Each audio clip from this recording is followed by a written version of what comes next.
Hey yo, chill on me, bruh.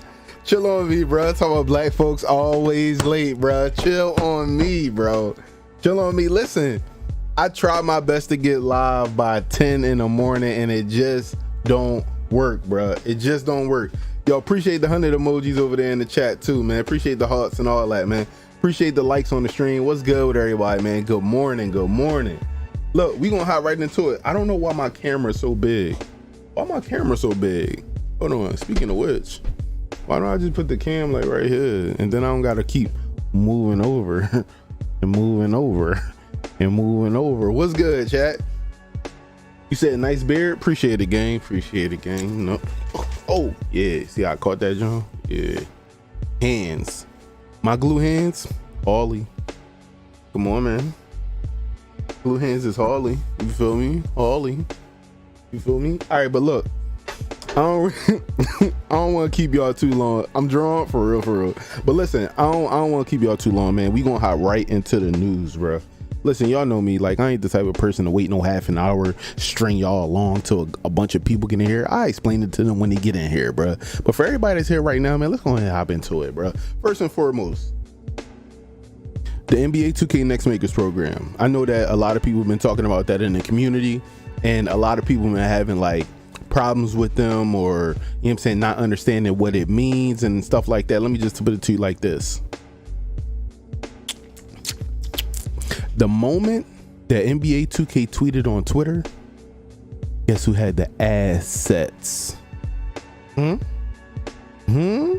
Guess who had the assets? You feel me? That's what we talking about. That's what we talking about. But look, let's go ahead and get into it, man. Let's go ahead and move over to, I think this is this it?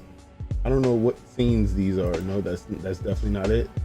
Hey, this is the one. This is the one. Hold on. Got it. But my camera too small, bro. We gotta make my camera bigger, bro. We gotta be on the side, ain't? Hold up. I think that's big enough, right? My head big enough, right? And speaking of which, why my camera? Is it just me or is my camera just? There we go. There we go. You know what I'm saying? Move my monitor up so the lens know what's going on. I want to be eye to eye with y'all. I don't want y'all to be looking down on me. Wrong with y'all. All right, let me go ahead, minimize this real quick. You don't want me on the side. I'm feeling good, Grizzly. I'm feeling good, man. Appreciate everybody that's in the chat, man. We got almost 1,000 people in the chat though to look at this. Now, let me go ahead and mute this music because we're not gonna need it. But shout out to Net Clipper, man. You know what I'm saying? Been using his beats for a few years now, and his beats is always, you know, some mellow shit. And you know what's crazy?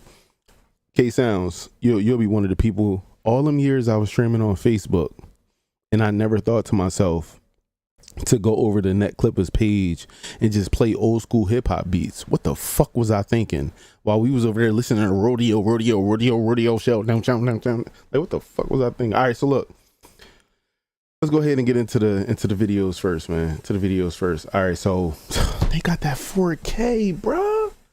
Yo, listen, they got that 4K work, bro. That's what I needed, bro. That fucking 4K work, man. Let me see. Let me open up with VLC real quick, bro.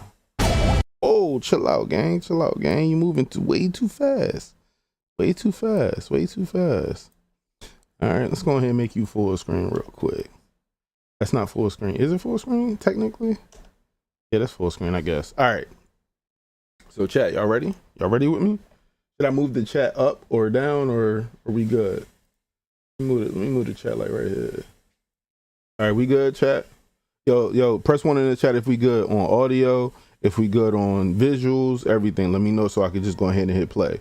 Because I'm going to be honest, I have yet to watch it. I tweeted like literally as soon as the tweet came out, I swiped up on the tweet, hit reply, and instantly replied. I said, I'm not going to watch it until I get here on YouTube. So I need y'all to let me know, like, are y'all ready? You know what I'm saying? Because I don't think I'm ready. Delete the chat. We don't need to see it. Okay, y'all don't. Hey, do y'all not need chat? Hey, type 2 in the chat if you want me to hide the chat off screen. Type 2 in the chat. If you want me to keep the screen, just type K. Type K if you want me to keep the screen. I mean the chat.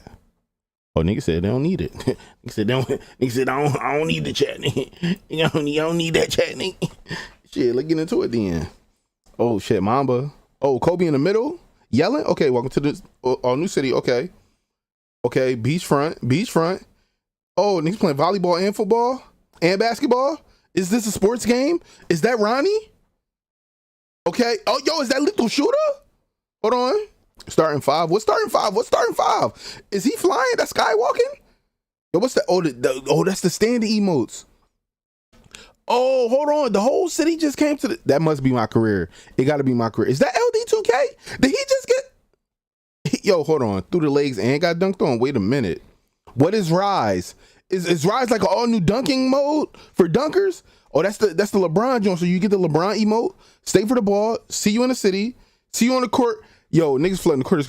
It's over? That's it? Nah, bro. That was too fast.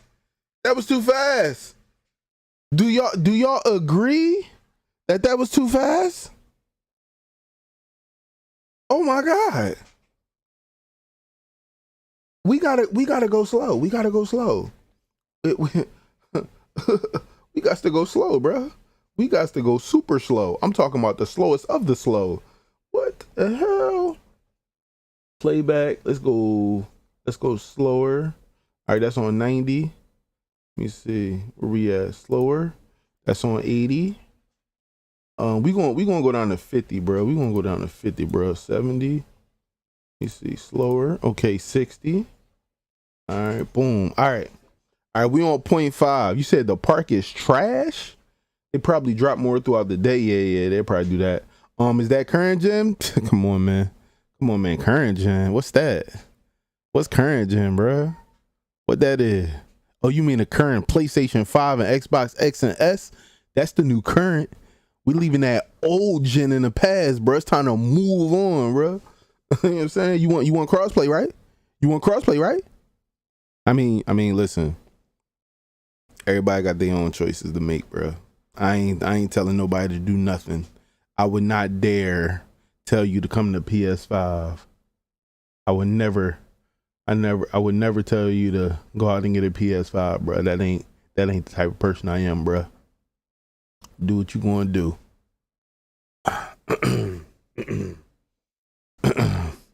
You said shout out to Shakedown? Of course. Yo, you said F Annie up? Wait, hold on. Let's play it in 0.5. Let's play it in 0.5 and see what's going on. Appreciate the 1200 in the chat, man. Make sure y'all hit that like button on the stream. All right. Okay. Mamba. Okay, Mamba is the new center. So if you guys remember, in one of the 2Ks we had Allen Iverson in the center. So that's really dope that they got Kobe in the center doing his celebration. You know what I'm saying? Like that's fire. All right. Trailer features gameplay from new gen NBA 2K24. The city content is only available for new gen consoles. So I'm gonna be pausing it from time to time. Okay, it looks like we have a beachfront with one court over there, right? No, that beachfront look long as fuck. It may span like half the city maybe. Then we got this Rise joint over here, but with all these octopus arms and stuff, and it says season 1 on it. But I'm trying to figure out, is that an affiliation? I'll read the blog in a minute. Don't worry, we have everything you need. We got the media alert blog, we got the courtside report, and we have exclusive screenshots from the NBA 2K Next Makers program. So don't worry, guys. I want to know what I'm talking about before you know what I'm saying. Now, of course, if you notice on this little flicker, it went from day to night. So this little flicker, it automatically same shot went from day to night. See how they keep doing it? They keep going from day to night, messing with you. Look at this little Havana type of vibe. Like, you know what I'm saying? This shit reminds you of like Miami, you know what I'm saying, Cuba type, you know what I'm saying, shit going on. Like, you know what I'm saying? This shit, hold on. I'm trying to see if I see anything. Is that a I mean, that court's green. I don't know if it's Viper or if it's Mountain Dew. All right, what else? All right. Is that the new event center right there? That huge building all the way in the back? GTA 5 beach, but with basketball courts. Okay. All right, let me see. All right, so some say coming soon. So is that like that's the theater? That's the theater right there. You can see it. It say TH and then THE. That's the theater. Okay, so the theater is right next to the beachfront. Okay. Bless you, honey. They got Club 2K. She can't even hear me. She got headphones on watching a movie. They got 5v5. What does that say? Is that what is that, a P and a H? What is that? What is that back there? Chat, what's this? Is that a M and then a P and a H? Is that I don't know what the word would be. All right, we'll figure it out. We'll figure it out. Shorty's playing volleyball, football. All right. Now, what is this court right here? This does not look like a no squads court because they don't got the logo that says no squads. So this is just a regular beachfront court. Like, you want to get some beachfront games, I guess. All right, they got Ronnie inside his little duck suit, John. They got everybody about to go do yoga. What else?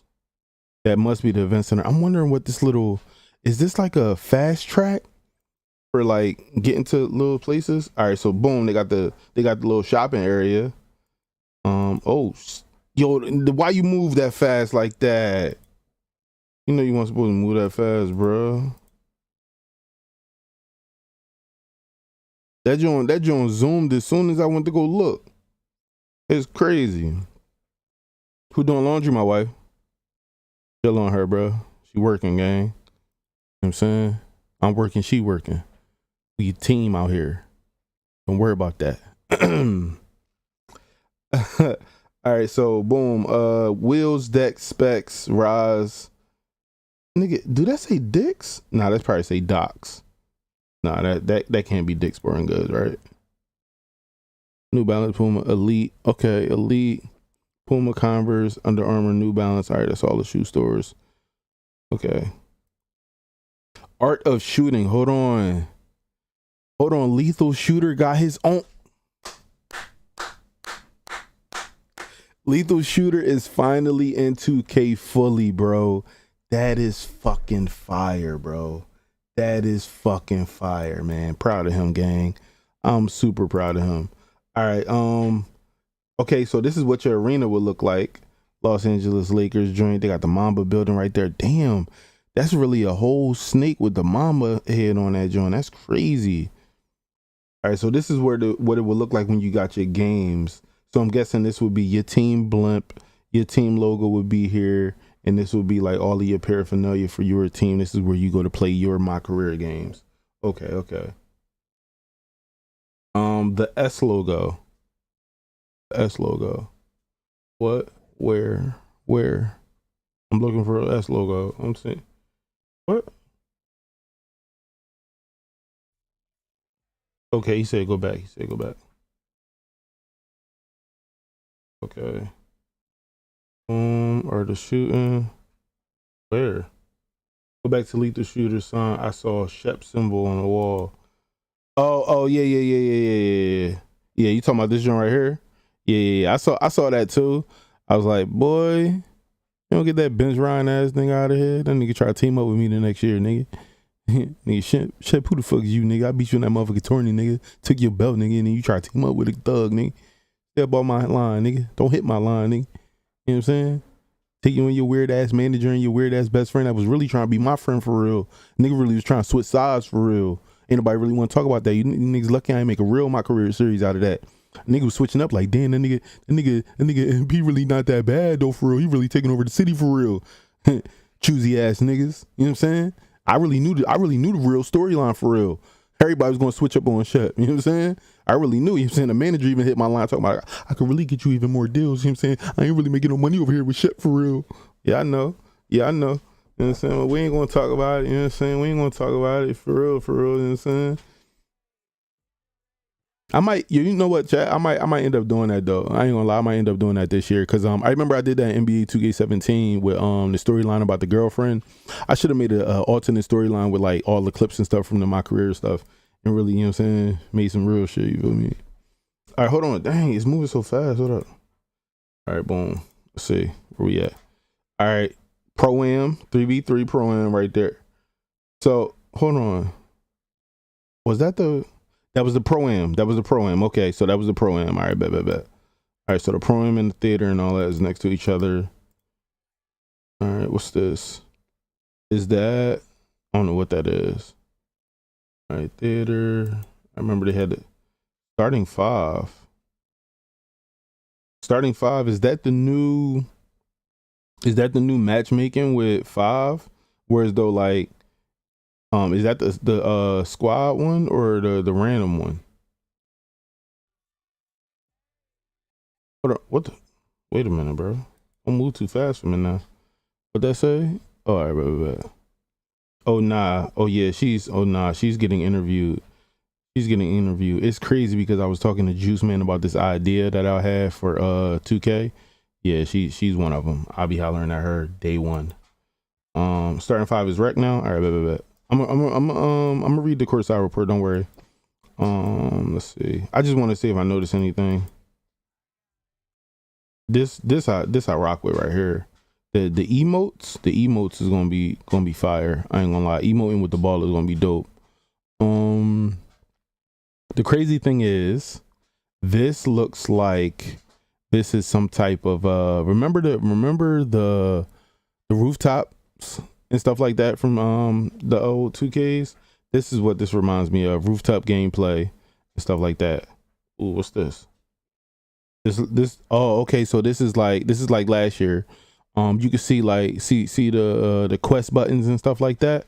You see these quest buttons? These are those little quests and stuff like that. All right, bet. All right, so we're gonna be doing more quests and stuff. I wonder if I'm gonna see what's his name, Dr. Disrespect and all that again, that weird ass vest. Am I gonna see him again? Starting five is 1v1 with NBA players as your teammates. Starting five is not wreck. It's new mode. All right, bet. Yeah, we're gonna read about it. Don't worry. Yeah, just let people speculate. We'll get to the real. Don't worry. All right. Yeah, these little questions, they definitely look more. Nigga, was that a drone? Nigga got a drone out this bitch. Who the fuck, bro? Like, is niggas recording with the drone? Or am I tripping?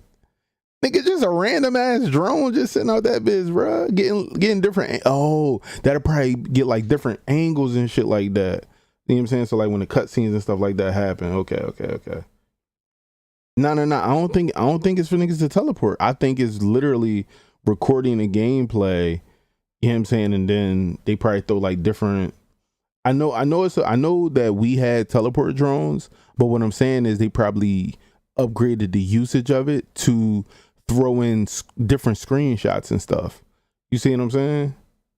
Like, you know what I'm saying? Like type shit. See, look at the way the drone is following him. Hold on. Is the drone recording his POV the entire time for like a different type of effect?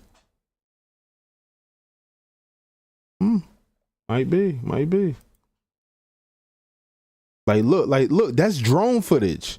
That is literally drone footage. You can't get that angle unless you're in a drone. I'm telling you, the drone usage is for screenshots, bro.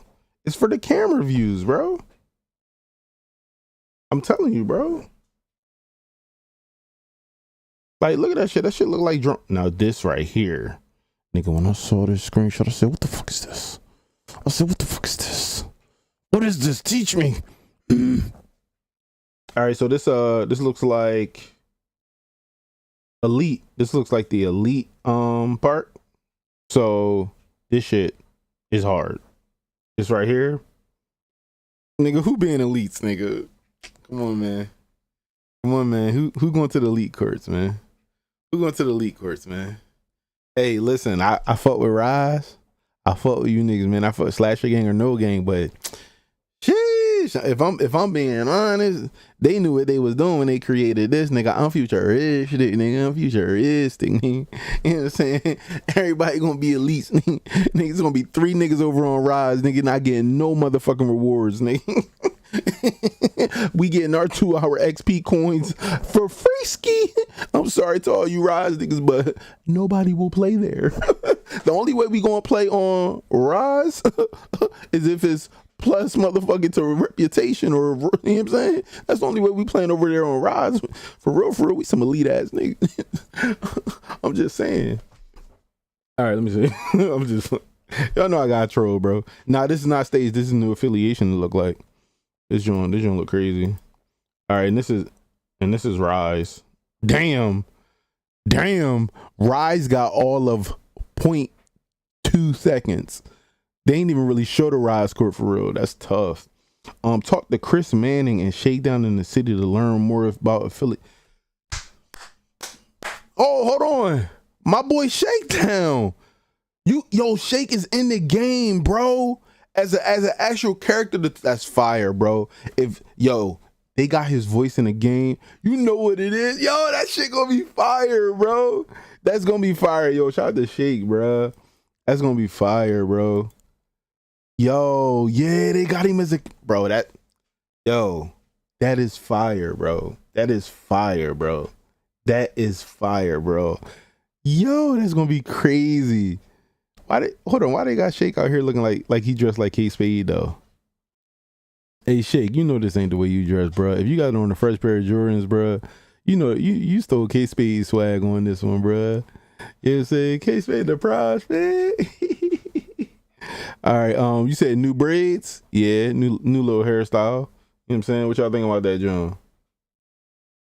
Nah, no, I swear to goodness, bro. If K-Spade love camouflage cargos, he love Jordans, bro. I'm telling you.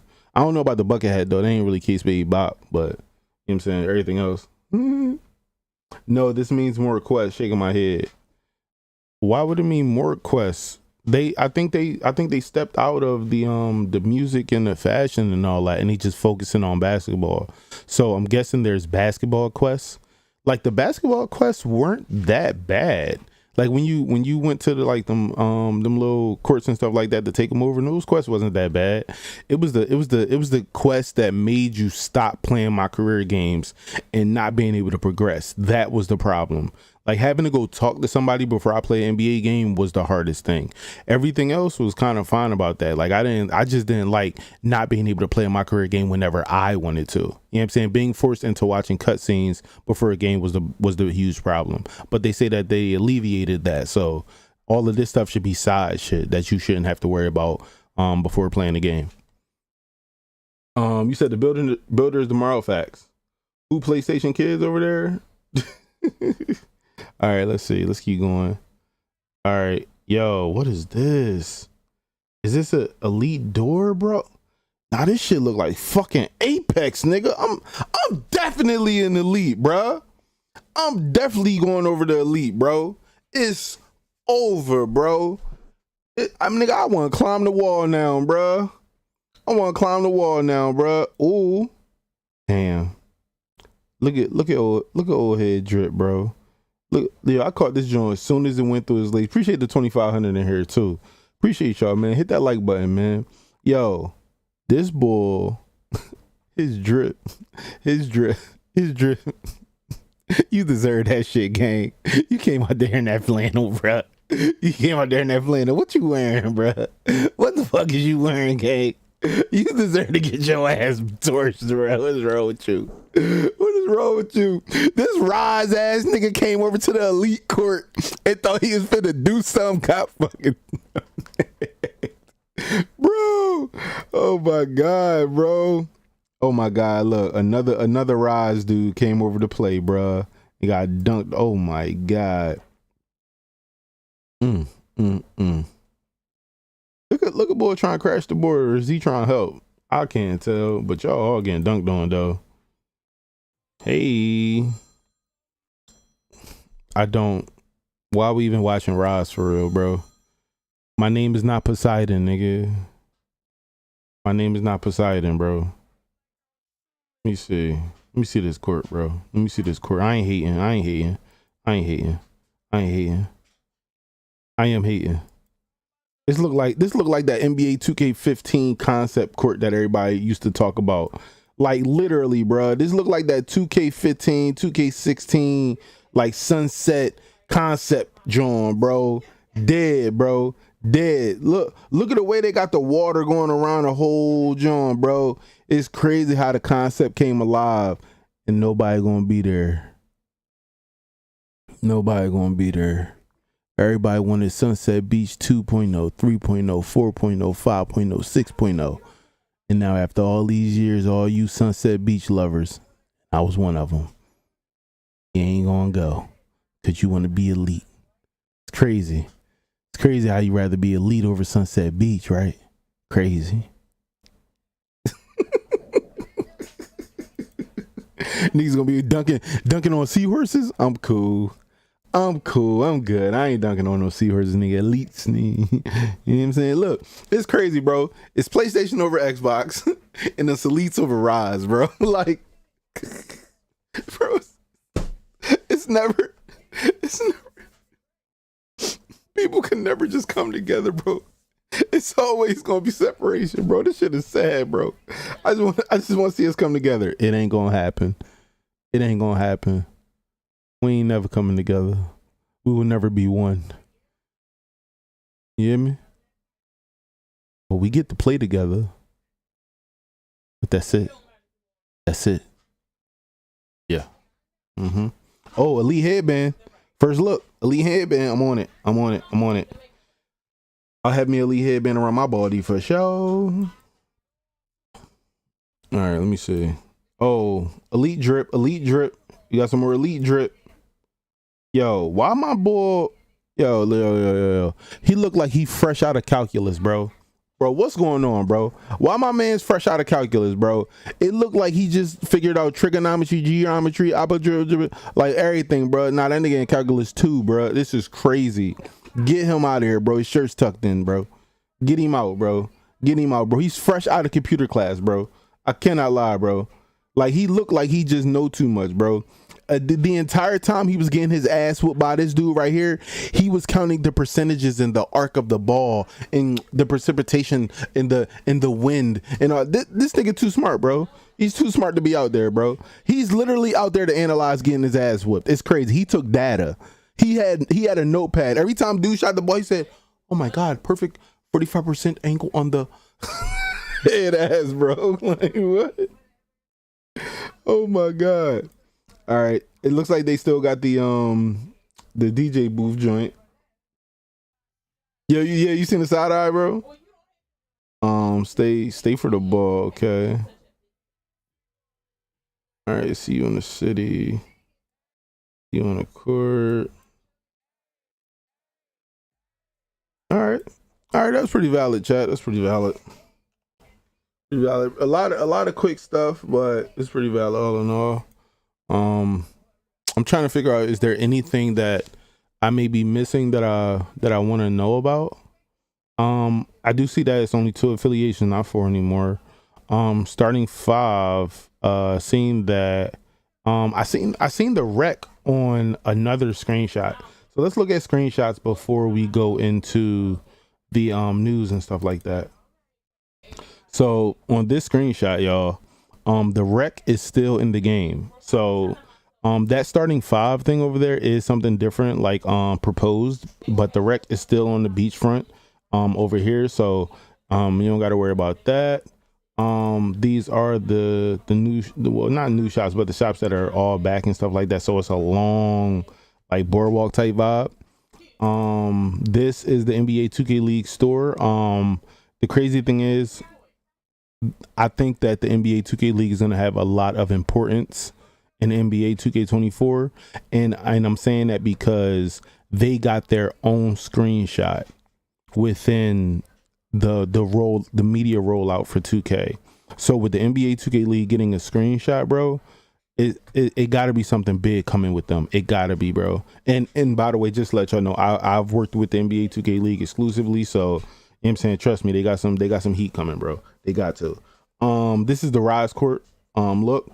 Again, we ain't gonna rise. We already know what's up with that, bro.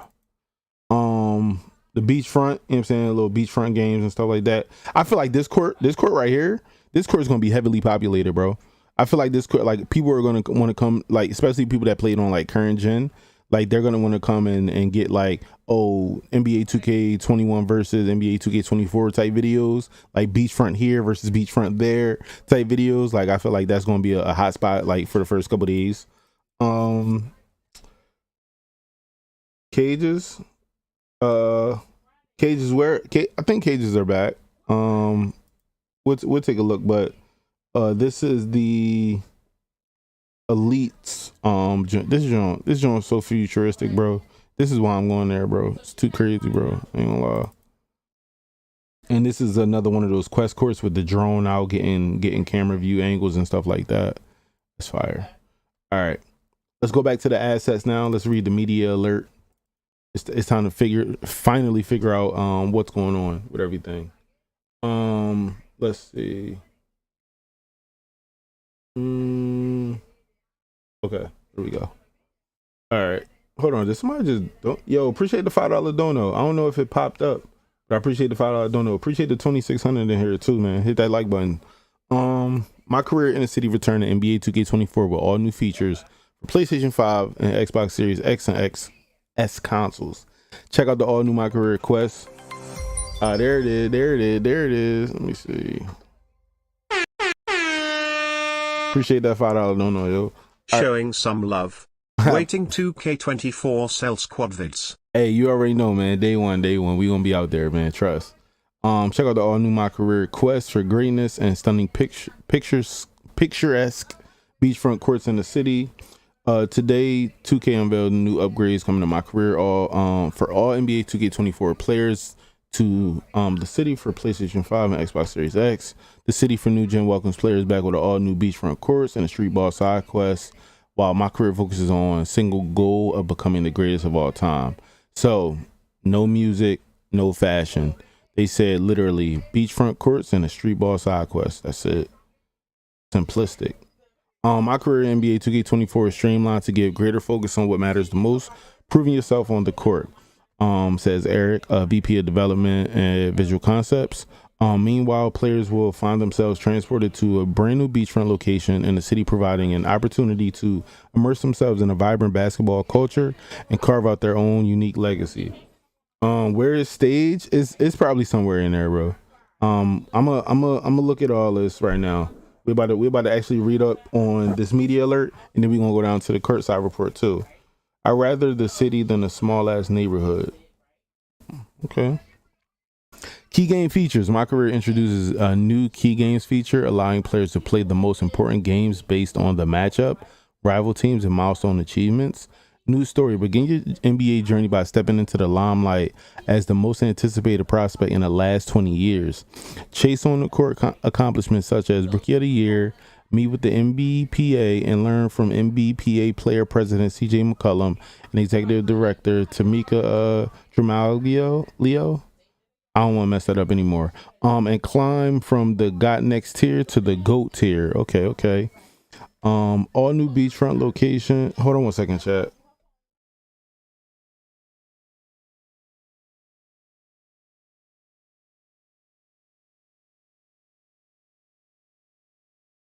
All right. What was I gonna say? All new. You said starting 5. Timothy, you in there? All right. All new beachfront location explore the brand new city of New Gen, offering vibrant and sun-soaked beachfront views during the day and electrifying and vivid atmosphere as the night falls.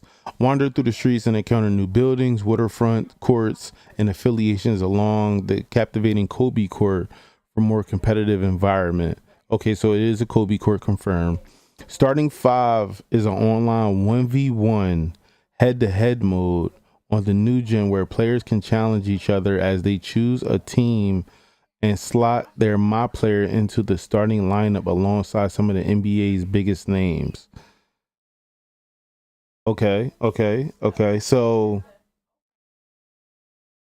basically it's like play now, but adding your My Player to it, and then you get to choose. So it's kind of like, Okay. 1v1 play now with your my player. That's kind of cool. Okay, it's kind of cool. I want to see how it plays though. I want to see what it looks like, because if you slot your player into the starting lineup and you have a big going up against a guard, y'all may never really get to really see each other for real. Or hold on, or you control all of them, but your my player is slotted into it, which means I think you should be creating. I mean, following everybody. Like, are you controlling everybody on the court or just your my player? We'll see. Street ball side quest. With 3 courts throughout the city, the street ball side quest is an exciting single player experience for new gen. Challenge bosses and tough teams in a rowdy and energetic environment featuring an MC, DJ, and lively crowd. Street ball has its own progression system with the chance to earn a takeover perk and offers a unique style of each competition. Oh, so these are the takeover perks. Okay. So if y'all remember the takeover perks when we went over that in our last stream, those were the seasonal perks that we was talking about. Okay. Rep your affiliation. This year, 2 affiliations, Rise and Elite, will be pitted against each other. Each season, members of Rise and Elite will fight to lift their affiliation to victory, with the winning side reaping new prizes. Rep is back in NBA 2K24. Players start as a humble rookie looking to improve themselves and earn rep by playing in games. Achieve and maintain a coveted spot in the top 10 to earn a special logo and rewards only available to 10 players with the most reps. So it is confirmed that top 10 is only for 10 players out of all of the hundreds of thousands to a million players that are going to be playing this game. There will only be a logo and rewards to the top 10 players that maintain that. King Kenny, stop, King Kenny, stop. That's gonna be me for real. Seasons will also make a return to NBA 2K24. Okay. Let's see. For new updates, boom. All right, so let's go ahead and read the courtside report now. Let's see.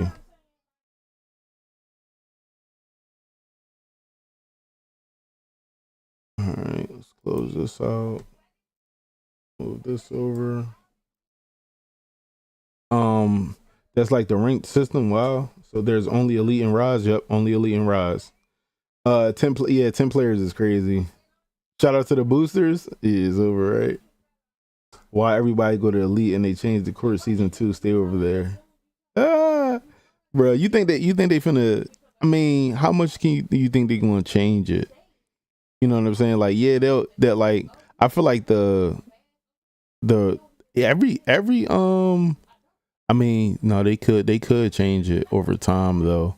If it fits the design, they could change it, like changing the course, the way it looks, yeah, they could. I mean, this is what I can say. 2K's art team is definitely, they do a lot of work as far as like when the community feel like maybe the navigation of that park is too much, it's too clunky, it's too much going on. 2K probably will change the art style for like the next season and stuff like that to reflect like a better navigational track on that court. So yeah, they could, but I'm gonna tell you now, the Elite court probably still gonna be better regardless. Reptile, yes, Rec is in the game for sure. Damn. Hey, Raunchy, what happened? Raunchy, what happened? Why you do? What's your thought on how bad the server delay will be with crossplay? So Crumb Vista, I am praying that everything is good with crossplay. So, let me give you a little bit more insight on crossplay real quick. Let me just pull up my Twitter DMs. Hold on. Twitter. So I got a message from Mike Wang about crossplay. We were doing a space during the NBA 2K community day, and there was a question that was asked inside the chat, and he said crossplay was a multi-year process It's been very solid in our tests and a cool upgrade. He says he doesn't know much about matchmaking. That's all handled by a different team. But he says crossplay, it was a multi-year process. So it's not something that they've only been working on in the last 12 months. This is something that they've been doing for a couple years now. And he said that, it's a cool feature and it's solid in their testing. So let's see. Affiliation should have come back. Oh God, it already starts. And people is mad. Now people is mad that that it's only 2 affiliations now, bro. Oh God. Okay. The city is all about basketball. Hold on. Oh my God. Wait. Hold on. The objective is simple: become the greatest player of all time. All right, maybe become the GOAT isn't as simple as it sounds, but my career mode in NBA 2K24, it's your chance to make it happen.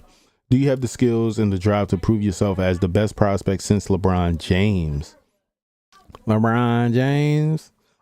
This year is all about your basketball career, offer more streamlined experiences, focus on what matters, earn rep. More on that below. Follow the NBA dreams and the winding streets of the beautiful shores of the city. Rich with appreciate that, Dono. Appreciate that. Thanks, fam. New here and appreciate your content. See y'all on the courts. Indeed, Crime Business, indeed. All right, so Rich was bustling nightlife, immaculate vibes. You'll notice several enhancements such as street ball, side quest, refreshing affiliate. Okay, cool. So Shake is Rise and LD is Elite, is what I'm hearing. I mean, come on, man, it's Shake, man. You already knew he's gonna want to go to. You know who it is? It's Rise. All right, let me see. It's about basketball. Let's watch this again because it has no audio.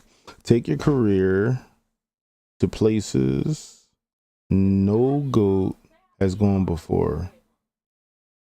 Okay, all right. My career has always been about pursuing your dreams, whether becoming an NBA star or exploring other passions off the court. But in NBA 2K24, the dream focuses on becoming the GOAT. Begin your NBA journey by stepping into the limelight as most anticipated prospect in the last 20 years. Chase on the court accomplishments such as rookie of the year. Yeah, we read all that. I read all that. Read all that. Okay, hold on. Fans overseeing, make history. Okay. Big media draw at press conferences.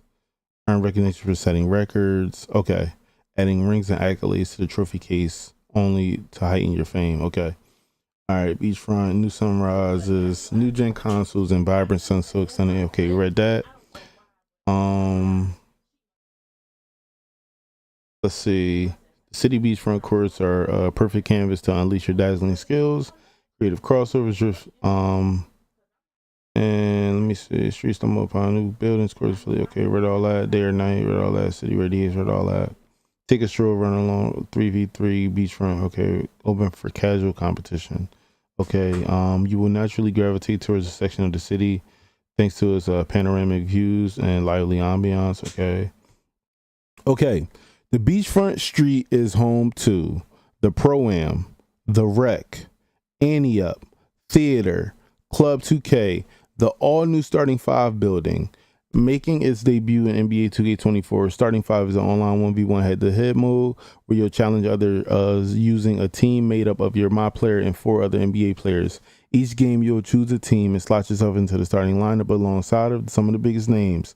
The style of play feels like a standard My Career game, but allows you to play online to get in the game quickly by yourself.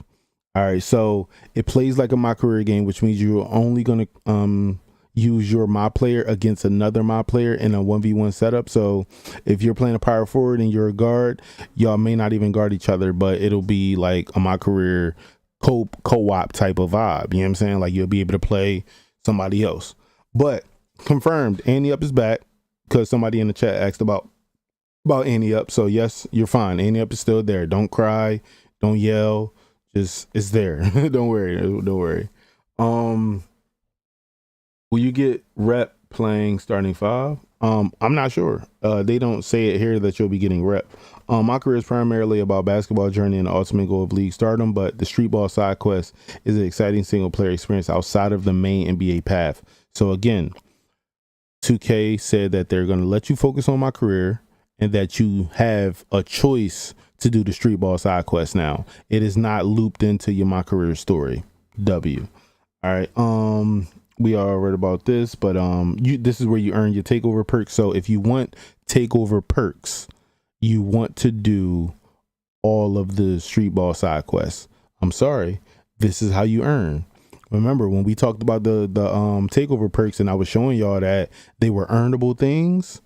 This is how you earned them. You earned them by going through the street ball side quest. So if you want your takeover perks, that's how you do it. You no longer have to just go to Brickley and, keep doing Brickley every day until you earn them and doing a Mamba mentality on that. This is how you get your takeover perks. All right. Rep your affiliation. Your quest for greatness will present challenges and obstacles you need to navigate on your own, but in affiliation, you can work alongside fellow players to earn rewards and achieve bragging rights. In previous iterations of NBA 2K, affiliations were broken into 4 quadrants. However, this year we're pitting 2 affiliations, Rise and Elite, against each other. Each season, member of Rise to lift their affiliation to victory and winning side. Yeah, we read that in a media alert. Okay. Initially, you'll be unaffiliated with either side. It's up to you to do your homework and determine which group is best fit for you. Explore the Atlantis-themed world of Rise, featuring aquatic accents and would make a Poseidon proud. Elite immerses players in a futuristic world where neon lights and sleek design creates a clean and bright environment. This is especially neat to witness at night. You can learn more about rival sides by talking to Chris Manning Elite and Shakedown Rise in game. No matter your decision, compete with pride as you fight for your affiliation and earn rep. That's right, rep is back in NBA 2K24. So again, if you want to join Elite, talk to Chris Manning. Hey Shakedown, we love you. But it's over, G. Big Elites. What's crazy? I'm gonna see if Shakedown talks to Shakedown, like when he starts his whole affiliation run. I want to see if he actually goes and talk to himself. Like that's gonna be like on some Spider-Man type shit when they pointing this shit, because Shakedown has his face scanned in the game. So like he gonna have his face scanned day one, and you gonna go over to Shakedown and talk about joining Rise. That's gonna be funny as shit. That's gonna be W ass content, bro. Start as a humble rookie looking to prove yourself to earn rep playing games. Players worked diligently to become a legend in NBA 2K23, but to be the greatest in NBA 2K24, you have to maintain your top spot in the top 10. Earning a coveted spot in the top 10 will grant you a special logo and rewards only available to 10 players with the most rep. If you take your foot off the gas and lose your drive, someone's sure to take your place.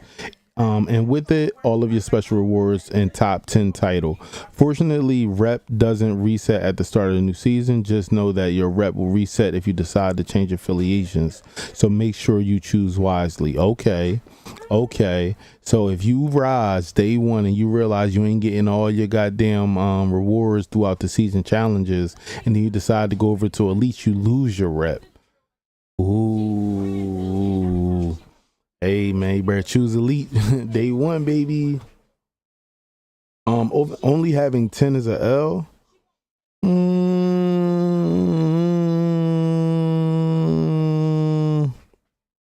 It don't matter to me. I've never hit legend except for I think 22. I never hit legend besides then, so I know I ain't gonna be up there fluctuating. Sorry, I'm just not a grinder. NBA 2K24 is all about becoming the greatest player of all time. Pursue your place in history and compete against players who determine to prove they're worthy of top 10 status, and all against the gorgeous backdrop of the series' most scenic setting to date. We can't wait for you to get into the game experience for yourself. If you haven't already, please be sure to check other courtside reports for everything. Okay, and that's the end of the courtside report. So, chat. What's your consensus so far? What's your consensus? What we thinking? Oh my God.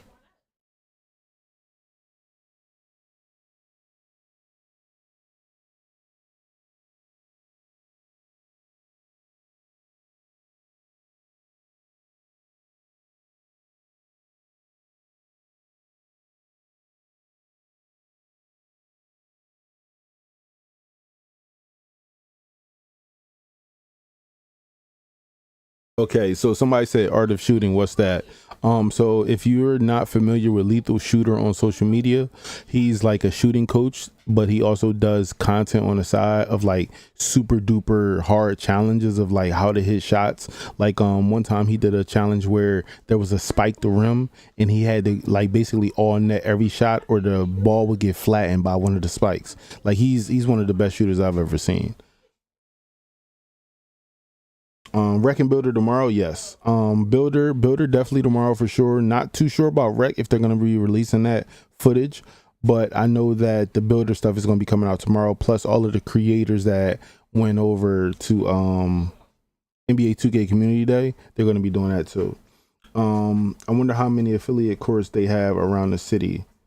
Well, it's going to be two separate parks. Like it's going to be the Rise Park and it's going to be the Elite Park.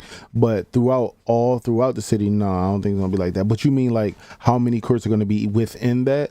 Like inside the Elite, like how many 3v3 courts, how many 2v2 courts, stuff like that, right? When the My Career trailer dropping? They should be dropping it, I believe, next week. Let me check. I got you. Hold on. Open up my Discord real fast.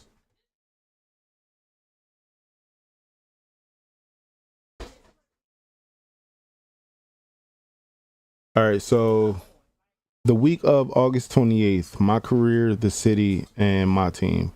So the trailers and stuff will be dropping starting 3 days ago. So they probably gonna be dropping something today or tomorrow. I believe today is all about the city. And I believe tomorrow's gonna probably be about My Career, and throughout the weekend they're gonna be dropping little tidbits like gifts and stuff like that for like my team and all that type stuff. So like from August 28th until the 4th. So like that's considered like its own week, I guess. It's kind of weird because the month is over. So yeah. Hey yo, hold on. Stays be killing. You wanna know what camera I got?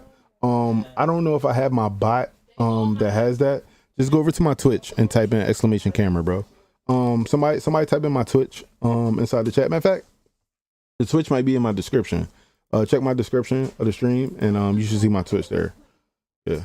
Let's see. Gatorade facility glitch. Crazy thing, I've been hearing through the grapevine that the Gatorade facility, the gym rat is reworked. Like I don't think you earn it. Like you just got to keep going to the gym and then getting your stuff. I don't even know if gym rat in the game. Let's see. I hope people don't think they're gonna be slashing like Giannis in that gameplay. They will. It all depends on what sacrifices you want to make on your build.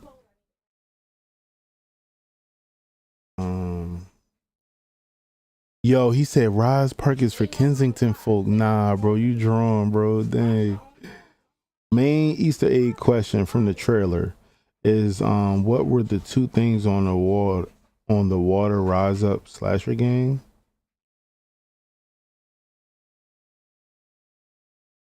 K Sounds. You pushing this Rise narrative is crazy. It's over, gang. You can still slash over at Elite, bro. Like we literally just saw an Elite dude dunk on like 4 people, bro. I think you good, gang.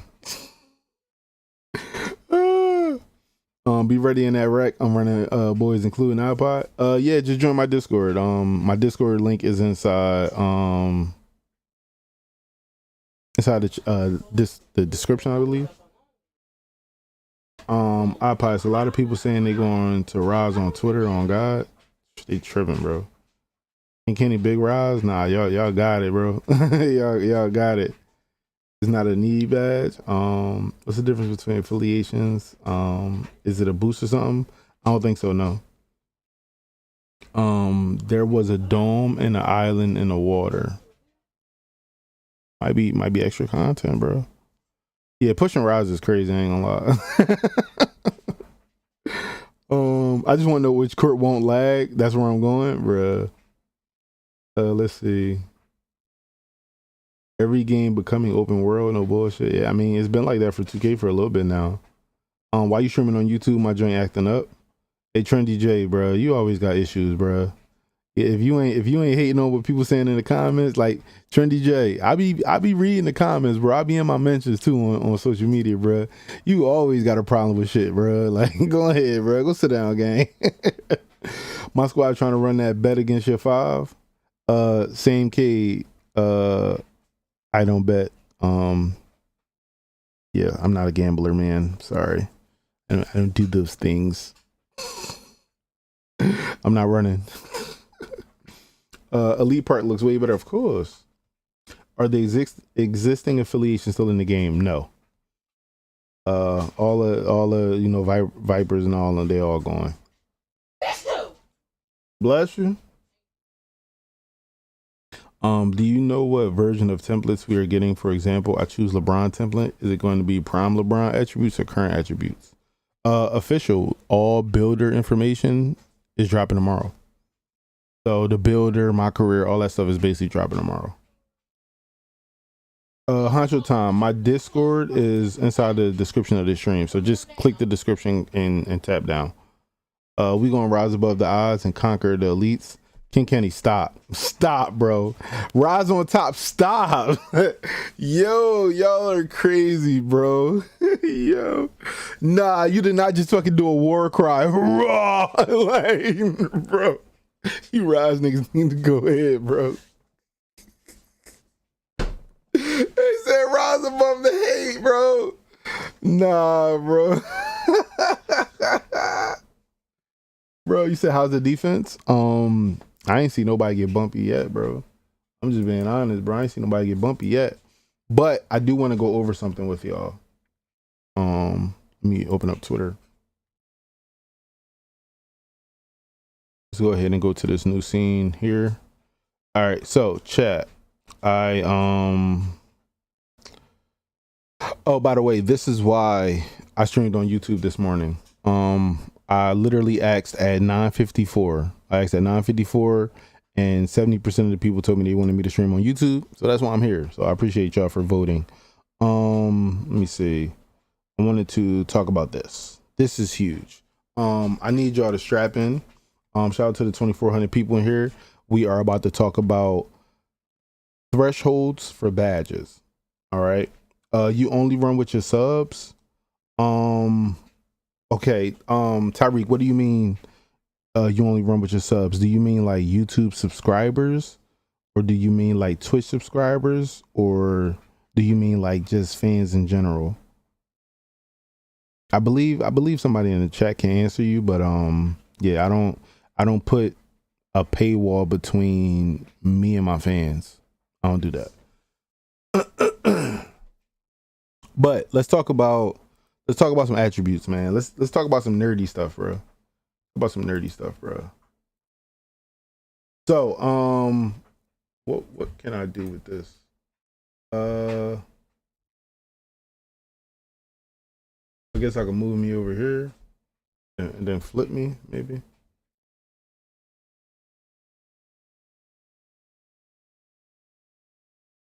All right, here we go. All right, so boom, check this out. So these are the thresholds for badges. So I need everybody in the chat to lock in right now. I need everybody in the chat to lock in, bro, because we about to talk about some real heavy duty stuff right now, bro. So check this out. He played with all supporters that joined Discord. Thank you, Runchi. Somebody got the Discord link though, or no? All right, so look, inside scoring. In order to get Acrobat, your max height can be 6'11", but to get Acrobat on gold, you need an 84 driving layup. All right, Fearless Finisher, you need a driving layup of 87. That's crazy. But Fearless Finisher also just needs a 65 strength. But while we look at all of these, I'm gonna tell you what I want to, what I really like matters to me the most. All right. What matters to me the most is Bulldozer. So if you look at Fearless Finisher says that you only need a 67 strength to get Fearless Finisher on Hall of Fame. But in order to get Bulldozer, You have to be a minimum of 6'5", and to get it on gold, you need a 92 strength and Hall of Fame 96 strength. So even if you put Bulldozer on bronze, it'll automatically give you Fearless Finisher on Hall of Fame. But you, of course, you need a 96 driving layup or a close shot 95. So it's like, to me, I'm like, okay, I know that I'm definitely going to need crazy strength and a crazy driving layup in order to get Fearless Finisher on Hall of Fame and get Bulldozer on gold. So like, let's look at Posterizer, right? Posterizer, you need a driving dunk of 99 to get it on Hall of Fame and an 85 vertical, right? But also to get Precision Dunker, you need a driving dunk of 97 to get that on Hall of Fame too. So it's literally, what type of finisher are you going to be? Because you can't be both. Yeah, I'm just going to put that out there. You can't be both, bro. Like, I don't know who you, like, what type of build you want to make, but you're not going to be able to lay up and dunk on niggas at the same time, bro. You going to have to choose, bro. You going to have to choose, bro, because Acrobat, Fearless Finisher, Float Game, Giant Slayer, freaking Pro Touch, Scooper, like, those are all layup badges. Those are all for layups. But then as soon as you get past Scooper, you got Posterizer, Precision Dunker, then you got Rise Up, then you got Aerial Wizard, then you got Bunny, then you got Fat, like, oh my, bro, you can't be both, bro. You can't do both. It's like, if you do both as a finisher, if you do both, you're not gonna be able to shoot. You're not gonna be able to dribble. Like, all of the attributes that you're gonna need, like, bro, just looking at being a premier finisher at the rim, you're going to need a 96 driving layup. You're going to need an 85 vertical. You're going to need a 99 driving dunk. You're going to need a 99 standing dunk. Like, that's a literal, like amazing finishing build. You can do everything at the rim. Nobody can touch you. But I'm telling you right now, you're not gonna be able to shoot, bro. You're not gonna be able to play that much defense. You're not gonna be able to dribble like that. If you want to be a end all be all finisher, bro, you're cooked. You're cooked. Slasher gang or no gang, that's cool. I ain't gonna lie, that's cool. But hold on. Yo? Y'all good? Y'all good? Hey, Dave. All right, well, tell him to go deeper inside, please. Go inside, like, walk in. Bruh, if my strength carry, you not inside, gang. All right, so what I gonna say? Hella people gonna make shitty bills. Well, nah. So look, there's a long hallway, like right next to my office.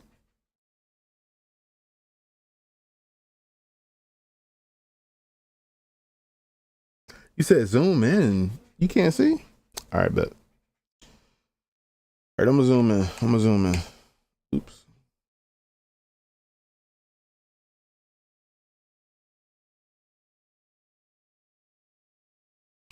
Bruh, I zoomed in and it didn't work. Bruh. It won't let me zoom in. It won't let me zoom in, gang. Said people blind? Nah, man, it just be like that, bro. Here we go, bro. Hey, bro, this is what you want to see right here, bro. This is what you want to see. I got you, gang. I got you, gang. I know it's hard out here, man. Some people. Nah, I ain't zoom out. It was just the Twitter page. But listen, I'm gonna go real slow for everybody that can't see, bro. I got you, bro. I'm the only creator that's gonna help you out, gang. I'm the only one, bro. I'm the only one, bro. I got you, bro. I got you, bro. I got you. Everything you ever needed, bro. I'm here for it, bro. Nah, I'm not done. I'm not done. I got you, bro. Everything you need, gang. I'm here for you. Just know No other creator like me. I'm here to give you all the info you need. Is this what you wanted? Is it what you needed? You want a gang? I know. All you wanted.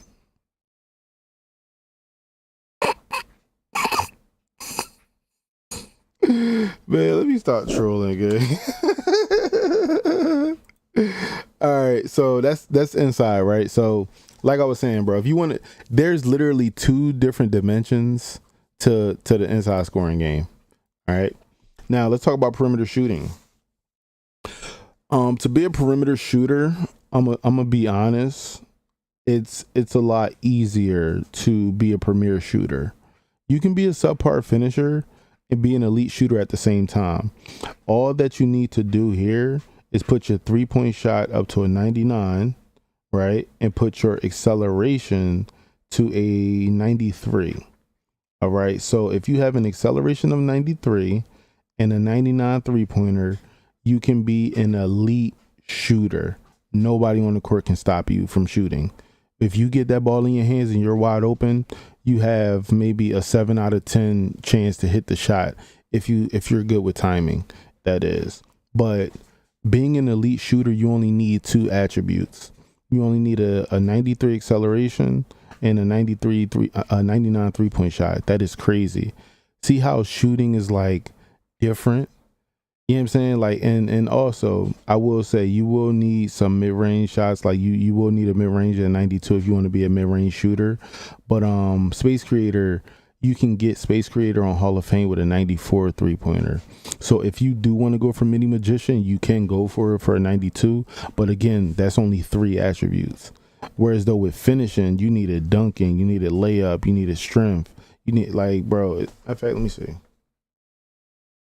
Why are you in the camera like that? What do you mean? Bro, this is how far my camera is, bro. Like, literally, this is the camera right there, bro. This is how far my camera is, bro. Like, but what was I gonna say? So yeah, you need a 99 driving dunk. You need a 90 layup. You need a 90, where is it at? A 96 strength. You need make that, all right, yeah, 99, okay.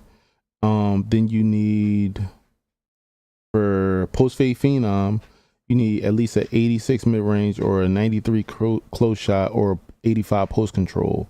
So that's another added thing that you need, especially for like drop stepping and stuff like that.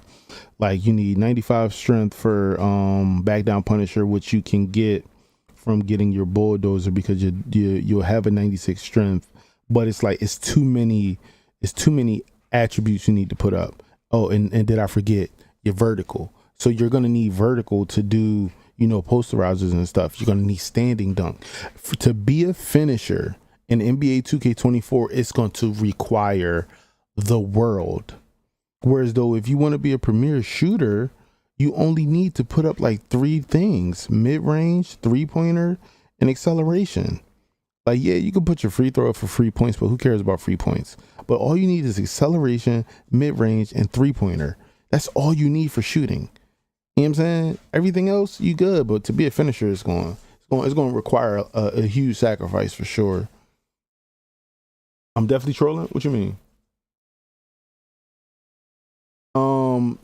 Diesel, yeah, you can agree on whatever you want to agree on. Me, I'm the type of person where I want to have fun with the builds I create. I'm not really like into the whole like, oh, I only need this because I want to see what it can do maxed out. Some of us will wait for NBA 2K Labs to do their analysis of all the badges, but essentially I knew for sure that Hall of Fame posterizer was way better than silver, because if I wanted to posterize somebody, like drag them into an animation and kill something, I needed my posterizer on Hall of Fame last year. A silver posterizer was not dragging people almost every other play. A silver posterizer would allow me to potentially get off a quick drop.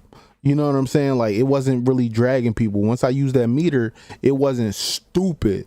I was like, with posterizer, you gotta understand, in 2K23, the same way Limitless Takeoff, once you put it on like silver, you would get like the quick drop animations. The moment you put Posterizer above silver, you started getting drag animations. You started getting actual Posterizer animations when you put on that meter. You know what I'm saying? When you had it on silver, you was pulling the meter, you was doing straight arm tomahawks and quick drops with the fucking meter. That's dumb as fuck. But when you went up to Gold and Hall of Fame, that's when shit's changed in 23. So all I'm saying is, if you want to be a premier finisher, it's gonna take a lot of sacrifice, bro. Oh, you said my face in the camera? All right, blah, blah, blah. All right, so boom, check this out. Passing. You want bailout? You need a 99 pass accuracy to put that bitch Hall of Fame. You want break starter as a big? You need 92 pass accuracy. You want dimer Hall of Fame? 96 pass accuracy. You want needle threader? 99 pass accuracy. So if you want to be a passer, like just put your, like if you want to be like literally like one of them people that are using touch passer, relay passer, needle threader, all of those things, put your pass accuracy on 99, you can have it all. You know what I'm saying? But I will say the biggest threshold that I see, because I believe bailout on bronze probably not going to work like it did last year. It's probably something that 2K probably been working on, so I don't trust the 87 pass accuracy for that. But if you want to get all the badges on just gold, I would say a 95 pass accuracy is good. If you want to get all the badges on silver, a 91 pass accuracy is good. But if you want to get like bailout on silver, you can get gold break starter, gold dimer, gold needle threader, gold relay passer, gold special delivery, and gold touch passer, all from getting a 91 pass accuracy which will allow you to get silver bailout. So you'll have all the other gold passing badges and just silver bailout with a 91 pass accuracy. I feel like that's kind of smart right there. You know what I'm saying? Because it gives you options. You know what I'm saying? Let's see. Will you be able to pick where you want to go when you get into the game with Rising Elite? Yes, Coop, you will. Nobody really passing in this game this year. Nah, I ain't gonna lie. I seen that touch passer shit. That touch passer joint was fast as shit. I ain't gonna lie. That shit hard. I ain't gonna lie. Let's talk about ball handle for a moment. Yo, ZNTV, appreciate the $2 dono, yo. Damn him late, I can't miss no ARC streams, lol. Yo, appreciate that, gang. Welcome. We just going over badges right now. Yeah, touch pass is gonna be a must, bro. I ain't gonna lie. And I'm gonna be honest with you. I don't know what that Hall of Fame shit gonna be like, but I seen somebody pass with that bitch on gold. That shit was crazy. All right, so for ankle breaker, you need a max height of 6'9". All right, so all of the ball handling, you can get up to 6'9" builds. You know what I'm saying? Like if you make a 6'9" build, you can get everything, but your ball handle got to be a 93. You know what I'm saying? So let me see, 93, 90, 97. Oh my God, blow by needs a 97 ball handle and an 89 speed with ball and a 90 acceleration. Max height is 6'11", which means 6'11s ain't never gonna get that. So 6'11s fuck around and get maybe bronze. Okay, so let me think. A 6'9" build probably will never have a 93 ball handle, which means they'll probably be at like maybe silver, maybe gold if they minimize their wingspan the most and make their weight really, really small, but they'll lose out on strength, so they wouldn't do that. They'll be getting their ass bust. Handles for days. Hall of Fame handles for days is 99 stamina, bro. A 95 ball handle and 99 stamina. What's up, babe? Ja? She must be watching a TV show. 98 ball handle. So 98 ball handle is so where the fuck is the 99? So you don't need 99 ball handle this year for nothing. Am I correct? Yep. You don't need 99 ball handle for anything. Told you to get off that game. You said dribble guys down bad? Not really. Not really. They're not down bad. Because a dribble guide, they only need 3 things too. So if you want to be a premier shooter, you only need 3 attributes. If you want to be a premier ball handler, you only need 3 attributes. You need your ball handle, your speed with ball, acceleration, and stamina. So they need 4. They need 4. Ball handle. Oh, physical handles. No, they need strength too. So that's 5. What's up, son? You good?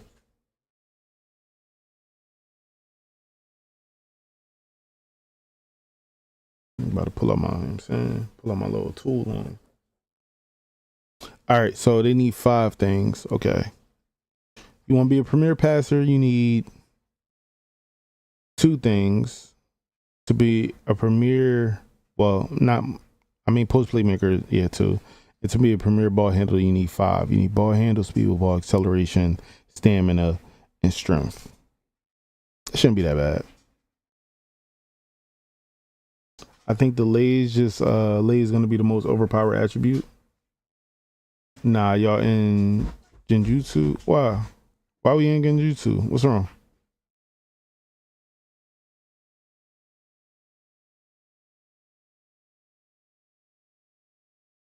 So say if you want to make a Paul George build, yeah, you'll have probably like a 75 to 85 ball handle at the max, but you'll be able to have the strength if you want to go in for finishing. And to get physical handles, you need 83. And to get bulldozer on gold, you need a 92 strength. So, you know what I'm saying, you might as well go Hall of Fame for real. What's 4 more points? It's probably gonna take everything out you, but hey. But shit, I didn't even think about speed booster, triple strike, unpluckable. Your ball handle needs to be a 98. Yep. So all you need is a 98 ball handle. You know, dribblers actually they lucked up. They don't need 99 anything. And when I mean dribblers that don't pass that much. You only need a 98 ball handle. You don't need 99. I feel like that's wrong though. I feel like they should change it. I feel like they should make something here 99 ball handle to make them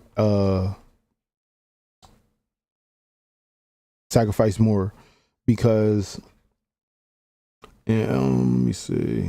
Because look, limitless range on Hall of Fame, you need a 99. Hall of Fame limitless range, you need a 99. Posterizer, you need a driving dunk 99. I don't understand how the dribblers lucked up and didn't get not one thing at 99.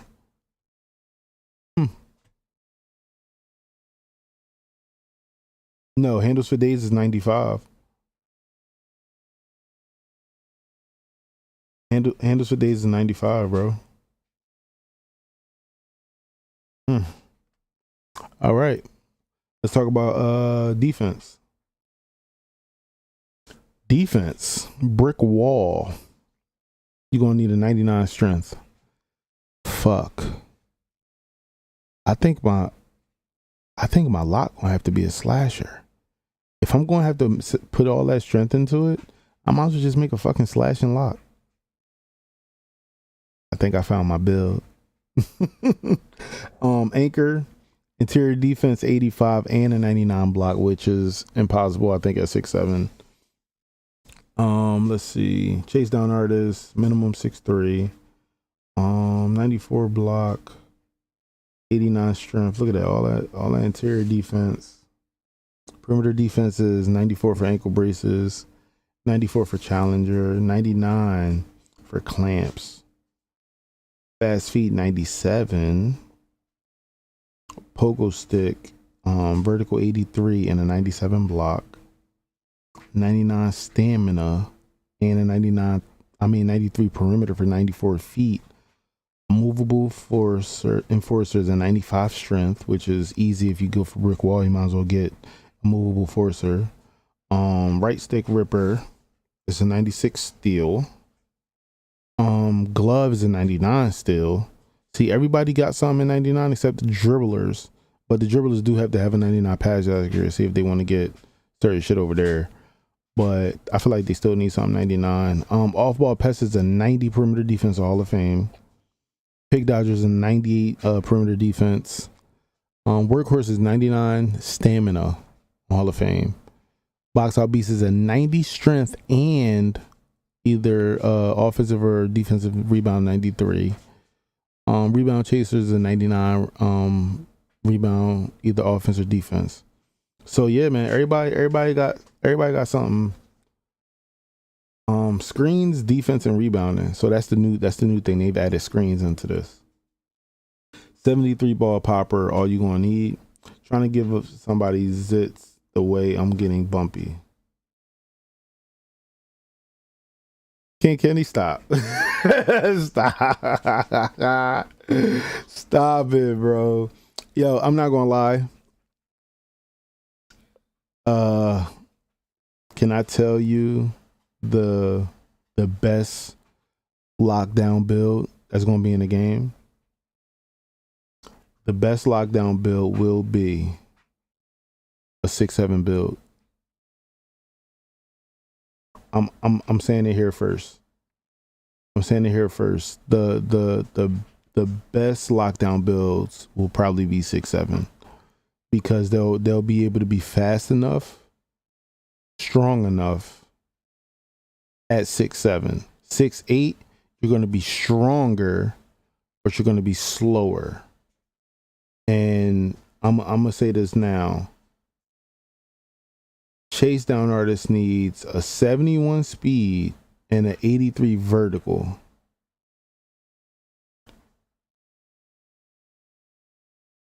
I think 6-7 might be the ones. No, 6-6. No, I'm gonna tell you why it's not 6-6. The minimum height for anchor to even get it equipped is 6-7. To even equip anchor, you need to be 6'7". You cannot be shorter.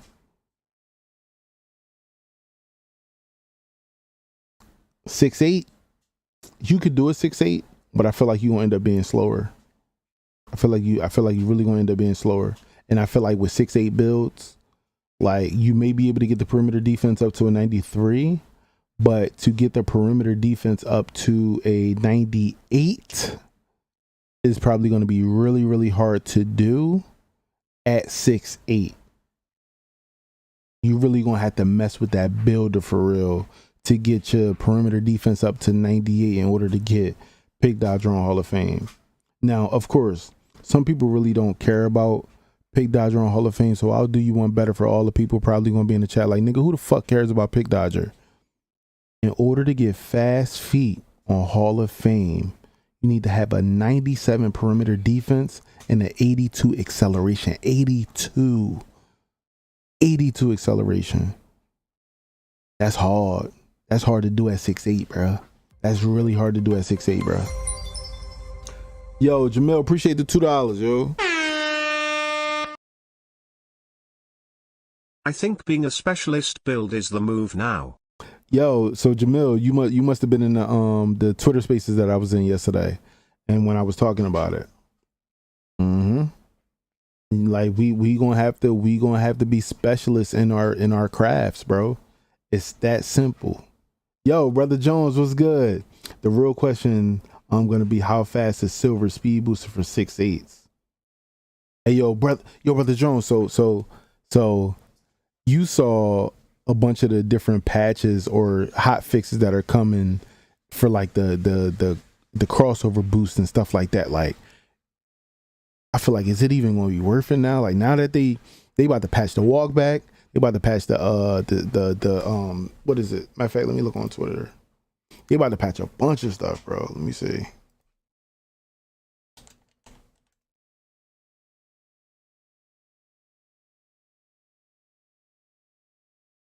All right, so they said the cross launch will be patched. So there was a clip, I think it might have been from NBA 2K Lab. Let's take a look at it, chat. Go touch faster. No. not the blowout dribble, hop jumper. All right, so this is the walk back, right? That's the walk back. They talking about that's going to get patched up for sure. And yeah, so this is the Garland joint. So that little speed boost right there, like this little speed boost out the crossover, they're saying that cross launch is going to be taken out a little bit. So I don't know,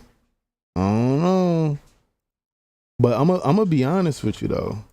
Like when we talk about, all right, let's see. Oh, here we go. When we talk about the ball handling, right, and we talking about where's it at? Speed booster, right?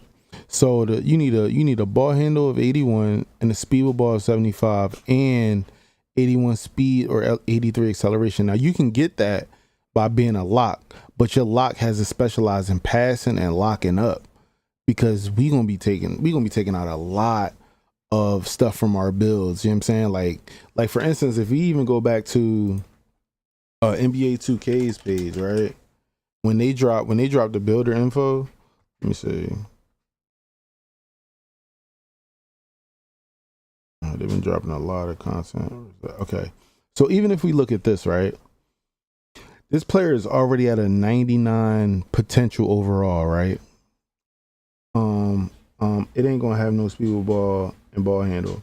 So Pete, right, this is a 6'4" with a 6'6" wingspan, right? 90 out of 99 overall.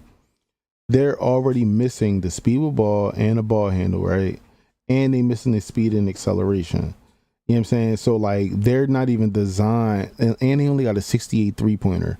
So like this build is not even designed to have all of that. And we talking about getting these things at 6'8" builds. And this build don't even got no finishing, bro. It's this shit looking scary, bro. Like you really gonna have to be a specialty build, bro. You said two-way me. I mean, yeah, you'll be able to be a two-way, but to what extent? For instance, if you want to be a two-way slasher, and I always say a two-way means somebody that can play defense and play offense in one specific field, right?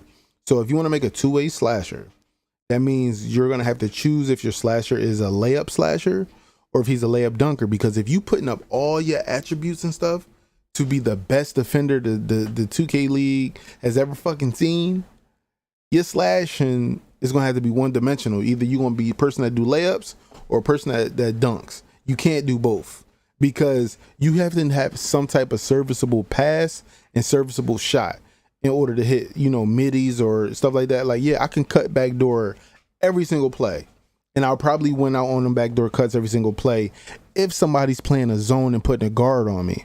But if we're playing man to man and it's a lock going up against a lock in that corner and nobody is switching off, like nobody's like, yo, guard my man for me, bro, you got to go up against a lock with mediocre finishing. You feel what I'm saying? Like if you want to be everybody's either going to be the best lock, the best dribbler, the best shooter, right? And some people going to want to be the best finishers, right? But it's like, yo, if you know you're a small forward, you know you're 6'7", and you go inside the rec or go to the park and you see another 6'7" build, same wingspan as you, same height as you, you have to think, fuck, he has a lock build. And now, if he's not guarding ball and y'all just playing a 3v3 set or a 5v5 set and he's guarding you, you're mediocre on offense. And he's elite on defense. You feel what I'm saying? Like I don't know many people that are going to create a do-it-all 6'7" build but defense. You feel what I'm saying? Like I don't know how many people going to want to try to create a Devin Booker build. You feel what I'm saying? Like it's not going to be many people that want to do that. I mean, don't get me wrong. Anthony Edwards' build might be insane, and he might be one of the first builds that you might want to look at as a slasher. Like if you want to be a slasher this year, look at Anthony Edwards' build. Please do that for me. You know what I'm saying? He's one of the premier slashers in the league right now. Do that for me. Look at his build and build your build out around that. Look at all the best slashers that have ever played the game. Look at Dr. J. Look at Michael Jordan. Look at Vince Carter. Look at all of them guys, and even Kobe Bryant. Look at them and say, you know what? This might be what I need. You know what I'm saying? To get me through. You feel me? Like that's what you're gonna need, bro. It also depends on which attribute costs less attribute points between driving dunk and driving layup. Bro, I got it here for you, bro. So if you want, I'm gonna just call one out. If you want to have Hall of Fame fearless finisher, and that's being able to finish contact layups, right? You need a 96 driving layup. If you want to be able to, let's say, do precision dunking, I'm not even gonna go all the way to posterizer on Hall of Fame. If you want to do precision dunker, which will allow you a bigger green window when pulling on the stick, attempting posterizer dunks, you're going to need at least a 97 driving dunk. And who wouldn't want to go to 99 for posterizer on Hall of Fame just to help you pull better on the meter and get better animations, right?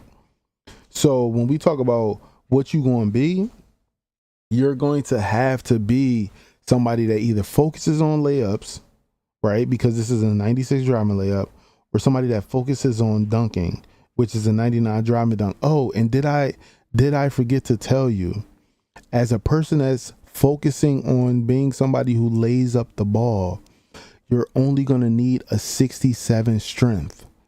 For a person that specializes in layups is only ever going to need a 67 strength, right? Because with the 67 strength, you don't get bulldozer, but you get Hall of Fame fearless finisher, right? But if you're somebody that wants to dunk the ball and humiliate who you gonna be dunking on, bulldozer is gonna cost you the 96 strength. But at the same time, that's where my two ways come in at. If you want to be a two-way defender and slasher, I say choose defending and dunking, because you're already going to need to put your strength up to, your strength is already going to need to be a 99 strength for brick wall, or a gold brick wall, you need a 90. So you're already going to need, look, immovable enforcer, you're going to need a 95 strength. So why not go all the way to 99 for Hall of Fame brick wall when you can get Hall of Fame brick wall and Hall of Fame immovable enforcer? Because you're going to need an immovable enforcer for the motherfuckers who got bulldozer on Hall of Fame. So you might as well just go 99 strength and just fucking go crazy on dunking and go crazy on defense. And that'll probably be somebody on the court that specializes in that. And then we'll have another person that may specialize in defense and shooting. And we'll have another person that specializes in passing and slashing. And we'll have another person that specializes in passing and shooting. And then we'll have an inside big or a shooting big. Like, that's how we going to have to, you know what I'm saying, go off this. You feel me? Walmart had a sale on body bags. That's what it sounded like to me. Yeah. You said I'm on the Walmart app right now. You trying to get next gen console? Fire. Would weight matter? So let's do this. For somebody that was 205 pounds, their strength looks like it goes to about maybe a 73. So if you look at the screen, right? If you look at the screen, see where this strength maxes out at. See this line right here? This line is right below the 74 of the speed, right? So, and it's in front of the 70 acceleration. So maybe it's like a 72 or 73 strength. That's where you max out at 6'4", 205 pounds. So, yo, don't do that.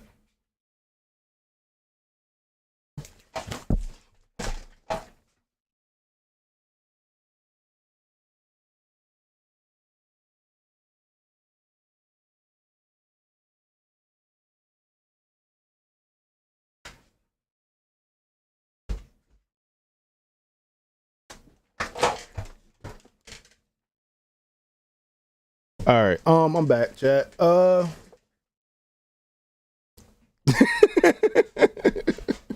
Nah, we good, chat. We good. Is badge points still a thing? No. Yeah, everything good. I just got, you know what I'm saying, gotta talk to my kids, bro. I'm good, bro. I'm a W parent, bro. Oh, I was about to reply to this. I was about to say, I'm about to say plus. What is this? Okay. All right, but like I was saying, right? No. I don't do the belt stuff, bro. I don't do that, bro. I don't put hands on kids at all. I'm a W parent. I talk to them in a stern voice that they can understand the words that are coming out of my mouth. I don't use belts. Yo, he said wink, wink. Okay. All right. You said why he ain't at school? Oh, they don't got school until after my birthday. They don't. My daughter goes to school on my birthday on the 5th, and I think my son goes to school that Friday or something like that. I'm 100% crazy. I'm not crazy, bro. But like I was saying, a 6'4" build, 205 on a weight can only have about a 72 to 73 strength, right? So when I talk about the 6'7" build to 6'8" being some of the best locks in the game, you have to understand that at 6'4", it is looking like this player is able to get, I would say, maybe a 80, no, more like probably a 94 speed. You'll probably have a 94 speed and maybe about a 90 acceleration. So about 93, 94 speed and a 90 acceleration. So when we talk about the 6'8" builds, right, and we talk about, you know, being able to have fast feet and stuff like that, fast feet needs to have a 97 perimeter and an 82 acceleration. So I'm already seeing that the acceleration is almost in the 90s for 6'4" builds. So if you go up 3 inches in height, you should be fine to get that acceleration for fast feet. But if you go up 4 inches, I don't know what that acceleration is going to look like on a 6'8" build. You feel what I'm saying?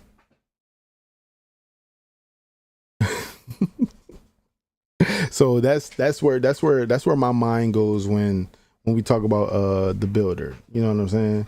A Jimmy Butler build, yeah, for sure. Like for sure. Let me see.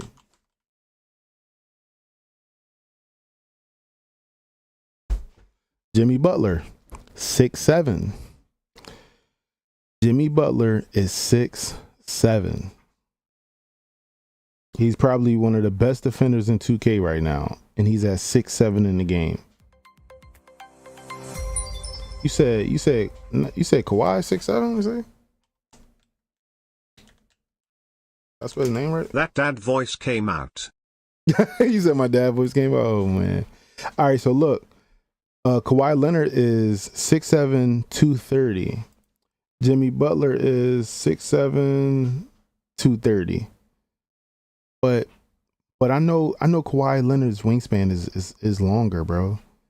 His wingspan he got a 7'3" wingspan. See, it's literally like the Kawhi Leonard build, bro. Like, let me see.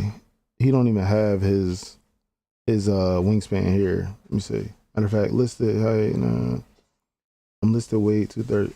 They don't got his wingspan. Yeah, they don't got his wingspan. See, and that's crazy because Kawhi Leonard's wingspan is so abnormal and such like a crazy wingspan that they had to put it in his little bio joint.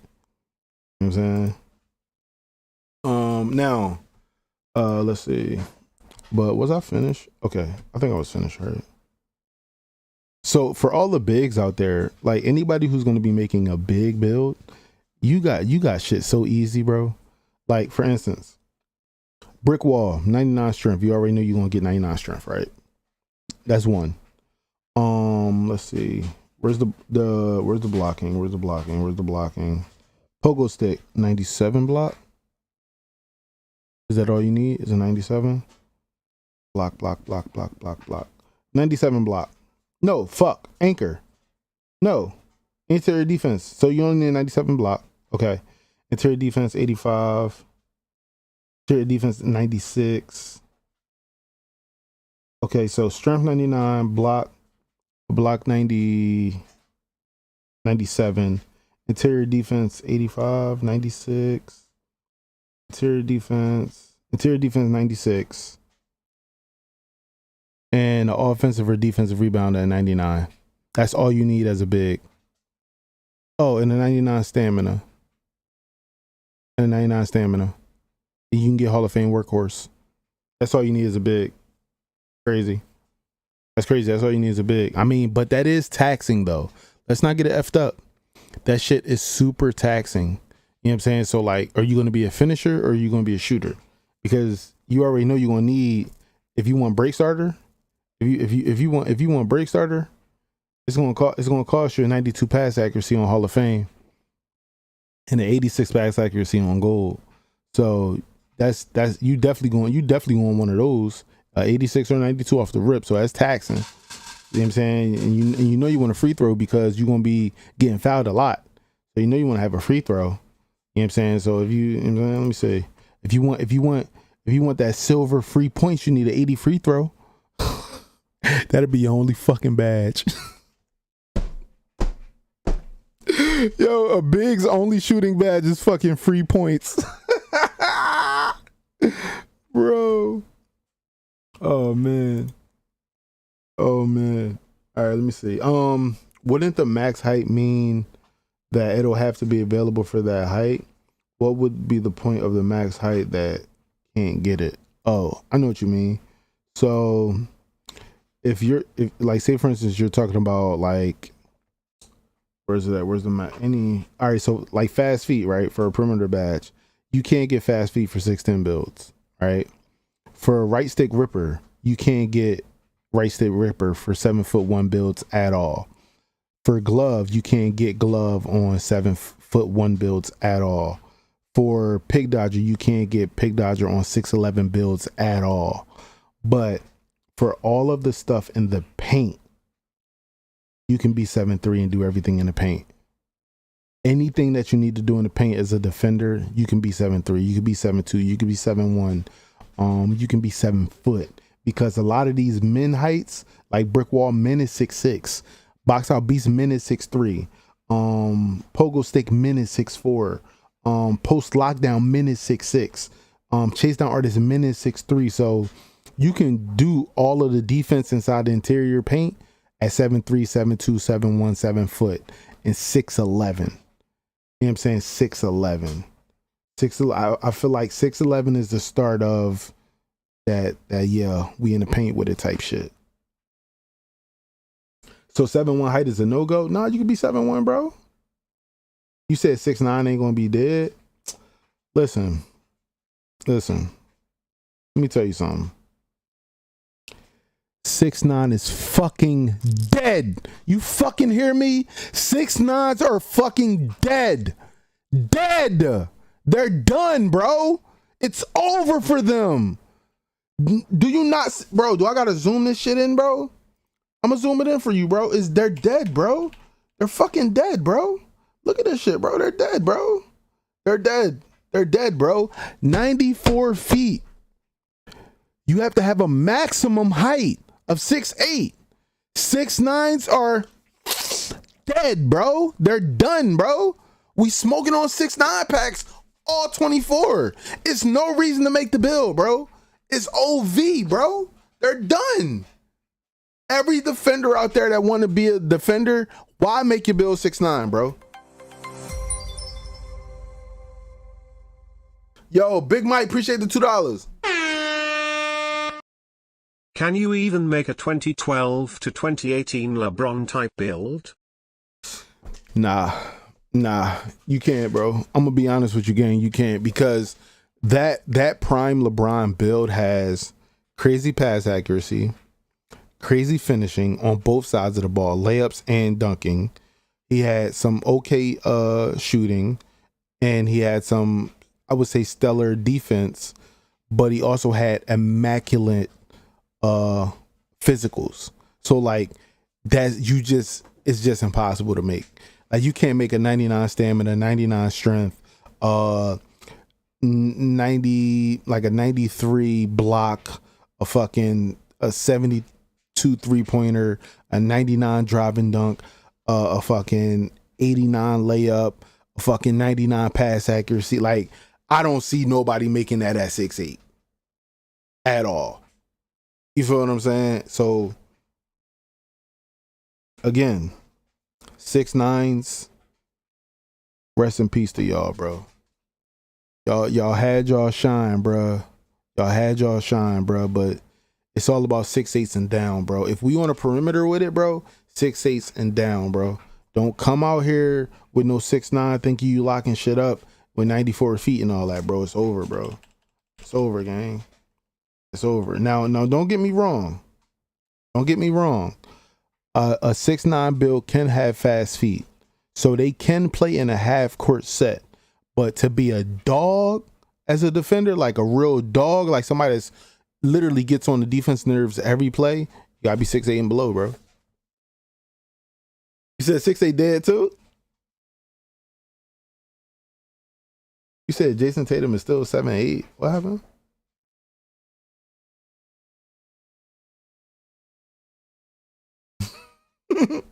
I just want diversity in the game. Don't want everyone to have the same build. Makes the game stale for real. Oh, of course. And that's why with me, I'm still undecided. I know I want to be a lockdown, but am I willing to sacrifice everything else? Like, bro, I'm telling you, the first day one, 2K24, when I open that builder up, chat, we're going to max everything out in the defense. We're going to max it all out. I want it all. I need it. I want it. I need it. Let's see. In that build picture for clamps, it's saying perimeter defense and acceleration, but in the requirements, it's perimeter defense and strength. Peep that for me. Okay, hold on. You said for clamps. Okay. Let's see. All right, so clamps, perimeter defense and strength 60. Yeah, that's definitely weird right there. Hold on.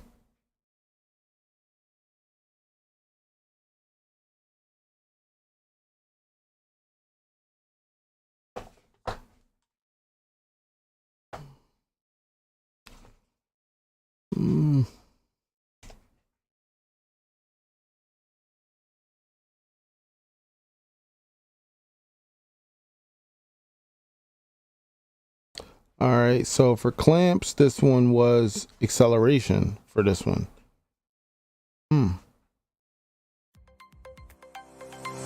Hey, that's a good catch right there. That's a good catch. Why would it be a 60 acceleration? Explain how one would make a Giannis build if a good defender needs to be 6 feet 8 inches and down. Okay, so in order to be a Giannis build, you need to be strong, a great finisher, with pretty good playmaking to get you ahead. As far as defense goes, you can have pretty good perimeter defense, but you need a high block and high interior defense.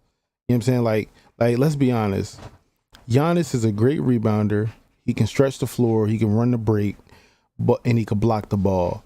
But as far as like locking people up, Giannis hasn't really ever locked anybody up. He just backs up until you come to his domain.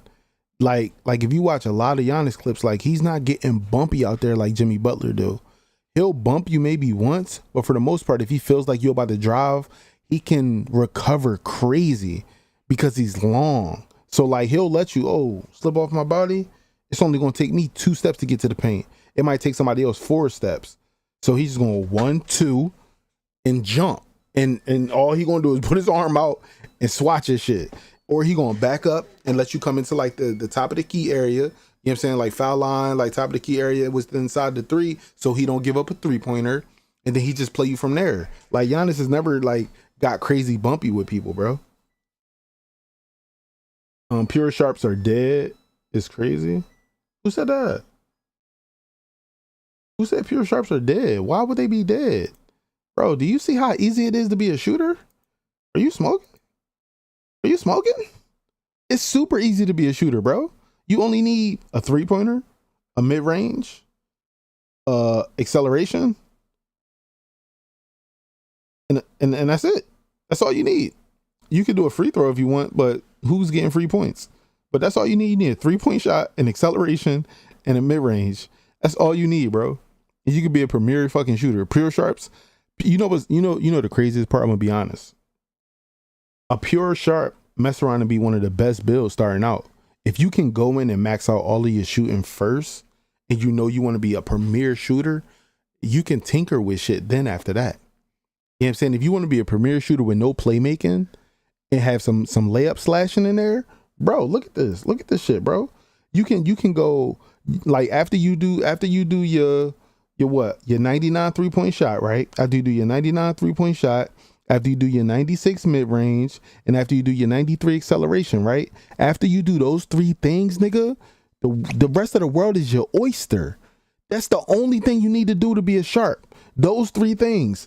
Boy, you can come over to layups real quick. You can get yourself a goal driving acrobat joint.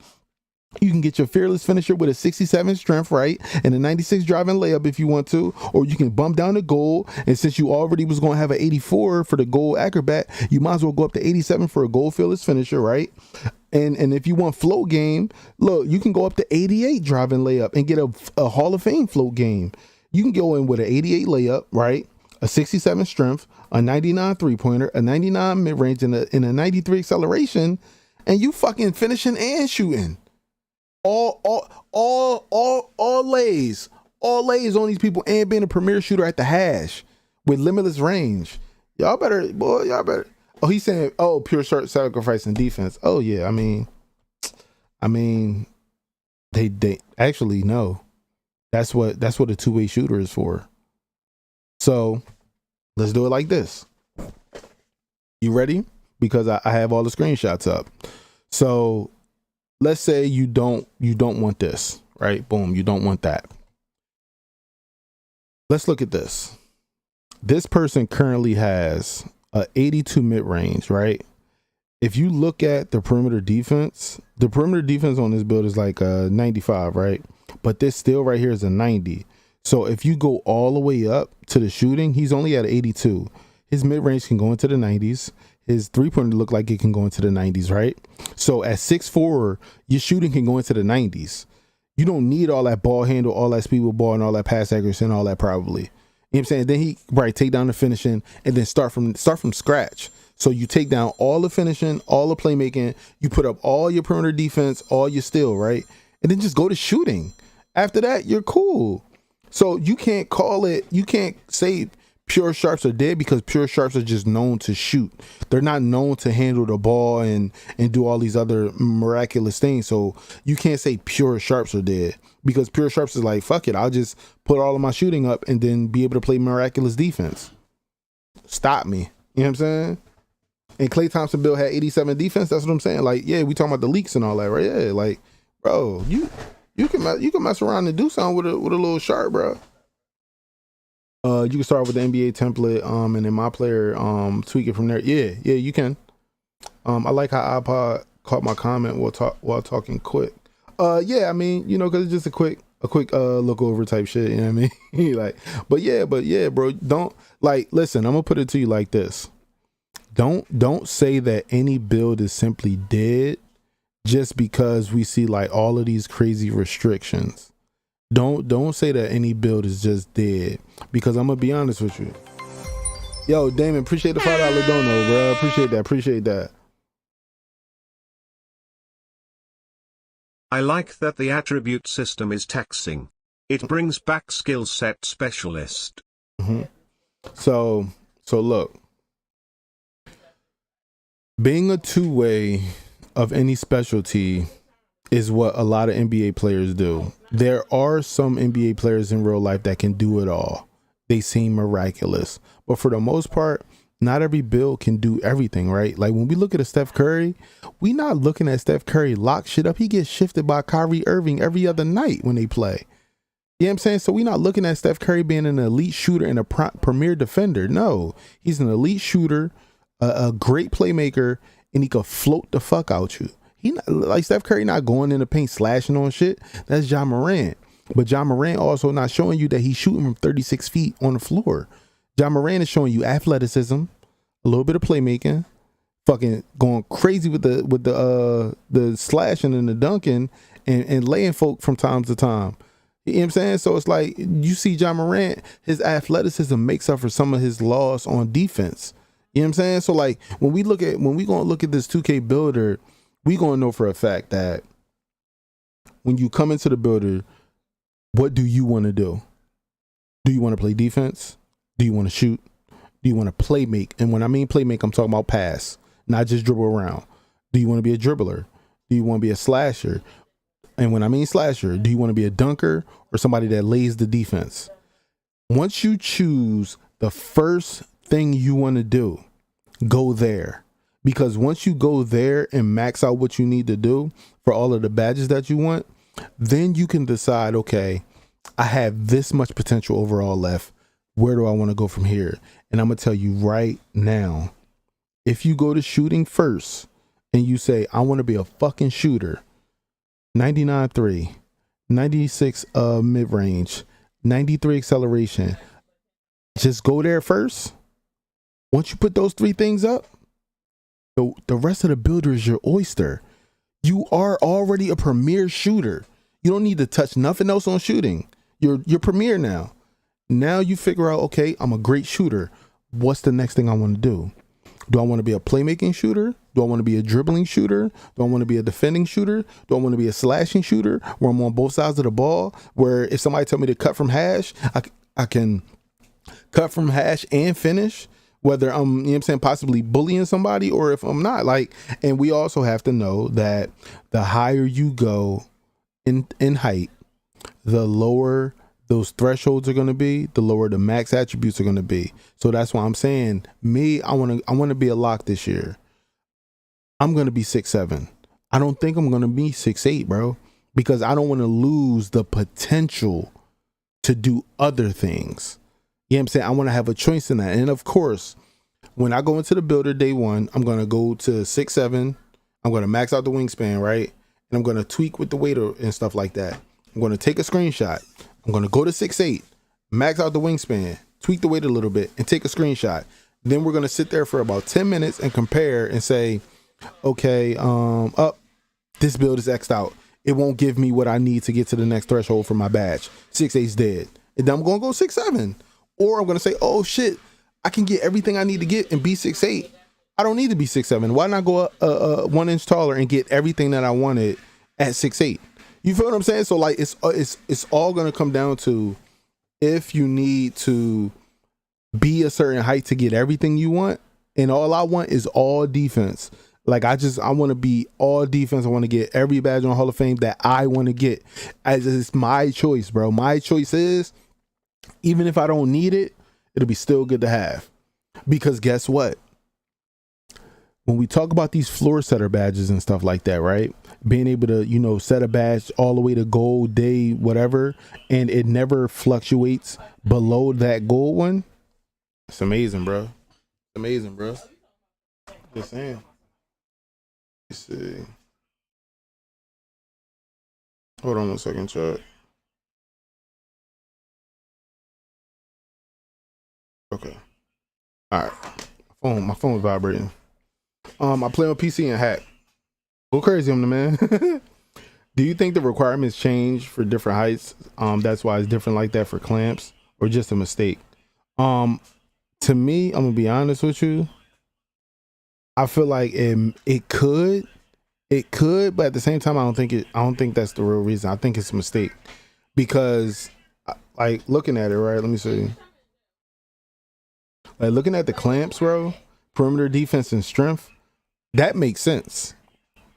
But at the same time, there is a difference between a speedy lock and a bumpy lock. So this is what I'll do.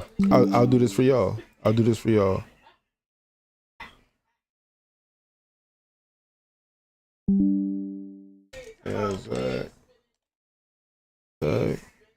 There is a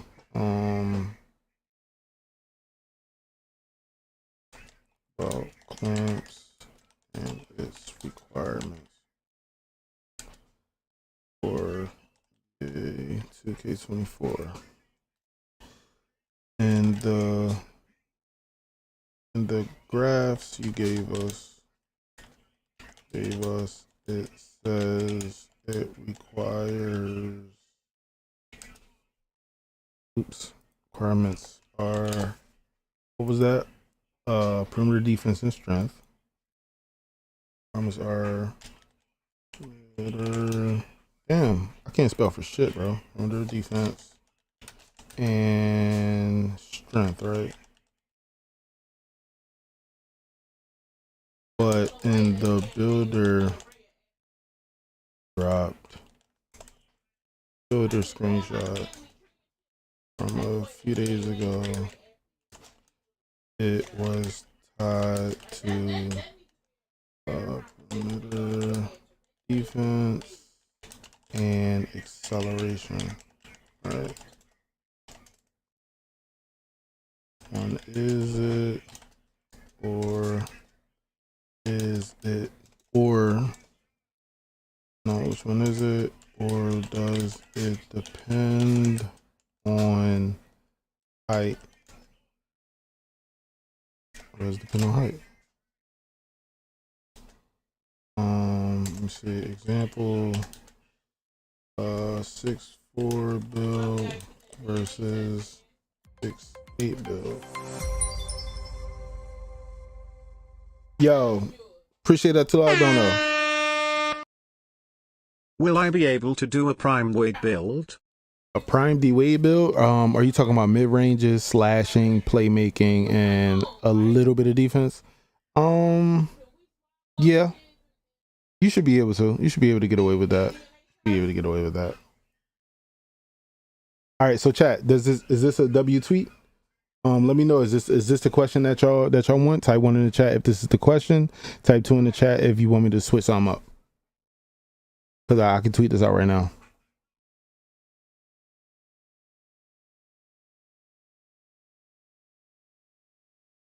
Change. Oh, yeah. Right, okay. I spelled one wrong. Oh yeah. Thank you. W chat. All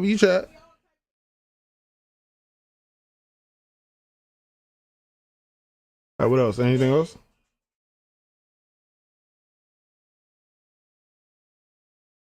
Hey yo, Jones, what's popping, boy? Yo, is you outside day one? What we doing? I want to see you outside, bro. Tide, not ties. Okay, hold on.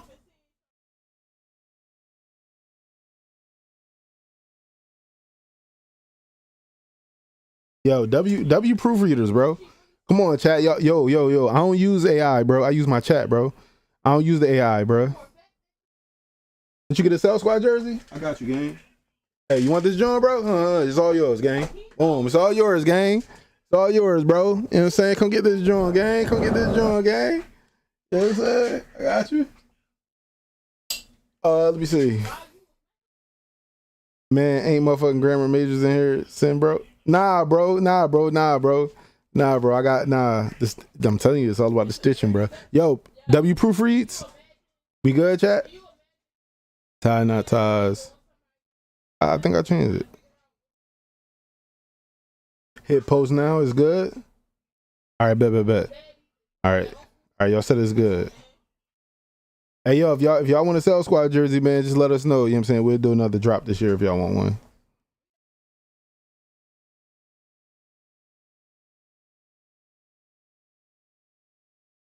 You said the shirt come with a pre-order?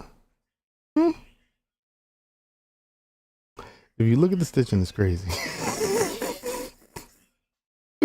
Bro. Are we gonna be able to make to change the secondary position to our my player? What you mean by that? Oh, like if you want to be a shooting guard, point guard, or a shooting guard, small forward type shit? I don't think so. Hey, Sinead, let you cop one? Okay, I got you.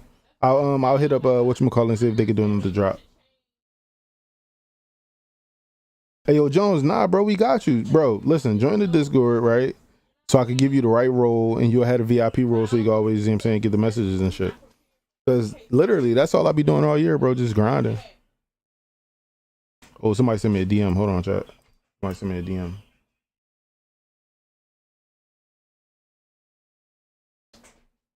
All right, so somebody sent me a DM, and it looks like they want me to get in here. Hold on, chat.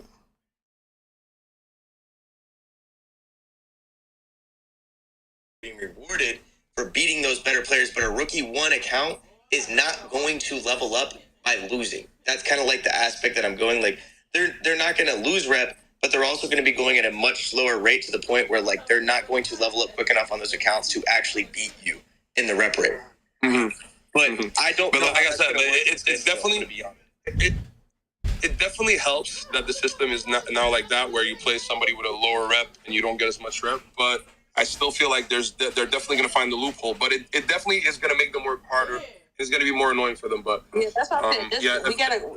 I don't know what the cut and dry solution would be, right? We can definitely like, yeah, that's what I'm saying. Like, this is a good topic of a conversation that we can have. Like, what suggestions can we do to ensure that, again, these races that are in the place, because we already see that the rewards sound like they're going to be fire, right? What can we do to ensure that integrity stays in the game, whether it be a reporting system, whether it be on the back end? Like, if we have suggestions as a community, this is the time to where we can get together, give it to Des, so that we can get the feedback to the right channels. I mean, I definitely believe that the top 10 race this year is going to be monitored because it's only 10 people that can only get it. So, one, that it definitely has that been confirmed? help. No, listen. Yeah, it's confirmed. There's only 10 people. It's in the notes. The top 10 people aren't going to care so much. Don't get me wrong. People are going to care. People are going to grind for it. But people aren't going to, as I say, let's say, like, it's not going to hit. Okay, so what he's worried about or he's concerned about is the events in the top rep. Because the top rep, obviously, everyone knows the top rep gets the most clout, get all the views. You know, that's what everybody wants to see. So he's concerned about the top 10. That's going to fluctuate. People are not going to care about that because they know you can lose it. On top of that, that's going to balance out the whole year. So that's a whole different aspect now.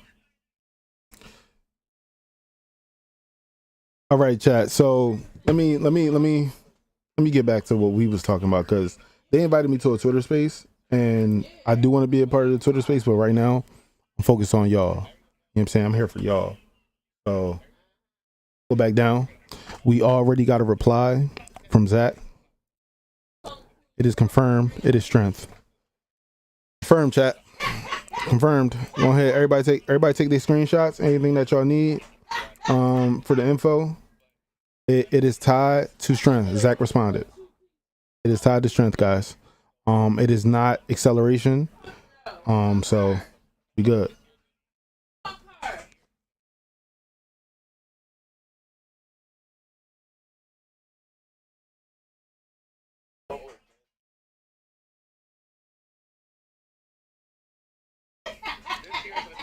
Strength matters, bro. Strength matters. Now I got a question, chat. Do y'all want to be with me in this Twitter space on stream, or do y'all just want to go to the Twitter space and listen in? Big Sir No, the whole tagline. Strength is tied to almost everything. You want to get bumpy? Go crazy. That's really honestly like, and get it to where, like Shake was saying, where we have to be professional feedback. Like, they're listening to us. It's obvious that they're listening to us the way that NBA 2K24 is configured, right? We just, as a community, have to get the feedback to the people that can give the professional feedback so that we can keep the game being as good as possible the entire year. And to speak on the top 10, I think, like Reed said, once you hit top 10, that's your stamp. You get your screenshot, then you can fall back and let everybody else rotate. And it's gonna be like 20 because the leaderboards would change, but everybody still had their time to shine. Yo, appreciate that follow out of the door. No, D-Man Gilmore. Salutes pod and chat. Are we gonna be able to change out secondary position on our my player like PG/PF as Ben Simmons? D-Man, we're not sure yet. The craziest thing is, most of the time when I was in my player, whenever I would get access to the playbook and stuff like that, in the player rotations and stuff, that's when I was able to, like, you know, mess with the player minutes and stuff like that. That's the only time I've ever known that would be able to be changed. You feel what I'm saying? But I don't know what the word is for 2K24 though. Of the world, content creators are a very small percentage of the people that make up 2K, right? Like Please specify why. and the abilities where some people may not have that. It's not going to be something that they would ever implement for sure. Now, I don't think forcing them to stream is the right thing, but I think having them save at least 30 minutes of gameplay of them finishing the event will probably be like something how like Madden does to ensure that you won the game, is to record footage of you winning. And something like that might work because it could record footage of you either winning games authentically or either, you know, that's just not realistic. That's a lot of manual work that you're going to have to put in to even verify things. 2K is not going to want to have to do that. I think that's too much. Or everybody just be the police, snitch when they boosting, and then get them banned when you know you're gonna get banned. You feel me? And then we just move on. Here comes the boosting police type shit. They see me, let me get me back in the day. I'm not gonna lie. They got the Warzone account. Why not the boosting? In Hollywood, we're gonna do you said, like back in the day, we're gonna have to. I'm bringing the fit back. I'll be on stream. Yo, bad boys, what you on? And we control it as a community. That's what I'm saying. Sheriff Hollywood. Hey yo, chat. You heard the feds, bro? You heard the feds, bro? I come into the space and they talking about being the feds. Hold on, bro. You know, that was pure concept. People used to dress up as Mike Wang, and when they would make a fake account that said Mike Wang or LD or Ronnie, and they would come in there with like a 5'2" midget that had like a tuxedo. Did he just say the word? He did not just say that, bro. That shit was hilarious, bro. And like, oh my, people really thought that was them. Go ahead, laugh. Yo, what's good, everybody? What's good, bro? How y'all been? How's y'all day going? So far, the park look good, man. The park look good. Yeah, you know what I'm saying? I just popped in and you know what I'm saying? The first thing I heard when I got in here is y'all being federal, you know what I'm saying? What y'all talking about? Yeah. Well, let me catch you boosting, iPod. Hey, yo, first of all, lying about that. iPod. Take it easy on that one, Pod. Oh, all right, so we ain't got, you know What's what I'm saying? good round ATF is the ain't in season here? pass worth I ain't it? gonna lie, I'm the federalist. Don't you be boosting in these streets, iPod. I'm be watching with a close eye. Oh, I know you ain't talk. You don't want to. Never mind. Don't try to play me. Don't do that. Don't do that. So far, y'all liking the city news? Yeah, 2 affiliations. That's good. It does not look like there's an actual court on the beach at all. Am I the only one that saw that? Like, does not? No, there is. I found it. There is. It's in the trailer. I went like bit by bit. It's a 3v3 court on the beach. That one court is not an actual court. It is. No, it's not, because if you look at the way it looks, it does not. No, but go in the trailer just before, 2 frames before, they literally show the exact same court, and there's gotten X dots.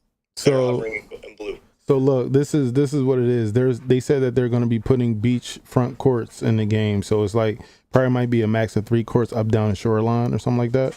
Right? I only see 1 iPod in the trailer. Okay. There could be more, but there is definitely at least 1, and it lights up at night. I found it like there's like multiple frames in the actual trailer that they sent to me. I found it, and it literally has gotten X dots on it. Yeah, no, I saw it. It was definitely players on it with got next, but it's no squads, John. Like, so like you can come in there with a squad or not. Like, it's not. Are you sure though? It's gonna be like it's not gonna work like that dots from this year, where like you can just hop on the dots as a squad. There was not an actual squad spot. You know, they kind of got rid of that squad spot. I mean, I don't know. We gonna have to see. But all in all, I'm liking what I see for sure. I just got done like going over like builds and stuff with the builder stuff that Zach put out. But the city stuff looking good. I definitely want to see what that starting 5 joint gonna be like, cause like I'm trying to figure out, is rep gonna be tied to that, whereas though people can go in and matchmake and like, you know, try to beat other players. You know what I'm saying? Like, say for instance, like you got a shooting guard that goes in and then he's playing against a power forward in the 1v1. Can they like choose to switch who they guard? You know what I mean? To give it like more of a 1v1 vibe, and then like you call for help and stuff like that when needed. Like, I don't know. I just want to see that type of stuff. For instance, the affiliations with the season, I know y'all see the Elite and Rise courts. A lot of people are going to go to Elite. I mean, obviously, because the Rise court just doesn't look that much appealing. Doesn't look appealing. Again, this is what I say. Like, this is when Shake was in here. I don't know if he was in here. I'm not gonna lie. I don't care about the appeal. I care about the food. All right. So, yo, Stacks, you still in here? All right. So these are my thoughts, right? 2 affiliations. I believe that there will be a fight for the rewards, but I believe with the announcement of the elites, everybody's going to the elites, bro, just for the look, for the aesthetic, right? So you already know that some of the best players are going to go to the elites, right? The top 10 news with the rotational leaderboard, I believe that having a rotational leaderboard, hopefully they give, you know, like the rewards and showing the top 10 all throughout the city and stuff like that are the best players on screens and stuff. That'll be dope. A lot of people have problems because they're like, yo, I fought to get to the top 10 and I don't got my rewards and stuff like that. Like, I think if you might make it to the top 10 and you get those rewards, maybe not have to stay in the top 10. You just get the rewards for becoming the top 10 and then get up out of there. Like, if you make it to top 10, you ain't gotta go to 9, you ain't gotta go to 8, you ain't gotta go to 7. Just make it to the top 10, get your rewards, and then give somebody else a chance to hit top 10 for the rewards. I think that'd be dope. But one thing for sure, it's like with me, I know that I'm gonna be coming into like playing the elite joint. You know what I'm saying? I know, you know what I'm saying? You know how me and you do, like me and you, we play more part together, right? But I'm also gonna have people that I want to go play rec with too. So like I'm gonna be in the rec a lot, you know what I mean? So I'm kind of cool. And it's just with me, I care more about, you said you lose the rewards if you get out of the top 10. Whoo, that's tough then. That's tough. Like if you fought your hardest to make it to the top 10 and you lose the rewards, like how, like devil's advocate, if you make it to top 10 and they give you a jersey that says top 10, why would you lose said jersey for making it to the top 10?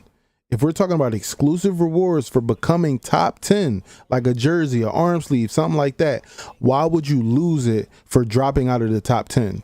The goal should be to make it to top 10 to get rewards, right? And then and you already know people who've made it to the top 10, they're fucking good. So they're going to mostly 5 to 6 of them will keep their status because they're going to play all year. But those other, like, you know, 6th, 7th, 8th, 9th, 10th, you know what I'm saying? Like those players, like they might rotate in and out all the time. So like, I think that people should definitely get their jersey, get whatever, like say for instance 2K gives them 99 boosts or something like that. Yeah, you get your 99 boosts, and then like if you want to, like say you like 15th and if you used all 99 of the boosts that they gave you for top 10, will there be 5v5 no squads rec? It should be. Well, I don't know. That's what I don't know. I don't know if there will be a no squads like rec, whereas though you'll never see squads. I don't know about that yet. But what I was saying to that point, what if you make it to top 10, right? And you drop out the top 10, they give you 99 playmaking boosts or something like that. Can you come back into the top 10 and get 99 boosts again? Like how does this fluctuating thing work? Now, of course, I know they want to give you 2 jerseys, 3 jerseys, 4 jerseys, and you got 4 of the same jersey in your inventory. I know that. But for those other rewards, can you drop out the top 10 and then go back in and then drop back out and go back in and drop back out and go back in and keep getting the same like expiring rewards over and over? I don't know.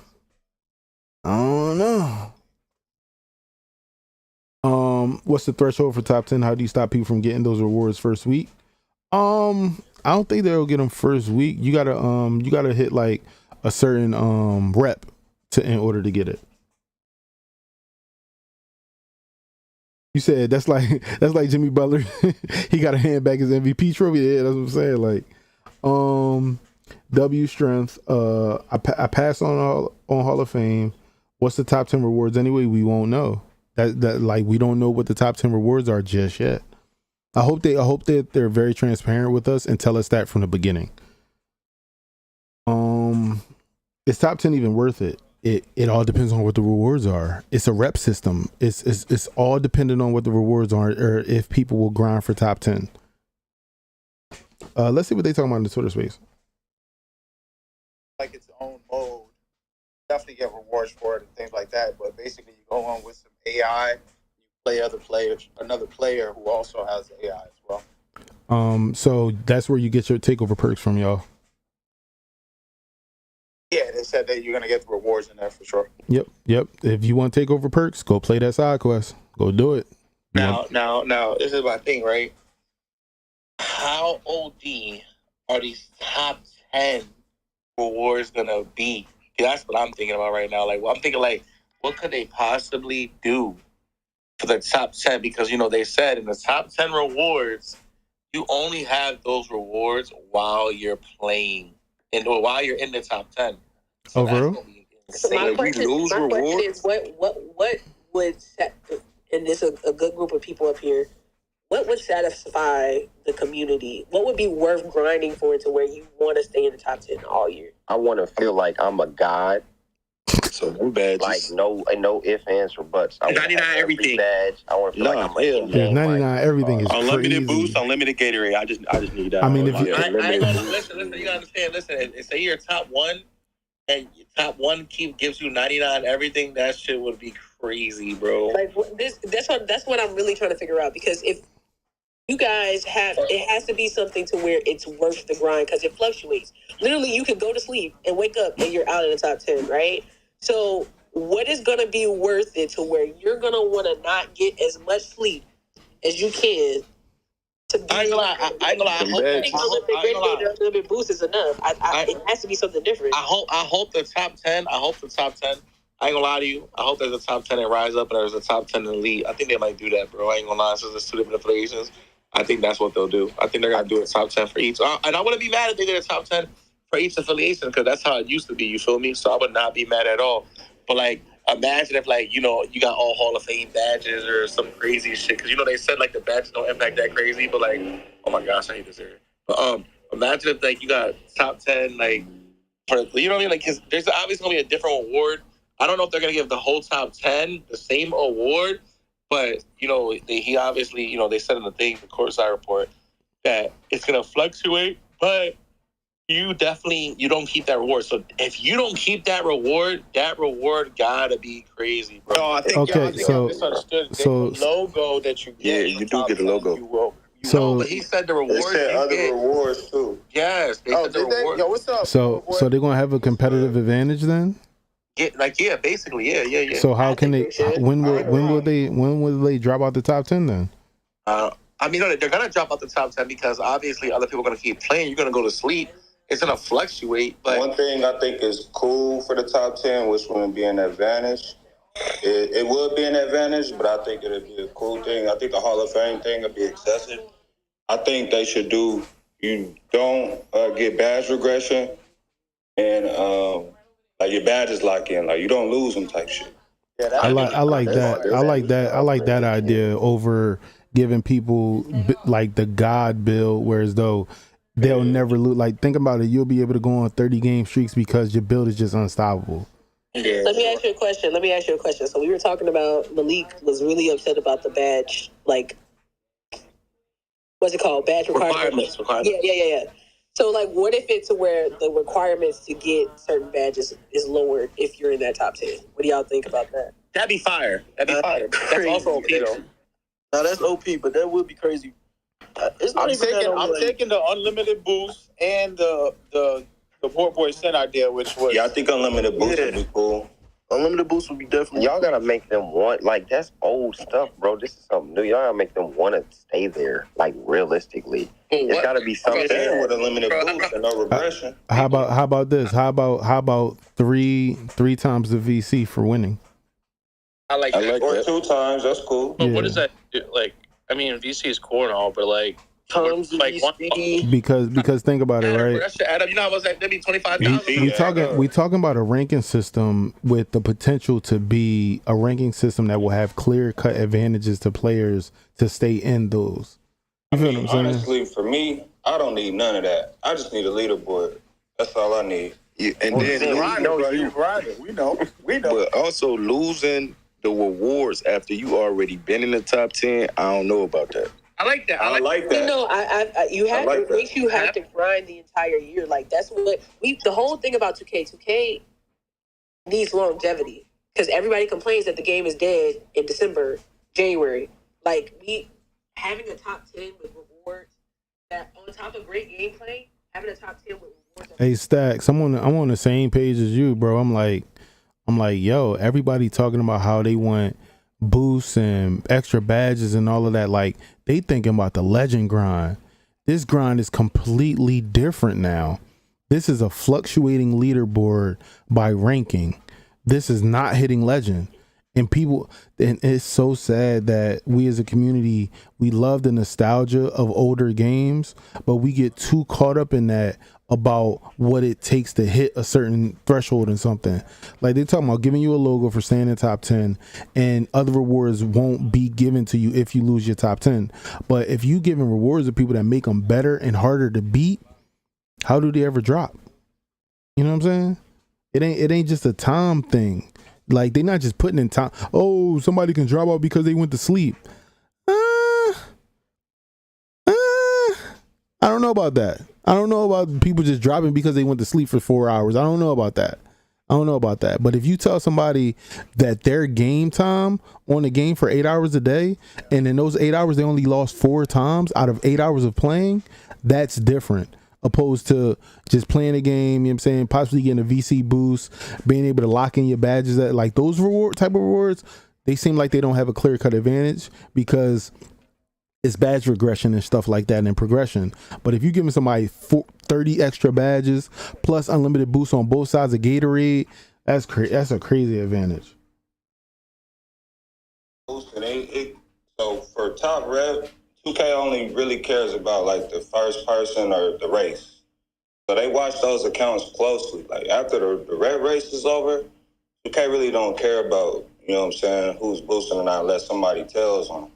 Now for the top 10, I think 2K is going to watch the top 10 closely. Gotcha. In my opinion, I think they're going to have a leaderboard for it just so you can see who's in the top 10. Because if there's no leaderboard for it, you won't know who's in the top 10 unless you run into them. What if 2K has some type of back end metadata that shows the gamer tags that people played with this new crossplay system? They have a log of how long the games take, the score, who you played against. They have that. Yep. So, you know what I'm saying, they can easily clear cut see who's a booster. You know what I'm saying? If they play the same team 77 times straight. And nobody spun at all besides them. Because remember, the kid that boosted and passed me on 20, he got banned. On 17, they got banned.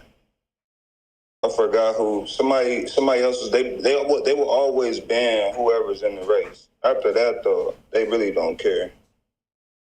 Right. You talking about like the first of, right? Yeah, but with them having the top 10, I think they'll watch that. Right, like all year while, like they probably hired somebody to just, hey, this is your job, watch this, make sure we good on this on the day to day. Yeah, because it fluctuates. So if somebody loses theirs, it'd be like, how did you get up here so fast? Yeah, plus we got the police in this bitch, so it's like I'm gonna tell them, call them. And I'm pretty sure whoever's in the top 10 go be boosting police too. I mean, at the same time, I know if I'm number one and somebody try to boost it past me, I'm gonna say so. What? Hey, it's over with.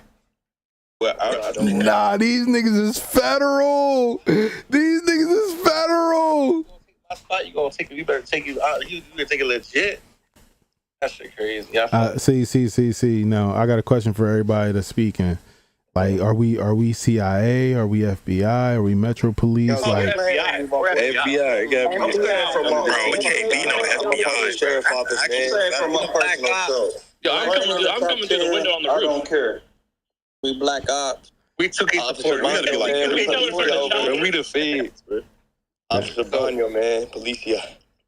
I'm not gonna lie. In the previous years, I did see boosters get caught, like on Twitter, and like I would just see it on my regular timeline. I see the dude still playing like the following week.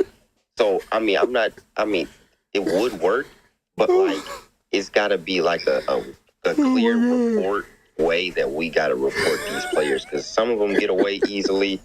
And they just still get the players. Nigga, big CIA. But I want them to get like caught instantly, if that makes sense. Yeah, honestly, we want any good system, any good game. Nigga said I'm making citizens arrest.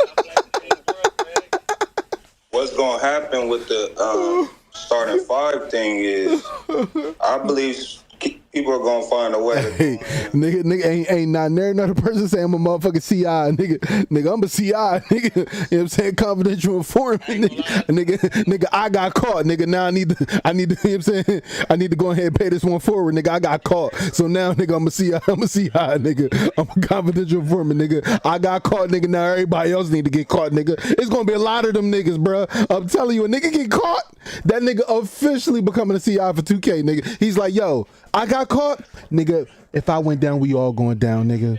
Nigga, give me the nigga. It's my ship now. Like, if there was like, if you were in the top 10, like, you have the ability to only like to alter your court. I mean, what do you mean? Oh, I've been to that, but like, that's just gonna fluctuate every day, so that changes so much. You feel me? Like, that changes a lot. That's what I'm saying. If it fluctuates, I think your player has to have an advantage. If it fluctuates. Yeah. Nigga said 2K Rico lost is crazy. Yeah, that is like you lost. Hey, yo, nigga started. That's the point. Like, you lost something that made you stick out. That's the whole point of top 10 is to stick out. Yo, like, nigga, I'm bringing down the whole fucking. Hey, chat. Listen. I know this is probably because like they one of the biggest clans out there, nigga. Nigga, if I find out some shit on DF, nigga, it's gonna be iPodDF in this bitch, nigga. Big CI, nigga. I'm bringing down the whole ship, nigga. Big DF, nigga. Let me find out one of you niggas is out here doing this. Nigga, I'm joining, nigga. You know what I'm saying? Hey, yo, I'm the OG, baby. Let me in. Nigga, I'm taking the whole shit down, nigga. I'm burning all that shit down, nigga. AJ Reed! Ain't no way, Jay Reed. Not you, Jay Reed. You got that right. Not you, iPod, nigga. Not you, motherfucking. I don't want to be saying or nothing like that. I just be switching people out randomly. Have certain people happen. That's me. Like bug me out. Yeah, My John took him. I don't even come back. Alright, but I try to keep it to where it's just mainly content creators. You feel me? I do bring people up here and there, but I try to keep it to a balance. I'm trying to be a good guy and be nice to everybody. I did want to ask y'all, too, when Hollywood was just talking. Do y'all really think it's going to be a problem for people to get games on the twos in the elites opposed to the rods because the rods courts are so close together? Hell no, it's crossplay. Ain't nobody about to have a problem getting it. My opinion. There's no reason. I think the same. No, I think they listened to what we were saying because, like, you know, one of the things that we were preaching about, we were preaching. Power DF inside this Twitter space. I'm about to be like, yo, Power, let me join DF. 3v3 courts and 2v2 courts. That's why nobody can find no game because everybody on the court. Yeah. You know what I mean? Like, so I already know people are gonna go into like if they did make it that way. I already know they're gonna go back into making the game where next year I hope they don't listen. But you're gonna hear people. People gonna be like, I don't want to wait for games. I'm gonna tell them y'all was bad. Y'all didn't get games last year, right? So I don't want to hear it this year, bro. Like, I mean, one in 17, you know, you'll go to Sunset. You know, if you really wanted to play twos, you'll go to Sunset. You know, I mean, definitely Sunset play threes too. But if you really want to play threes, you go to Rivet. You know, niggas didn't go to Old Town. But this the biggest thing though. Rivet 1-2 score Old Town. But you know, you go to Sunset and it's 3-2 scores. So Sin, think about it like this though. You look at it too, like it's so many. We have two different.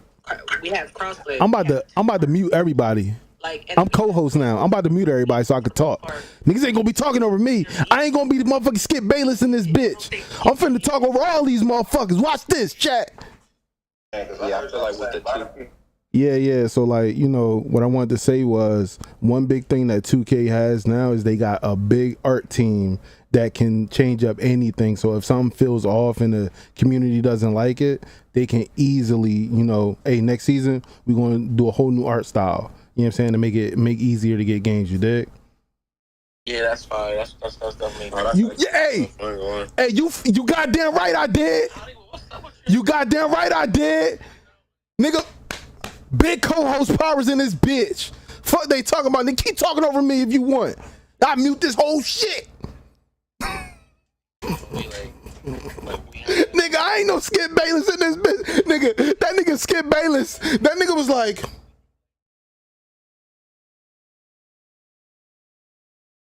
nigga, the whole episode, this is Skip.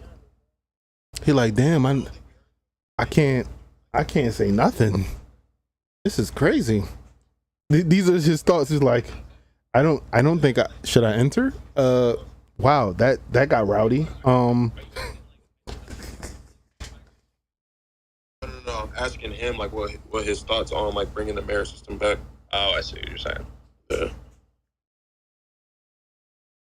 Carter, you muted. What happened? What'd I do?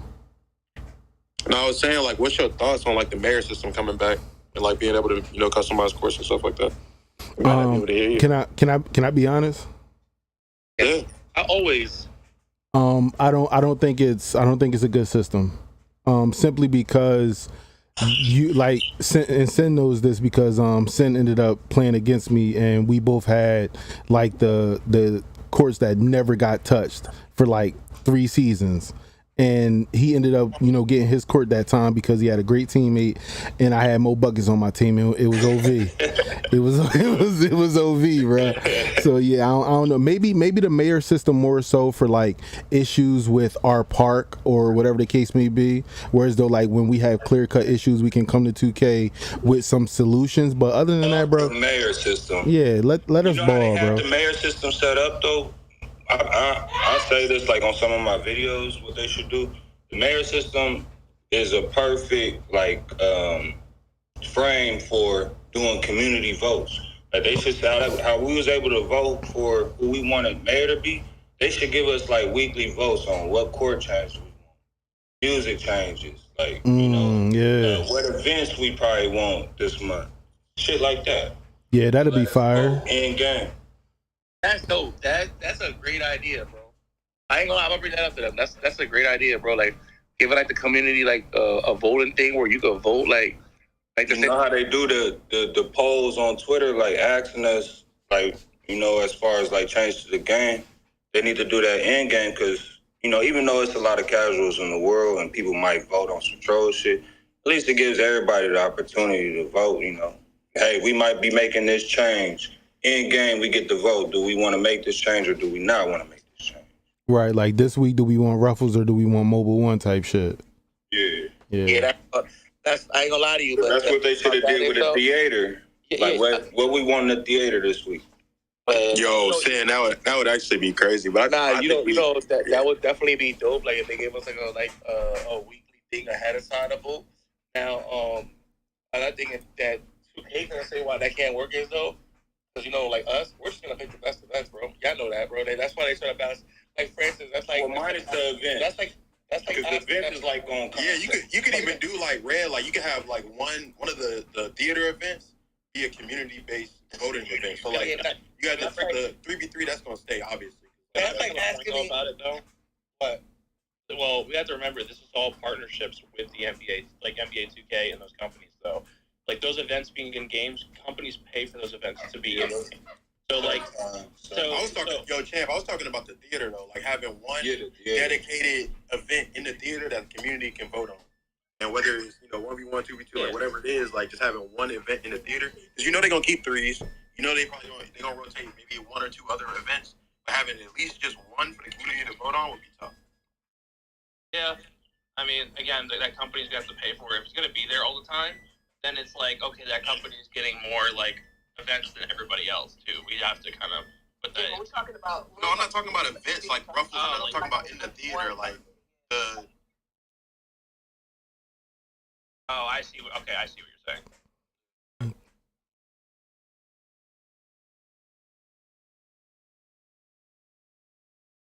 Don't everybody speak at once. Oh dang, it got real quiet in here. Everybody good? No, I thought my joke was fucking. I'm not gonna lie, bro. Yeah, I keep thinking my space be broken. Like I'm like, what's going on? Nah, I thought somebody was talking, but I just couldn't hear.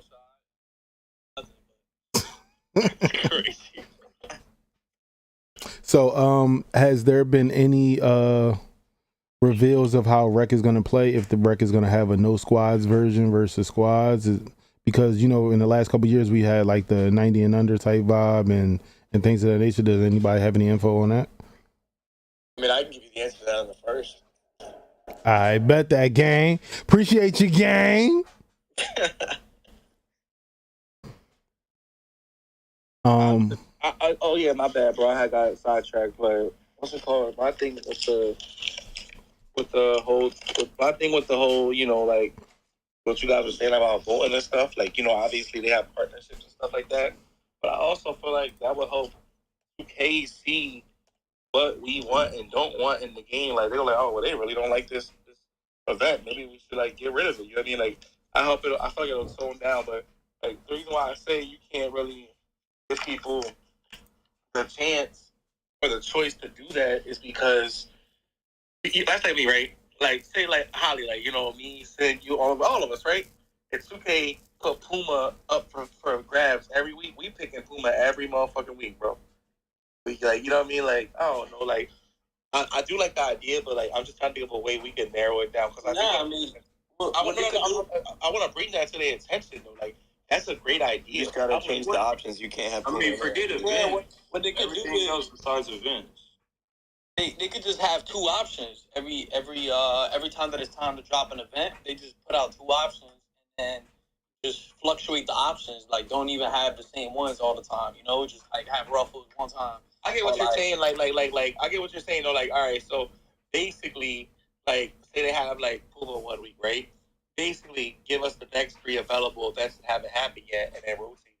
Exactly. Right. So, all right, that's a good idea. And then even with the park, like, you know, with the park layouts, you know how they change the park layout, which we don't know. I mean, they're probably going to change it this year too, or maybe they won't, depending on how it looks. But even with the park layout, right, like with the core layouts, I feel like they should start voting like closer to, like, let's say the end of the season, before the season change.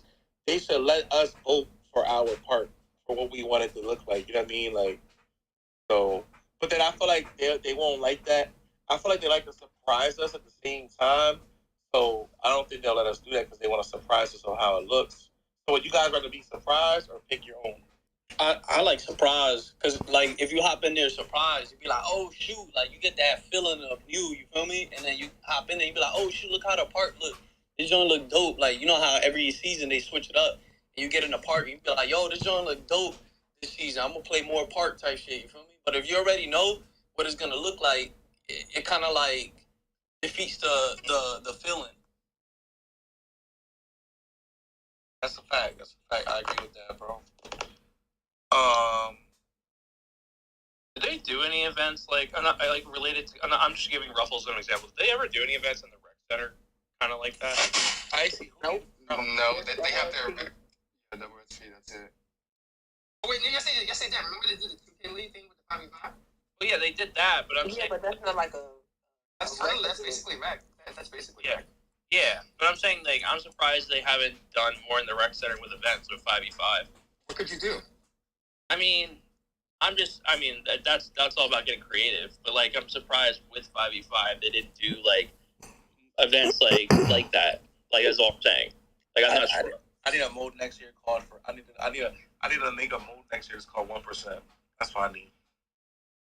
I think they did a lot of 1%. What is that? Like, why is it called 1%? Motherfucking move, bro. We can be happy. I'm trolling, bro.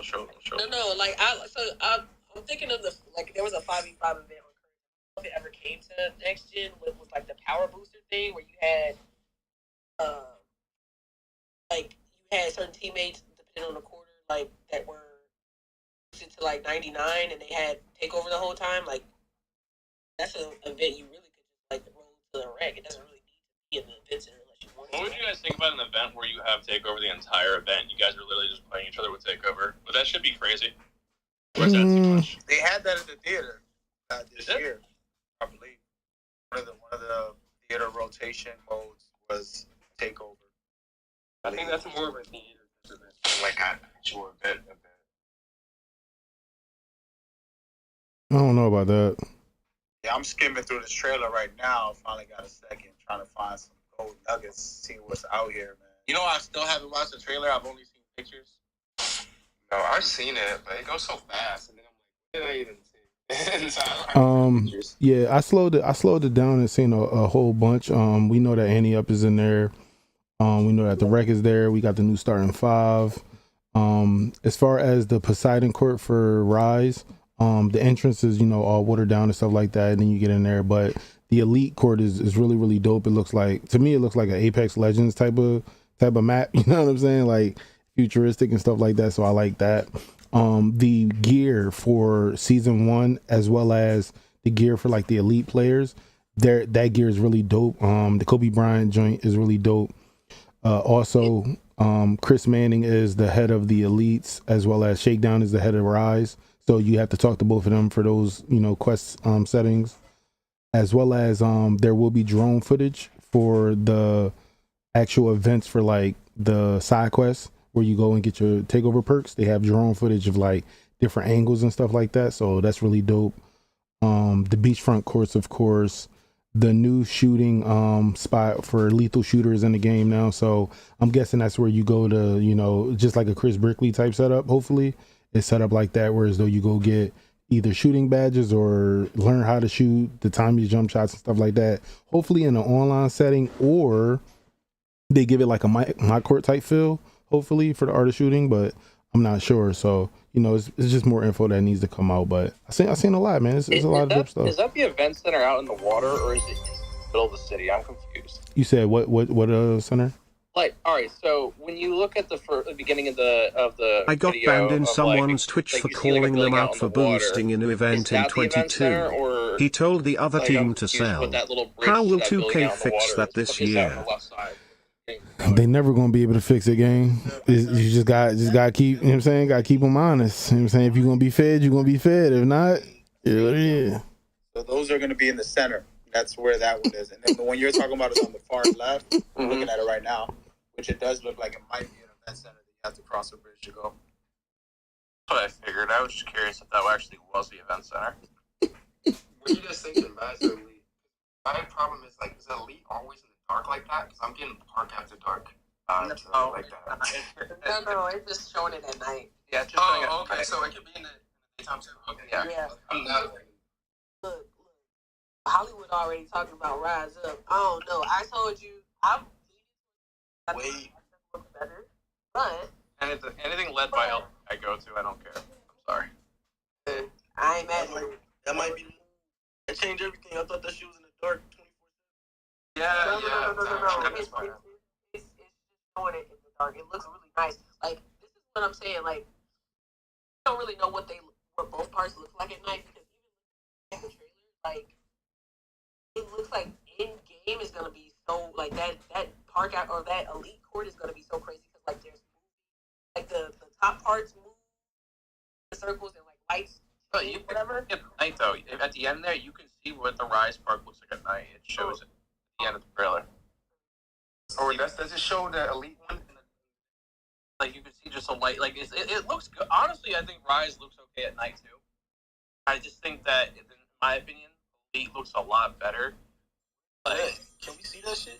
But it's like I know it's in the distance, but again, like it is like they have the lighting is already shown there what it looks like. It actually does look good in my opinion. But they have a couple. You know what's crazy though, Champ? There's a couple of like courts in the Rise that are under 3v3 courts that are underwater. So like I'm trying to like see. Do y'all want me to? At night, it could be fire, and especially if that octopus moves, bro. Like that would be. It's an octopus, right? Or am I tripping? Yeah, it's octopus. Yeah, like that would be dope. I'm telling you. Like I don't know. I think there's so much. I gotta see. Honestly, I'm not gonna pick until I know if there's some type of boost. I think the fish tank is gonna. I think a lot of stuff in the fish tank is gonna be in the background and move. And probably things are gonna light up in the fish tank at night where you can see it. It'll probably look better at night for that court as well. Hey, do anybody? I know. I don't know if this was talked about already or whatnot, but does anybody know if Rick and Pro-Am will be finally getting like a new update? Like, is Pro-Am gonna have like? Nobody knows. So that's like, do y'all think? But do anybody in here think that September 1st. Jerseys back where you can wear your own clothes. I'm not gonna lie to you. I think they're doing something special with that because they haven't. They do, and until till now they still haven't even shown like with the stage, with the Pro-Am, with none of that. But I'm saying, do we want that back though? Do y'all, as content creators and as people that play the game a lot, do y'all want it to where you can wear your own clothes in the rec again? Like, is that something that people like hit to the devs? Because I know the issue with that is when people wear the same colored shirts on opposite teams, and you can't tell people apart unless you have to do something. Yeah, NBA Live used to do it where you have to customize your character, and you wear light clothes, and then you have dark clothes. So then whenever you go in to the rec, for example, you'll end up putting on black if you're away. But can't they separate that too by like your appearance and your apparel, and then like for like I'm not saying for the whole rec because I like what they do with seasons, but I'm saying like for like what's it called an event. I feel like the rec should have events. Speaking on like the city and stuff, I feel like the rec should have an event where you can wear your own stuff maybe like once a month because that brings the nostalgia back of 2K15. I think a lot of us like that too as well. That would be a dope event to put back in the ring. But I mean, like obviously, like there would need to be.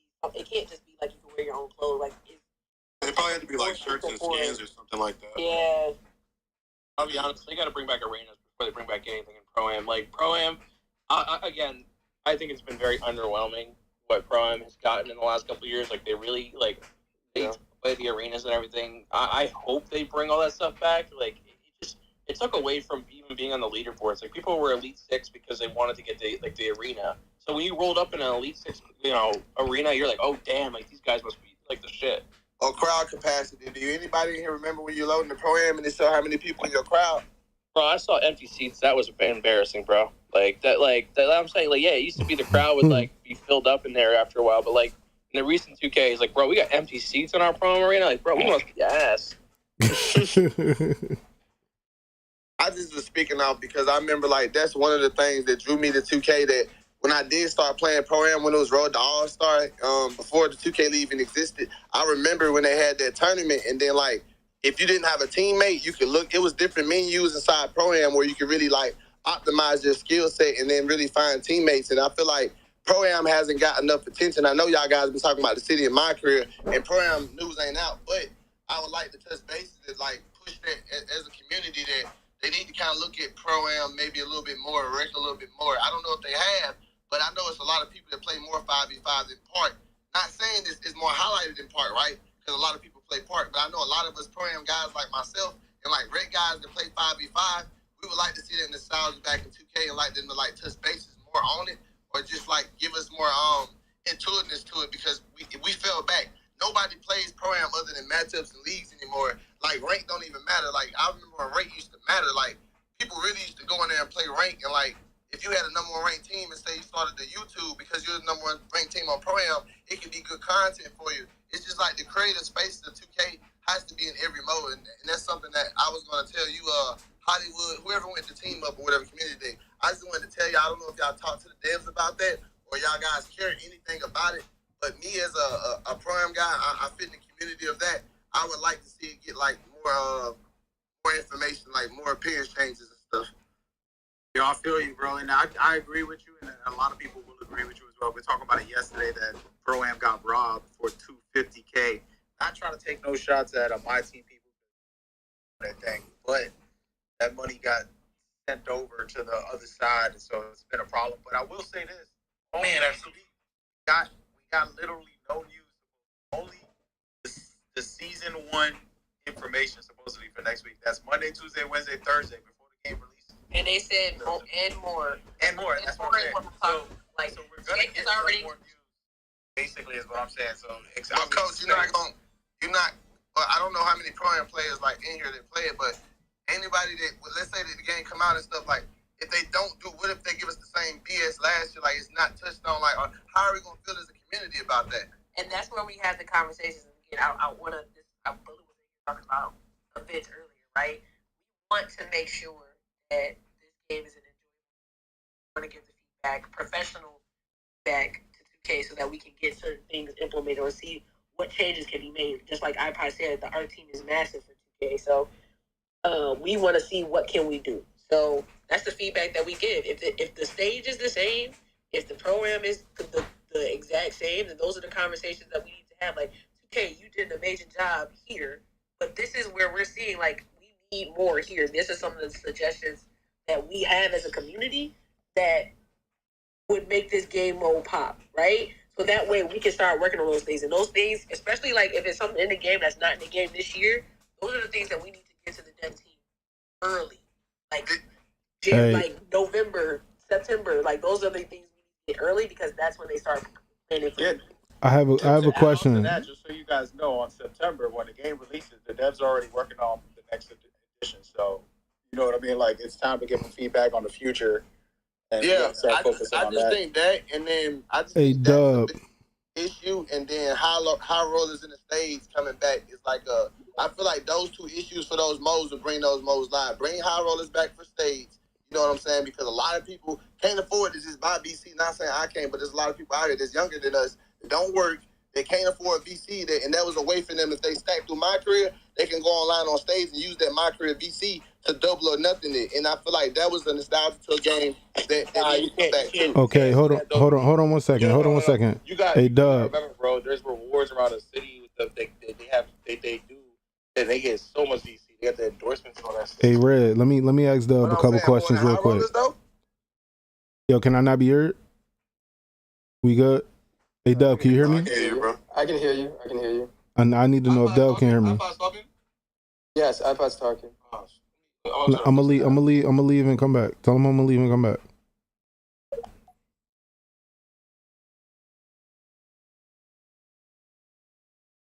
Yeah, I heard him. Yo. It's fine though. You hear me? Yeah. All right, so Peep, Dub, I got a couple questions for you. Do you want a matchmaking leaderboard for like Pro-Am? Yes, I would like to see that. Would you like a track to like potential NBA 2K League prospect type stuff for Pro-Am? Exactly. Yes. Okay. What about like custom gyms? Of course the like my court features like the shooting machine and things of that nature. Would that be like something crazy too? Yes, it would. All right. What about scrims? Like being able to scrim without having to like actually do it for ranked. Yes, you hit everything on the nail. Yes. Hold on. Is there anything else? Like, I mean, when it comes down to Pro-Am, I feel like if you're a Pro-Am player, you don't play park in no other mode. Yes, I mean, I feel like other than custom gyms, custom jerseys, I feel like scrimmaging with your team. I feel like I think it's called proximity chat, where you can talk to the other team also in Pro-Am, even though that can be kind of toxic. I just think a lot of stuff can be implemented that's not implemented inside the. Hey, let me tell you my suggestion for Pro-Am, right? I just want to put this out there. Pro-Am is supposed to be a gateway into the NBA 2K League, right? Yeah.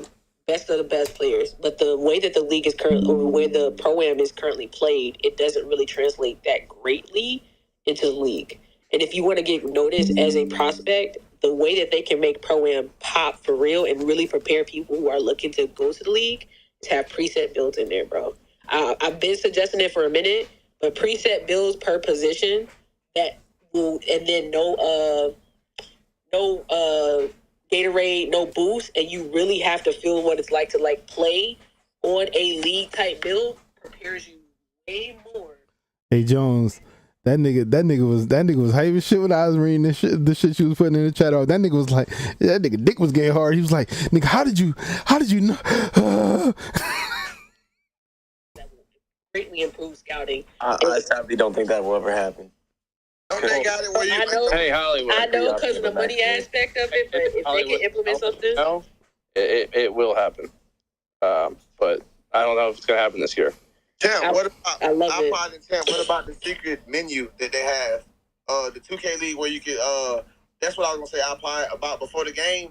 Well, let's say if our point guard is really a small forward, but he's a small forward, just hypothetically speaking, but he want to play the one.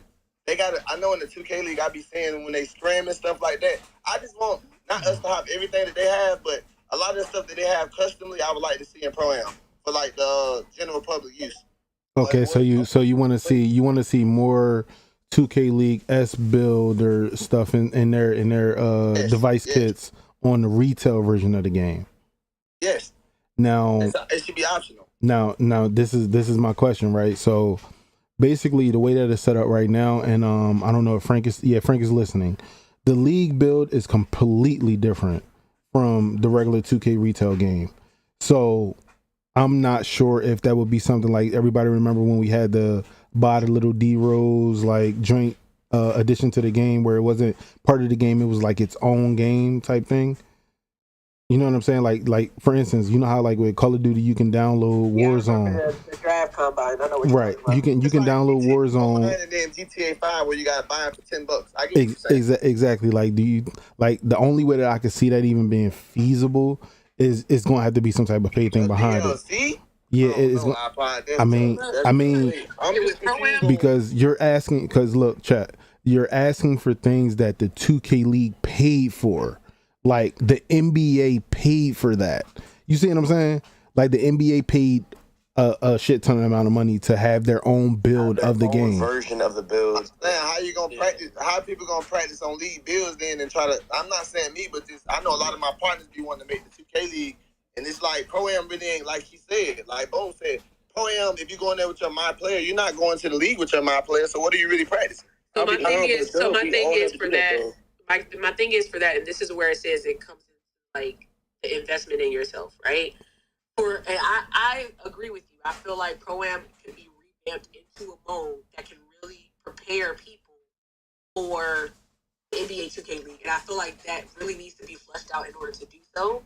My thing too with it though, you have to understand from the business perspective. If they make a mode where you have preset builds that are at a certain point, what's to stop people from just playing that mode and not creating my players and playing it that way? You see what I'm saying? That's gonna split the casuals from the competitive community. No. But here's the thing: you're not looking at it from a business perspective. Look at it from a business perspective.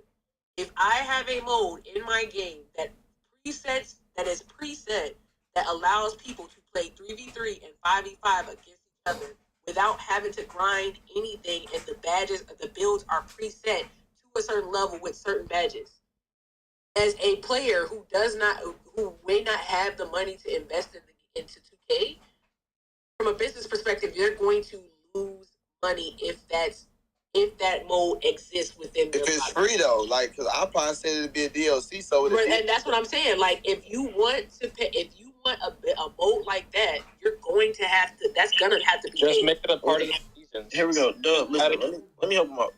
Dub, I think you're a little confused too, because you said like, oh, we don't make the league with our mod players, which isn't really true. Our build is based off of like what the best mod players are. Like the league build comes months after retail already been out.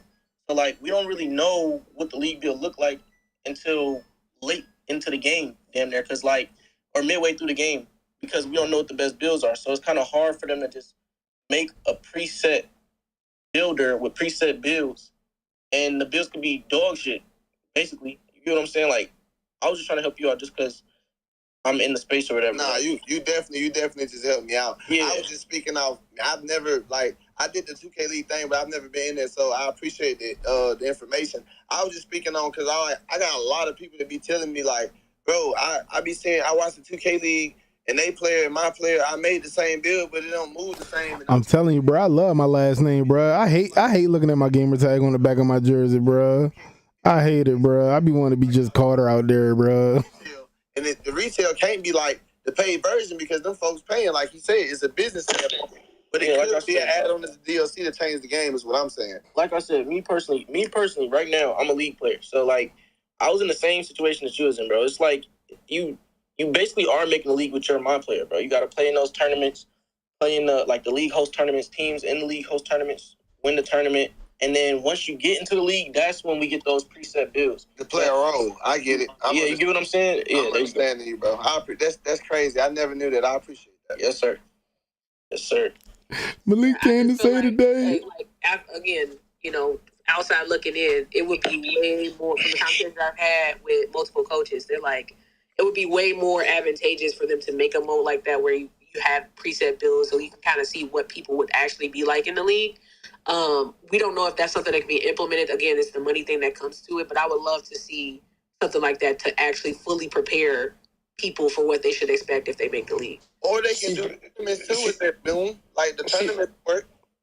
See, but Boom, if you charge for it, now you're limiting the amount of people who can try to join the league. You don't even have to charge for it. You just make it a part of the seasons. If you're paying for the seasons, just because that's basically like a DLC, and it's not. If you have to pay for the seasons now, basically the only way to play that mode is if you continue to keep the seasons. That's how 2K makes their money. That's how that they would be dope. That's a dope idea too. Or, I just want. I had conversations with coaches, and they're like, I just feel like it will better prepare people for what to expect and really put, take scouting to the next level for the league. Because I'm a big advocate for the league. I go to a lot of the events. I want to see the league succeed because I feel like that's the future of 2K. I feel like that's the future of esports, especially if it can get big. But I just think it better prepares people. Off season every year, I watch a lot of these prospects. It's literally what my content is. It is so hard to scout like prospects in like a regular pro-am game. I can't scout them in pro-am. They had to be competing in these competitive leagues for me to even get anything. And on top of that, there's a UPA that's in person. That's just the best resource for scouting in general. So right now in the game, it's very hard because they also play a totally different game when they get to the league level. So it's kind of like it's very hard right now for coaches and GM actually. That's like college to the NBA though, bro. When like what I take from what Malik said is like when you playing in them tournaments, that's damn near like you transitioning yourself to the pros to get looked at, and then when you get looked at, it's if you can. Hey, yo, Miles, appreciate you for becoming a member, gang. Because it's more like it's really basketball because it's a marketed product. Yeah, which is great. What we're saying is, I just want to be a champ. Want to see people be better prepared. If you look at people there's literally scholarships for esports in college now, right? Esports is like going to be the wave going forward, especially as we go into the future. So I know that 2K could be in a position, especially being affiliated with the NBA, to be as big, or not as big, but it bigger than it is right now. And you can see from the viewership and the accessibility to it that it's growing. The way that you do to make it bigger in terms of long term is to tap into the market and make it to where it's accessible and it's something there for the people in front of their face that gives kids who are good at 2K at a young age the ability to hone their What's good, Miles? Great in the league going forward, right? Scouting in the league, yes, there's pro-am, and pro-am definitely you can tell who's the top people and who's going to be great. But there's a lot of times when you'll see people when they get from pro-am and they're doing great and they get to the league, it doesn't work. So it's just would help because you don't have that culture shock of I don't have no Gatorade, I don't have no boost. I'm going into this. This is it just better prepares you and they can see what's going to fit better for their team and what's not. So maybe how about this? How about it'll be something where as though for the NBA 2K League and their events this year, maybe, or even next year, maybe they can do something where when you go into the event space, you have to choose the build that you want to rock with. And when you go into the event center, you got to play on that pre-made build with no boost, no Gatorade, all of that with the harsh restrictions that it is. I love it. That'd be better because remember, and Malik can attest to this because he's in the actual 2K League. Those builds ain't 99 overalls. Those builds can't have certain gold and Hall of Fame badges on certain builds. Certain builds can't go a certain height requirement. So there is a huge restriction to when you go over to that league build because you're not only playing a different game, you're playing with builds that ain't made to do everything. Yeah. So it's definitely a shock to the nervous system when you grinding for the league. And then you, like you said, some people make it there and it just doesn't resonate. You was the best lock small forward out there in pro-am, but now you gotta be a popper because it ain't there. You know what I'm saying? You ain't got it. You feel me? Yeah. I just want to see what I'm saying is we already had. What I'm Love trying that to the tell you city is is going back to the Ogway. A lot of people did it. 18. Appreciate that $5, Miles. Yeah, the city 2 affiliations and it's just going straight basketball. It's gonna be good. But it was like windows where you could play it. If they could bring that type of mode back, in a sense, is what I'm saying. Even if it's in seasons, you got to pay a little league pass for it. If they bring it back, I feel like boom, that's kind of like the idea that you had already. The combine had the preset builds where you. No, they didn't. Well, they did. But the coaches and GMs, I'll be honest with you, it was a very hard resource for them to use to actually draft players. A lot of coaches and GMs will admit that they didn't use the combine. Appreciate the $2, P baby. That's the We should be reality able of it. to It's test builds online it's hard to PvP. for people to scout players when they're playing against. Test builds online.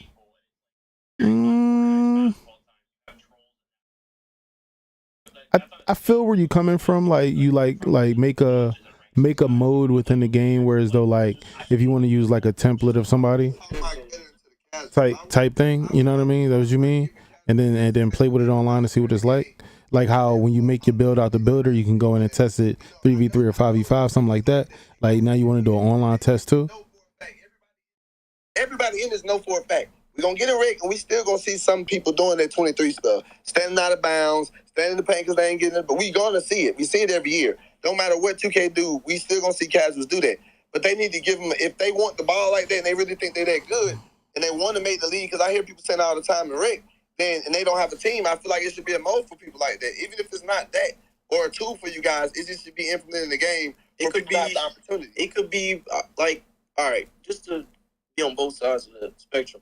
Like Champ was saying, like it's definitely not a good like tool for scouting players to get into the league. Just because like it'd be people like me, for example, when I was trying to get in the league and I had to play the combine to get in the draft pool, bro, I'm getting like triple teamed with 2 inside centers just sitting in the paint. So stuff like that. But on your end, what you're saying, I think to compromise, maybe it could be like an event or something, like an event once in a while where y'all get to dibble and dabble in there. Like, I don't think, because you got to think of it from a money side, bro. Like, it's not no, like, they're not going to just give people preset bills, bro. That's just not going to happen. Yo, I'm going to pull you down real quick, so you can get your answers. All right? All right, brother. Actually, you can keep him. I'm actually have to step out for a little bit. Good talking to y'all. I'll be back later. Okay, bet. That's perfect. Request backed up.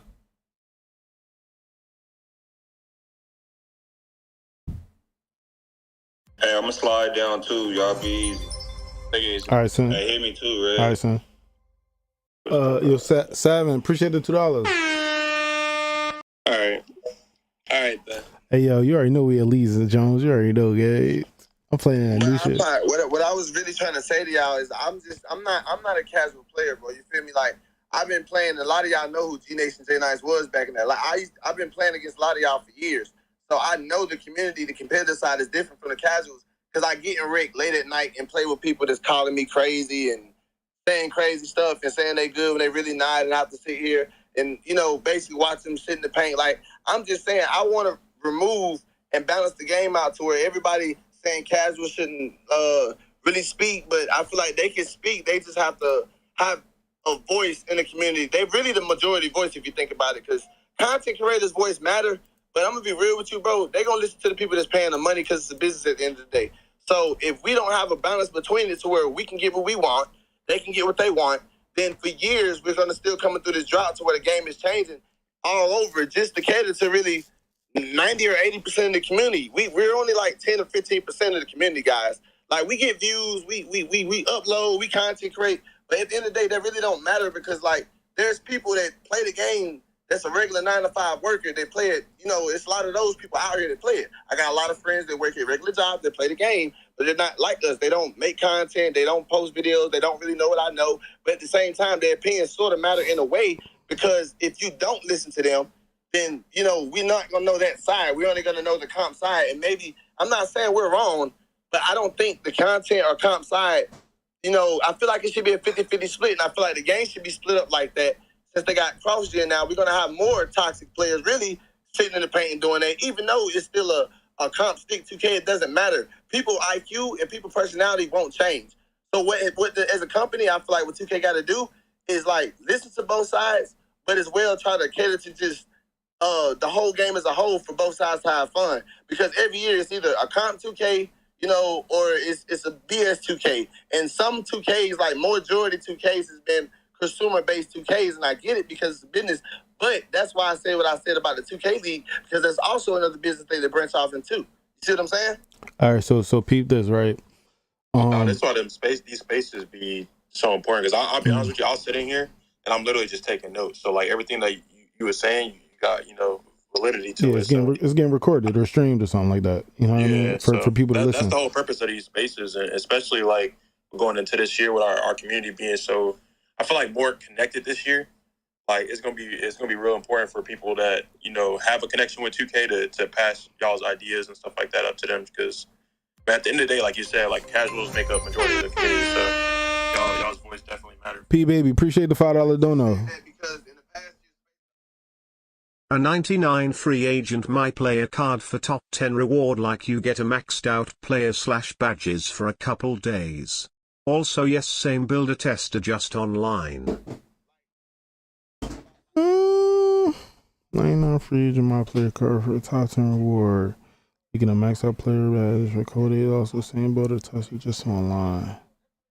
I mean, I know for a fact that it's going to be one of those things where, you know, then you quantify it to only for people that, you know, get in the top 10. So now it's like, oh, what about everybody else that can get in the top 10? So it's like it has its advantages and disadvantages as well when you look at it from that standpoint, because now you only hitting it for 10 people. You know what I'm saying? Whereas it's hundreds of thousands of us. You know what I'm saying? But you know what I mean? So that's why I'm saying, like, if they spending that type of money on the game versus me, I'm gonna make probably like one bill spend like 500 under. But that's just me. You feel me? I'm not finna spend no band on 2K because I did that like when I was younger, but I'm older now, so there's no point. So I see that, but other people don't see that. They're casual, so they're gonna be fooled a lot. You get what I'm saying? So we should listen to a lot of what they gotta say, but it shouldn't be as implemented. I get what you're saying, iPod, is to where it's fucking up their money. I don't want the mess up their money, but I also want both sides to be heard so the community can. Wait. Yeah. So because he addressed me. So look, I'm never the type of person that says something about not messing with somebody's money, simply because as a consumer, we are always going to have those gripes with companies about what we spend our money on. So for instance, right, you said that you'll make one bill spend 500, but you'll never spend a band. So you mean to tell me that somebody that makes two bills will spend a band? So, you know what I'm saying? Like $500 on a game and is not that far from 1,000. You know what I'm saying? Like, it's not that far. If you already spent 500, you're a cracking basically on a video game. You know what I'm saying? Something really like 750. So it's like, right. So Pete, right? So what I'm saying is, right now, you know, we have Frank up here as a co-host. When it comes to the NBA 2K League, right, and what they offer a real life experience to becoming a competitive gamer in the basketball franchise. The NBA 2K League is ran by the NBA. So when we talk about the affiliations and everything like that, like, this is an NBA led thing. So for instance, right, for you say you're a competitive player, you know, you have league dreams and stuff like that. The number one advice that I would give to somebody like you is to follow all the teams of the NBA 2K League, all the coaches, some of the players that you gravitate towards when you're watching the league content. Watch all of the streams, try to join some of their actual what is it called? I think it's like I don't want to get the name wrong. It's when regular people come in, like the regular teams, you know what I'm saying? Not the league teams, but when you community teams, when you come in with your community team, try to play in those actual tournaments and events, right? Like, you have to live and breathe the NBA 2K League to try to get into it, is what I'm saying. So you may even get your hands on what it feels like to play in the 2K League if you can get your community team within the 2K League's tournaments, because they have public tournaments all the time that some community teams get into. You feel what I'm saying? So if you do that, if you live and breathe the 2K League and everything that it has to offer, there is potential upside for you joining. But if you're somebody that works a 9-to-5, only plays rec, and then says you have league dreams without doing any homework. No. I'm not trying to make the league. I'm speaking off, like, I'm hearing this. I'm a content creator. I do content.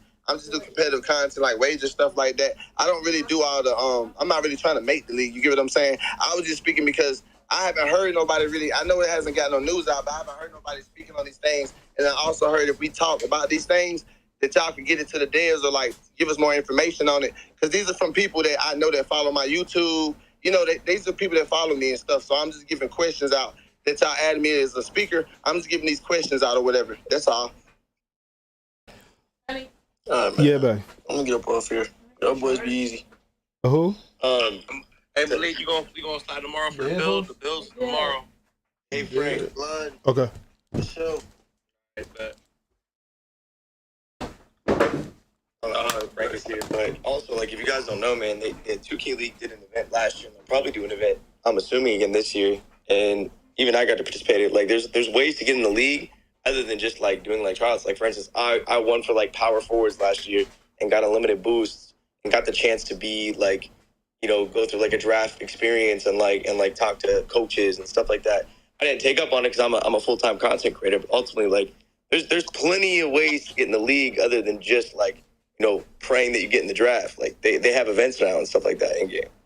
You know, think about the community tournaments too, like Coinbase. Like that's an open community event. Yeah, I found my way into finals in one of those. The biggest thing that I think the step forward for the 2K League is them getting those team tournaments entwined into the game. So those people who want to go from casual to try to become a pro, they have access to that information of that going on. Because the biggest issue is that it is a third party thing. Like it's hard for if you're not in the Twitter community or the competitive community, you don't know when these are going on sometimes. Like, it's not like I pop up on 2K and out of nowhere, Hornets Venom GT is hosting a tournament now. Like, that type of stuff needs to become a little more accessible. And with the league build, I think, like, putting it in the as a consistent mode in the game, I think it could take away. Hey, yo, Cash, I only spent $300 total on 2K last year. I might do the same. Dealing with, because there's people who will pop up and see the 2K League, and they're like, man, how's this guy missing the shot? I knock that down all the time in the rec center.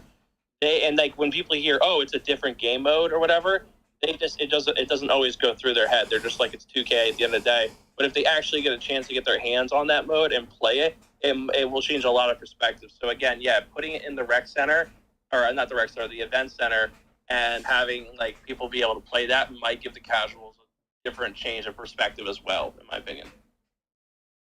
I mean, it goes back to, you know, saying that you kind of have to live and breathe it. You know what I mean? Like if it's something that you're chasing, like if it's a dream of yours to make it to the NBA 2K League, you kind of have to live and breathe it. You know what I mean? Because you will know that Hornets Venom GT is hosting a tournament if you're following them and you're following along with their journey, whether they have, you know, content creators promoting their brand, or if their brand is very active on social media. You have to live and breathe it. You know what I mean? Like as far as us news content creators, right? We have to live and breathe news, right? Which means I have a list here on Twitter that has every dev, all of their social media accounts on a feed that updates and adds me whenever and sends me a noti whenever news drops. And I've started to put a few content creators in there as well because they're getting news from other sources too. So like you have to live and breathe it if you want to succeed at it. It's that simple. And that's with anything in life. Even if you have a regular job, and they train you on it, you're not going to take the training for granted and then just go out there and do whatever, because you'll mess around and injure yourself or do something wrong and lose the business hundreds of thousands of dollars, and then you'll end up getting fired. So it's like, if you have to make it to the 2K League, if that's something that you want, if it's your dream, you're going to live and breathe the 2K League. It's that simple. Now, as far as Pro-Am goes, a lot of players in Pro-Am feel like, hey, we don't have all the customization that everybody else has, and we want that. And I completely understand that, because it's a mode within the game. They need to put some type of, you know, time and structure into that to make it a better experience for them as well. But if your, you know, grind is the 2K League, some people can even do it without Pro-Am that I've seen. But Pro-Am is a good resource to potentially get seen by people like Black Frank White and them, because like I said, they live and breathe the league, bro. And that's something that you just have to do.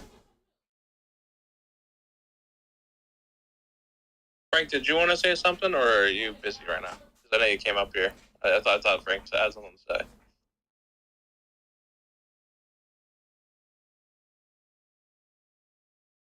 That boy Frank is probably in a Zoom call right now in this space when he ain't supposed to be.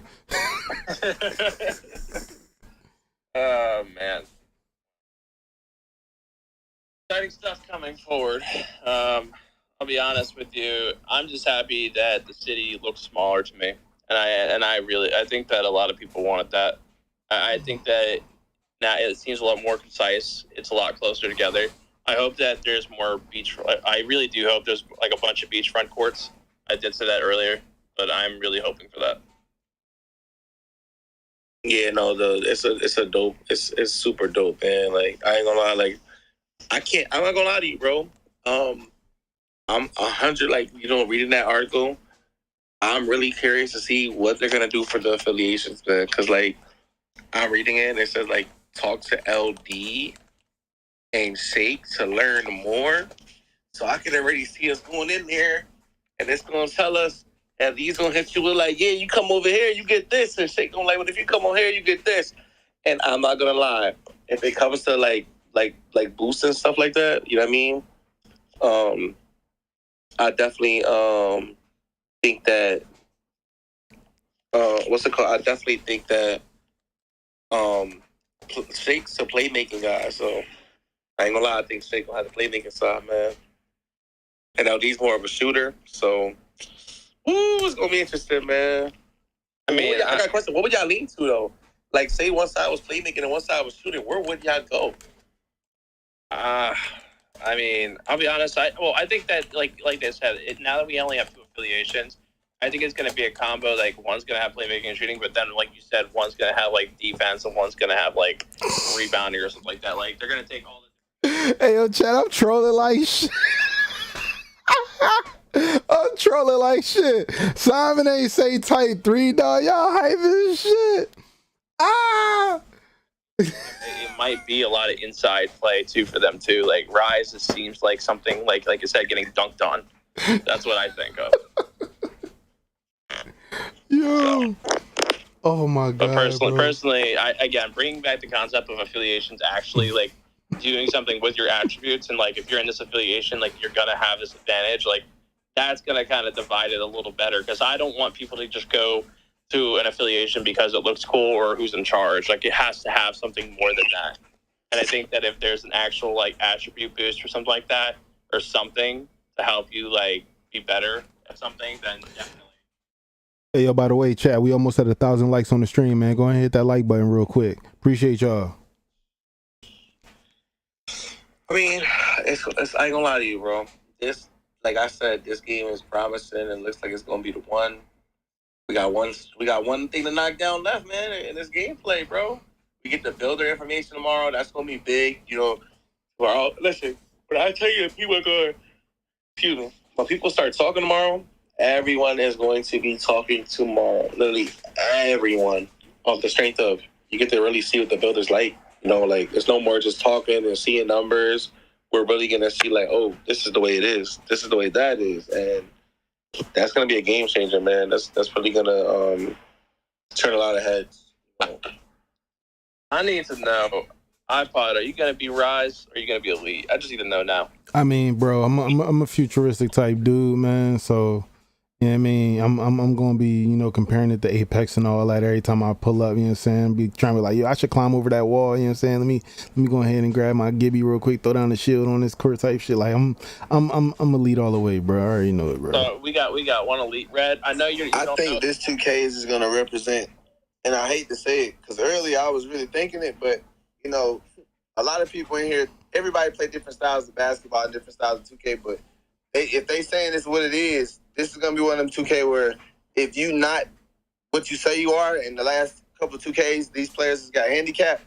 It seems like the handicap is going to be like a thing to where you're no longer handicapped. You're going to get exposed. It's going to be, I think it's going to be a little bit more toxic than what it is as far as like people getting kicked off their pro-am team.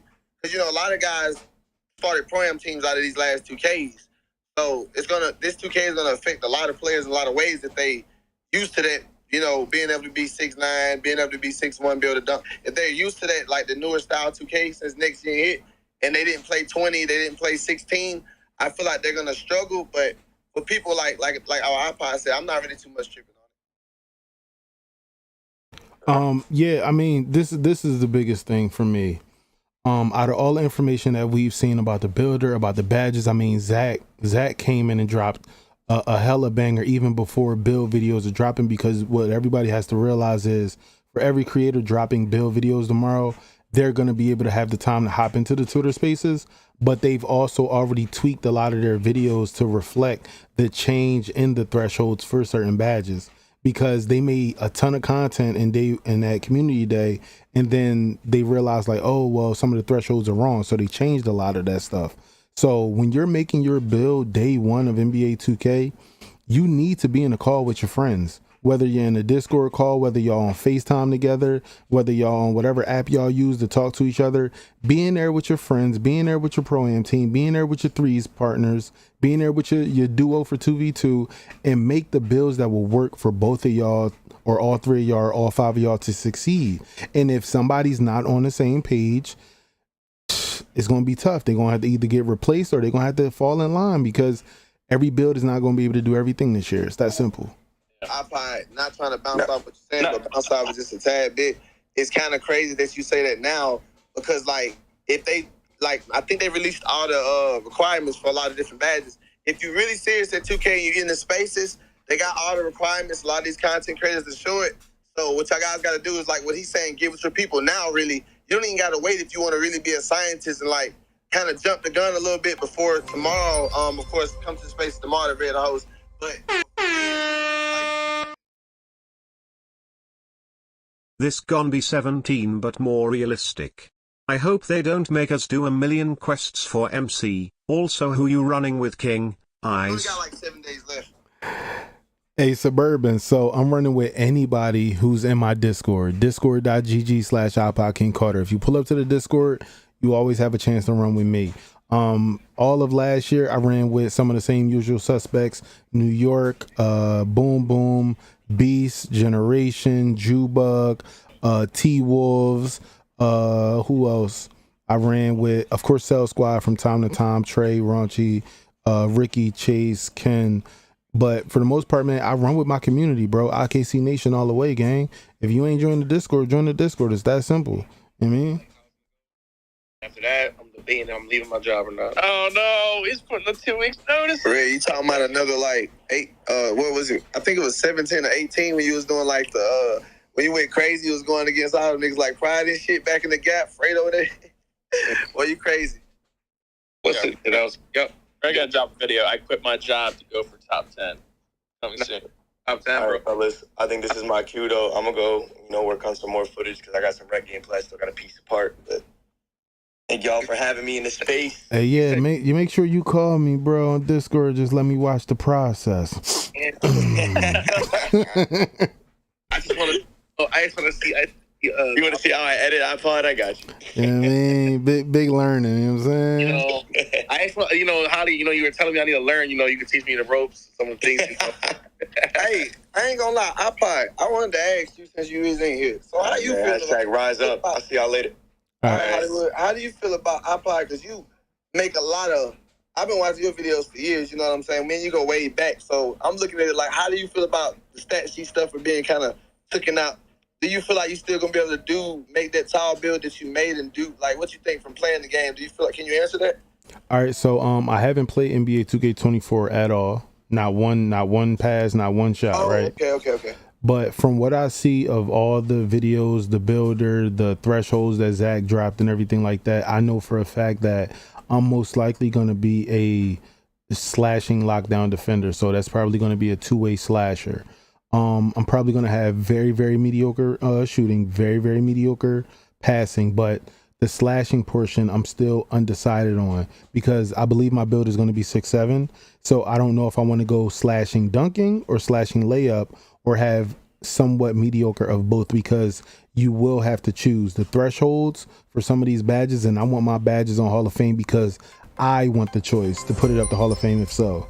So for defense, I know I'm going to have, the crazy perimeter, the crazy strength, the even crazy though acceleration. Attribute caps are different, do you think the amount attribute room to make the build is close to 2K23? Exactly, you know what I'm saying? Well, no, if I want to be a stat sheet stuffer, the stat sheet stuffing comes from passing, shooting, dunking, defense. You know what I'm saying? Because I need to get steals, rebounds, assists, and points, right?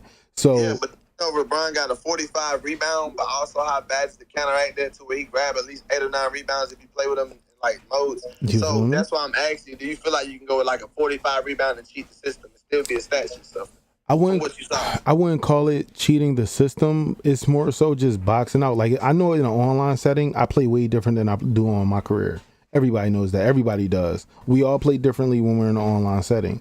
So for my career, I'm going to be able to do whatever I want anytime. You know what I'm saying? Because I'm going to box out. I'm going to get my boards. I'm going to run the floor. Either I'm going to throw alley-oop to myself or throw alley-oop to somebody else and get assists. But for the online aspect, I want to be able to be bumpy and be fast as far as being a lockdown. And I believe the only way to do that is to make a 6-7 build. You can't be 6'6" because certain badges won't be equipped, and you can't be above 6'8" or you won't be able to get 94 feet, I believe. So it's like, I already know 6'7" is where I'm going to live at as far as being a lockdown. You feel what I'm saying? Yeah, but like I was thinking, because we talked about strength. Red, do you remember we was talking about how important strength was? So let me ask you a question, Red. Do you, from what you saw, because you've been watching a lot and talking about the gameplay, from what you saw, do you feel like on defense-wise, when you have like he said, the cap limit for 94 feet is 6'8", do you feel like defense-wise for like lockdowns or just anybody that want to do it all and grab rebounds, should you go with like a low rebound and a high strength? Will you still be able to grab rebounds from what you saw? Do you feel like defensive and offensive rebound like on the 35 or 40? I think it's gonna come down to but I think you're gonna have to decide what you're gonna want to do as a center. I feel like you're either gonna be grabbing rebounds or you're gonna either be shooting the ball, bro. You're like, yep. Attribute caps are different. Do you think the amount of attribute room makes the build is so close to 23? Nah, I got my own team, I'm just asking so I could drop in off. A lot of people gon' get exposed this year. I hope you not one of those creators that make like 5 accounts cause your winning percentage. Suburban Yo, you must be new here. Appreciate the dono though, but I've had 80 win percent plus every year of 2K. So I don't make new accounts simply because my account is iPodKingCarter. But I appreciate the sentiment. Yeah, pretty cool. Never in my life made 5 accounts gang. So you don't think the people that got like also Marathon the Bougie, basically people have tried to create the builds that they've saw on the NBA 2K24 builder screenshots in 23, and they only be like 1 or 2 overalls off. So it's really not that crazy of a difference. But if you want to make like a specialist build, you're gonna have to sacrifice a lot. Box out. You might not have rebound chaser. You might not have box out whatever the box out badge. But they said it's an attribute-based 2K though, bro. So that really but if you've seen the thresholds for some, if we just using rebounding as a basis, if you've seen the thresholds for the rebounding, those attributes tie in. So in order to get that rebounding badge that you know you're gonna need in order to snag over people, you might need vertical strength and offensive or defensive rebounding. I don't know if you need all 3 of those. Skill-based 2K, bro. Hey, that's what they got. But I'm saying now you talking about badges. I just asked yesterday, was this a badge or an attribute-based 2K? Everybody was saying attributes. Now I've been hearing today a lot of people saying badges now. So it's 1,000%. It's 1,000% badge, but like no. Wait. Don't do that. It's not 1,000% badge. I think it's like 70-30. I think 70% attributes, 30% badge. But at the same time, badge, I'm just saying like all your badges are tied to your attributes. All your attributes tied to your badges. Like it's literally they both are gonna go hand in hand. But you got to think about it. This bronze badge at 99. They might not be good with it. They're gonna be in love with that aspect. It depends, because like I ain't gonna lie to you. But it all comes down to you haven't played the game yet, right? But it all comes down to what number did Mike. It comes down to what number did Mike use? Because I don't know if you guys remember. Mike asked last week, right? Mike said, what do you guys think should be the number for the applied by the badges, right? And he asked me. At 70, 75, 80, 85, 99, right? I think 80 won that. Yeah, I mean, that's not good, though. Yeah, I think 75.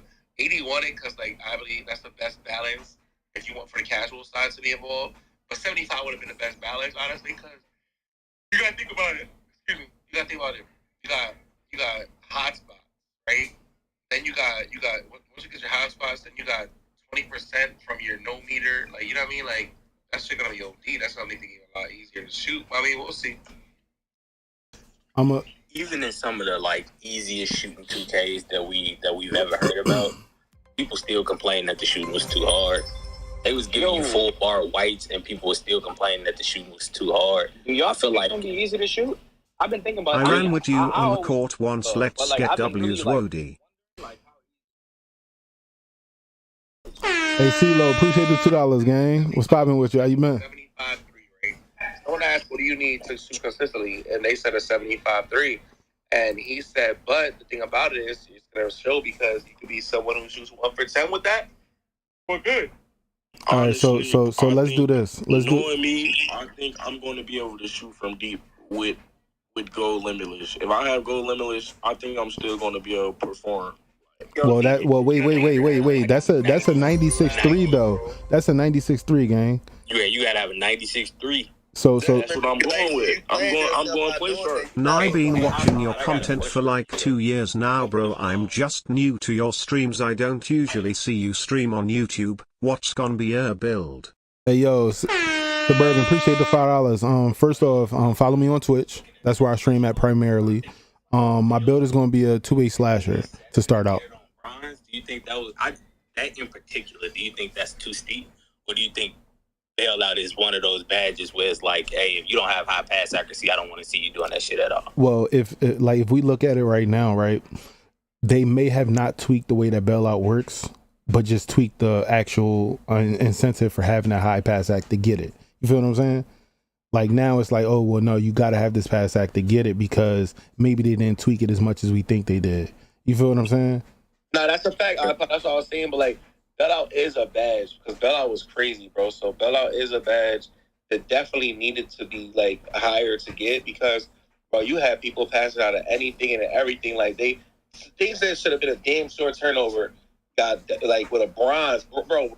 People even had it to like last year. We had it so like we knew it. We had it on bronze. We was getting away with a lot of shit. You know what I mean? So I think it's a great idea that they got it that high. To be honest, just so they can throw it out. We're gonna what happened? I said just because like what you were saying, if they don't have it, like say if a center he want to pass the ball and that man rebound is a 30. I mean that man pass. But let's be realistic though. Let's be realistic though, right? How many centers are passed out of some dumb shit? Not too many. You feel me? Like it's very rare that a center. In the field though, they should throw it out of bounds. Right. But you're gonna be. Don't get me wrong. If you want high playmaking on the center, I'm pretty sure you could do that. But the only thing about it is you're gonna take a hit no matter what. You're probably gonna be. Listen, you're gonna be good. You're gonna be really good at one thing. You're gonna be a little bit under good in your second category, and then everything else is gonna balance out to however you put it. From my knowledge, right? Like I said, tomorrow, like it's gonna be a big space tomorrow because they can talk about the builder tomorrow, right? So when we had the builder, you know, everyone that made their builds, they're gonna be able to speak on it. So, and you're gonna see videos, so you're gonna get more of a perspective of how things can work. So, you know, I'm gonna watch Fanta's build. I'm gonna watch Fanta's video personally because I heard he lost his footage, so I might not be able to. But I'm a guard. So I'm gonna go for the guards. Definitely coming from my perspective, I'm gonna be looking at anybody who likes to create locks because I've seen some of the thresholds mainly because like a lot of the lock builder stuff that we've seen is like, okay, we know what clamps takes, we know what 94 feet takes because they were some of the new defensive badges, and defense is supposed to be more of a focus this year to showcase, right? But for me, it really comes down to what else do I want to do pretty okay, which is, do I want to slash, do I want to shoot, do I want to pass as my secondary thing? I know I want to go all out on defense, but what's the secondary thing I want to do? Because I want to be a defensive specialist, but the secondary thing is really like, oh well, okay, I could probably go with maybe an 84 driving layup, and I could be a layup type slasher, or I can try to go with a 96, 99 dunk. All right, that's all I can do. I can't lay up, I can't pass, I can't shoot. You feel me? So it's gonna be that. But let's get So Sick in here to speak. He's been raising his hand for a little while now. So go ahead, So Sick. Oh, it's just Chaz, bro. But I was about to say, did y'all peep that they changed glove from 96 on gold to just 91 now? Do y'all think it's because Right Stick Ripper is gonna be better than glove, or what y'all thinking about that? Somebody was speaking on Right Stick Ripper yesterday. I think it was Hollywood. He said that Wolf said Right Stick Ripper is going to definitely give an advantage. So, No, I was just saying in comparison to glove, though. Yeah, it's going to give an advantage. But, like, do you think it's better than glove, as in, like, the way they changed it up. That's a skill-based badge. Yeah, it's skill. It's skill. I think if you know how to use it, I think it just depends on who using it. Yeah, Hollywood said it was that badge, right stick ripper, is for people that skilled. So he said only people that skilled should get it and use it because it's definitely an advantage. But then he said some people have it and it won't work the same way, just for the simple fact because they have it. If you reach, you're stuck in sand. You got to play basically. And then I think Love probably worked the same way. Where I don't know if this gonna be when you run up the court you can pluck a 2K like if somebody like doing spin. I don't know if it's one of those 2Ks where you can do that, run to the side, still animate. I don't know if it's one of those 2Ks or not. Or Glove anyway. Yeah, no doubt. Race director is definitely going to be more for like a competitive player or someone who's very good at defense because you're going to want to you're going to time the plugs, which I hope it works the way it's supposed to work though. You feel me? Like I hope that it actually it picks up the way it's worth the sacrifice of going to yeah. One of the things that's going to happen though. People who play the old 2Ks know about Race the Ricker. The new people don't. So what's going to happen is they're not familiar with it. Down the line, people are probably going to sit there and they're going to go for pickpocket, but it's going to change, bro. It's going to completely change. And I personally, people are going to see how good it is, and they're going to change how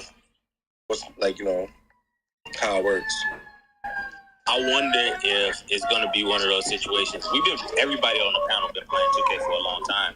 You know, when you playing defense, and sometimes you go for that steal and it registers late, and then it end up being a foul, and you bro, I just hit X or I hit whatever square 30 fucking years ago, bro.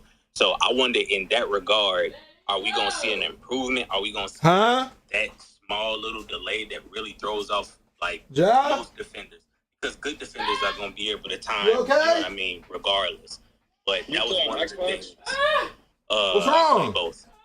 But mostly on Xbox, yeah. Hello? Help you? Okay, I'm on my way. You have to literally be in that person's mind almost. I ain't gonna lie. I noticed that though with Xbox, even with shooting, when I went to Xbox the one year, even shooting felt disgusting. It felt like it was delayed kind of. Bro, I didn't like that at all. I want to see how.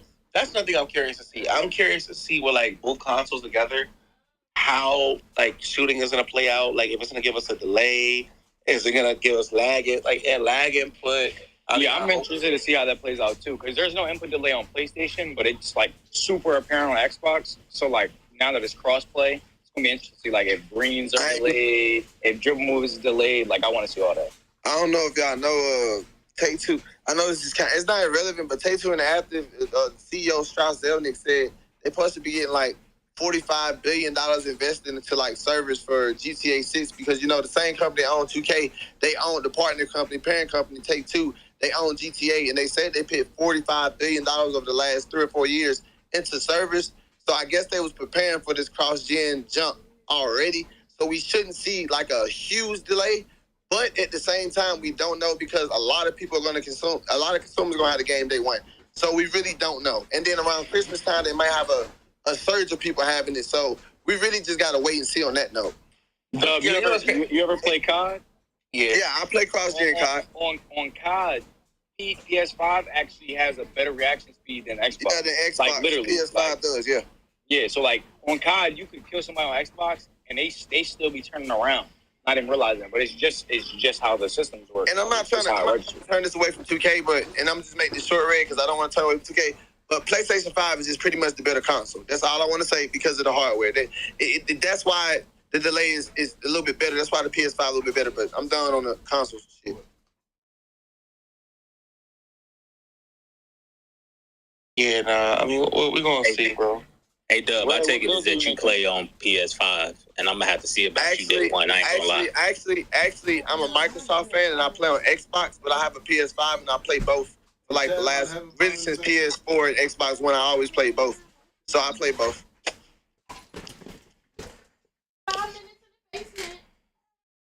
What builds you think you're making? I don't know, man. I'm not going to lie to you, bro. I want to go with obviously I'm going to play Megan, bro. I'm going to play Megan. And then Red, you're cooked. Red, you're cooked. I ain't gonna lie. I'm going playmaking, and I ain't gonna lie. Yo, I agree. I'm going playmaking, and then from playmaking, I'm debating, like, I ain't gonna lie, bro. I really know the mid-range is gonna be OP. And I've been thinking about, like, upgrading the mid-range. I want to have it some type of decent. But the only thing about it is that, like, when you play good teams, bro, like, unless the burst is good, if I could do a move and then, like, cook you and then hit a midi, like, we did in the old 2Ks, I wouldn't mind putting my midi up, you know what I mean? But, like, bro, like, I don't know. 2K's been a 3-ball game. I don't know if that's going to go with, I also, like, depending on the layup, I want to be one of the, depending on how good the floater in Euro game really is, and, like, me knowing how to dribble every year, like, I want to make it to the point where it's, like, I hit someone with a combo, and then when I hit them with a combo, like, safety. I want my IQ to play. I want my IQ to play a part to the point where, like, if I see a center on the right side, I hit him with a Euro to the left, or you know what I mean, like spin move, or like, or if he try to cut me off, I hit him with a floater. But I want to know if it's that effective, because Hannah said you're gonna get blocked, but I feel like if you got IQ, you know what I mean. I feel like if I hit you with a scoop, especially with that R2 tap, bro, someone pressing you on an inbound, you hit them with a move, then a scoop layup. Oh my god, bro. Honestly, I think you would have to make a build with strength though. Like, if you make a build without strength, most likely, like, you go against the center in the paint, like, it's clip. I ain't gonna lie. But if you a guard, when are you ever gonna be on the center in the paint though? Nah, so look. Rotations and pro-am? Nah, this is what you need, bro. I'm talking about the team. If you a guard in the center and you 6'1" or 6 foot anyway, you probably just gonna already get dogged out regardless anyway. All right, so check this out. In order to be effective as far as finishing against a big, you're gonna need a 96 layup and a 73 strength. That's what you'll need as a smaller guard. That's all you'll need is a 96 layup and a 73 strength. You get physical handles at 73 strength, and you get fearless finisher on Hall of Fame, I believe, with a 67 strength. Okay, so 67 strength for that Hall of Fame fearless finisher, 96 layup, right? And then just go 73 with the strength in order to get physical handles, so you'll win some of them body up contests. And just go from there if you want to be one of them floater type.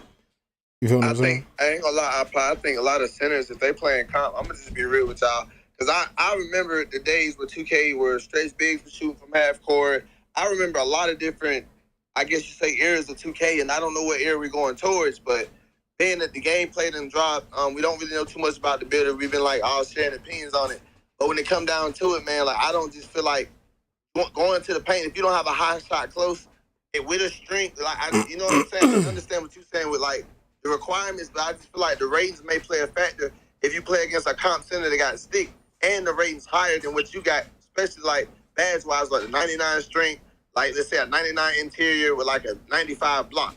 If you go up against that with the stats you just said, I don't think you'll win a lot of those battles. Okay, so you saying that a smaller guard with float game on Hall of Fame won't win against a big that's just jumping? No, I said a big that has, like, a skilled big that got, like, a 99 interior, 95 block with, like, a 99 strength, if that's possible anyway, or like an 85, 90 strength, and you use that, what you just said versus that. I think we're going to see what we're seeing in that. It's a clip out on Twitter. I forgot who it was, but he got bumped by a center. I think that's what we'll see in that type of situation. That's what So you saying the big will deny him before he lets him drive? But the one thing, Dub, that we missing is that if you, even in a comp pro-am scenario, if you got a guard that's pulling off floaters, more than likely they start in that animation at the free throw line, and that big is not coming up that close in that PNR. Especially this early in a game.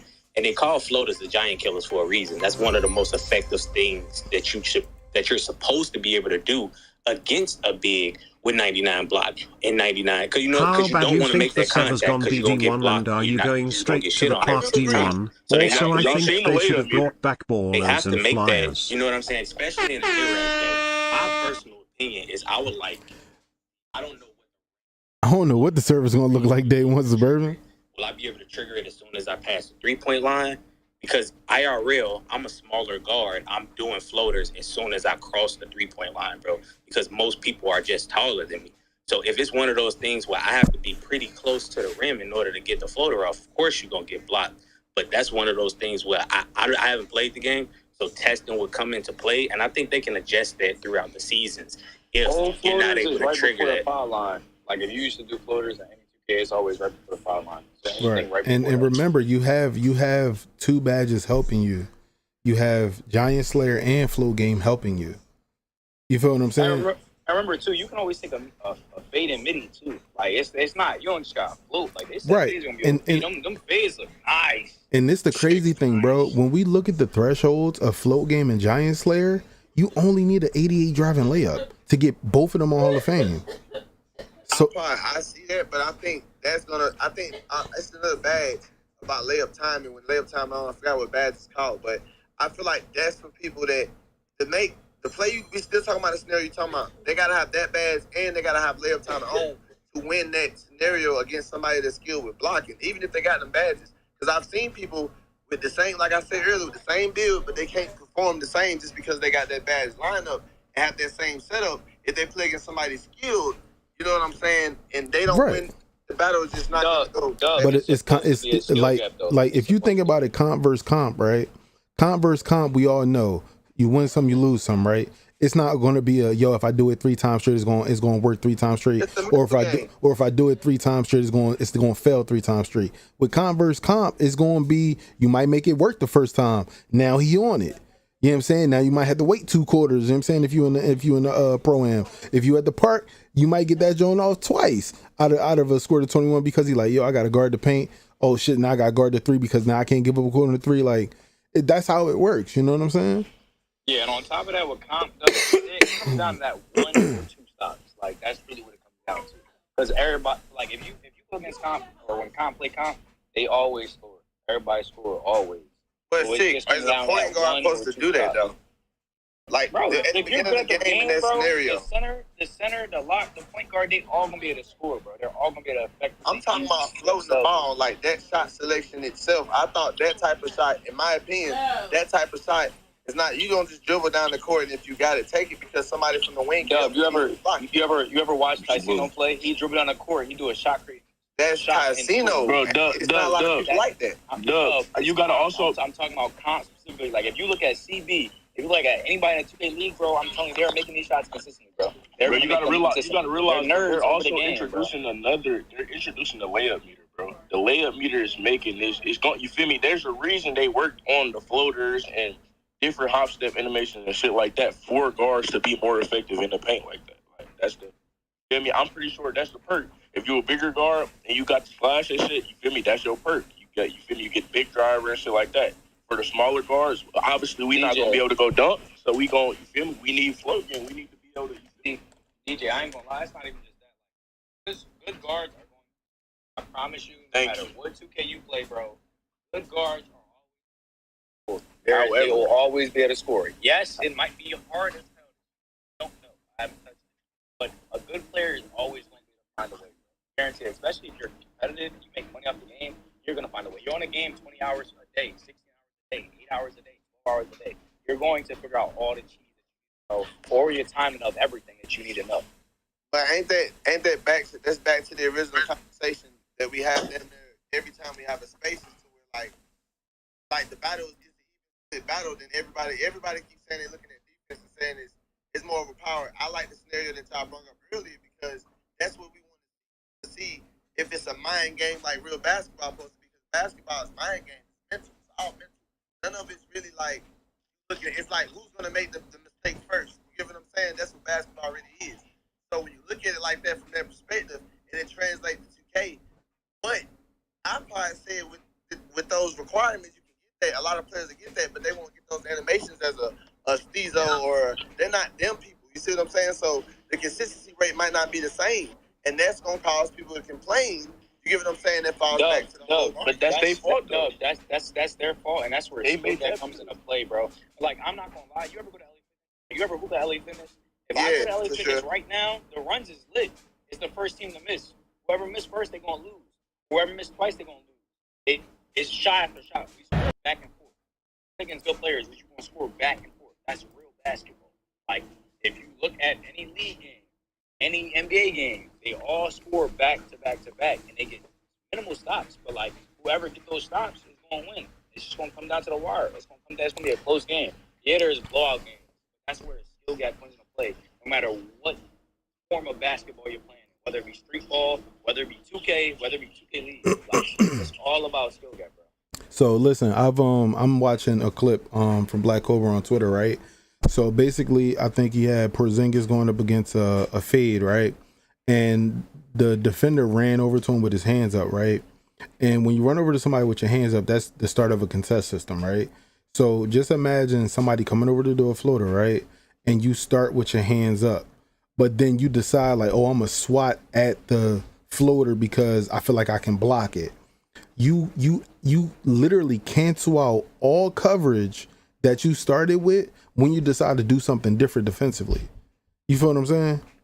Like if you, like, say for instance, you flick up your stick, right? You flick up the right stick to contest the floater or whatever. You're going to run at him with your hands up to try to put some type of contest down.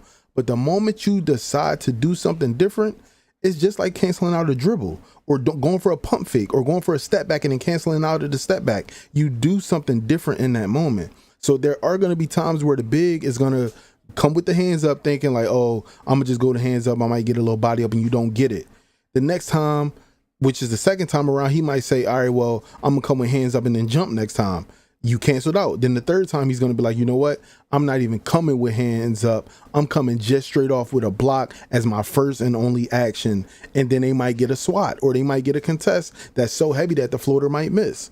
You know what I'm saying? Like I said, it's all about how the defender plays defense, because the offensive player always knows what he's going to do first. And defense is always a reaction to that. You know what I'm saying? Yeah, but the thing is, it's when 2K always come out with a game, it seems like it'd be like with all this information, the game would be good, but then you start thinking like what you say is still based off skill and it's mental games. And we, as an offense has always been overpowered over defense. There's only been a few 2Ks where when it came out, I remember one 2K it came out, I don't know what it was, but it was so hard on defense where they had to tone it down. Like, not even the same day. I think it was the next morning they toned it down. They dropped the update because the passing lanes, it might have been 23 or 22, but the passing lane still was OP. That was like, the first year where passing was kind of delayed, so that was the only cripple. Like the offense, they tried to add passer in, have it. So turnovers, even if you had a pass rate, so and somebody was putting the pass lane still it. So that your defense, they counter it. Now in this 2K, judging from y'all opinion, y'all been looking at it a little bit more and dissecting a little bit detail to the point where you're saying it's going to be I can't say it. Anticipation. Yeah, that word. It's going to be that when it comes to both sides of offense and defense, correct? From what you're saying. They literally, it's a changing shot consensus. It's literally going to be changing the entire shot. So it's like, if I start shooting and you jump past me, bro, your contest is gone. That contest you had after you jump at me is gone. If you play hands-up defense, that's a little different. You're going to stay with the same contest. But if you throw yourself out of the play, jump out of the play, reach out of the play, do anything to get out of the play, the contest will change to open up the green window. Meaning it will be easier for me to green my shot. Exactly. And look, the body movement, I've been watching Joe No's video over and over when he slows it down. And I didn't understand your opinion to like this morning because I had to watch more videos, right? And I saw what you was talking about, like the game speed ain't slow, but the player movement when they do their moves it do look like they kind of like in mud. I don't know if it's because we watching quick play or whatever, but at the same time, I just hope like that doesn't translate to every other mode when players move like that, because that, I don't know, that kind of looks a little clunky.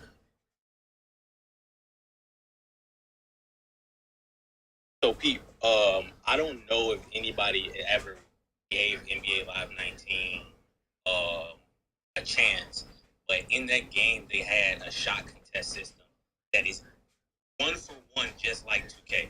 If your hand was up, you got a different contest, and if you jump past me, it was a different contest, to the point where sometimes it might show a full bar because they contested at the beginning of the shot, but by the time you released it, it wasn't there, and now you got a major green window.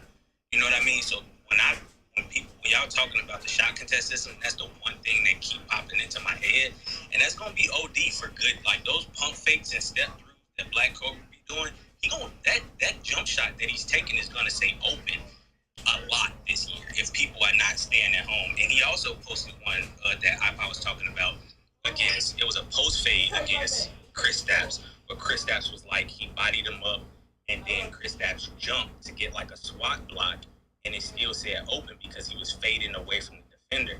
This year, you're going to have to jump at the ball instead of just jumping in general, which is that. And hopefully, there's no more auto contest. Hopefully, it's like hand down, man down. You know what I mean? And they stop with the whole, as soon as somebody shoots, even if you're not flicking up on the right stick, it'll be an auto contest. If your hands are down, I want that shot to stay open. I got a question. What I will say is, I don't know if jumping is the best thing. It's probably going to be from what it's like.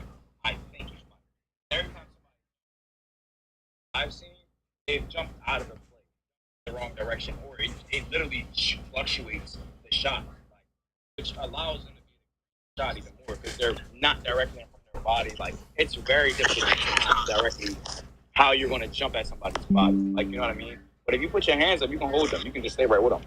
Versus if you got your hands down, they still contest, but it's going to go in. Like, I got a question for the spaces. Do y'all, because I did this too, do y'all feel like this 2K iPod Red, I really want to hear y'all opinion first on it, and whoever else, like they got details on the clips, of course, I want to hear y'all opinion first on this because I'm curious, do y'all think this is going to be a 2K to where your mid-range is more valuable than the three-point shot?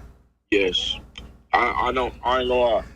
Off the clips I've been seeing, I don't know if it's going to be more valuable than the three-point shot, but I know from, like, I can definitely say the mid-range is going to be OP this year.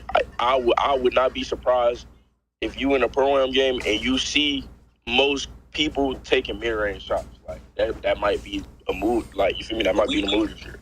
I think we in a situation this year where it's like, it's basketball. You got to take what the defense give you.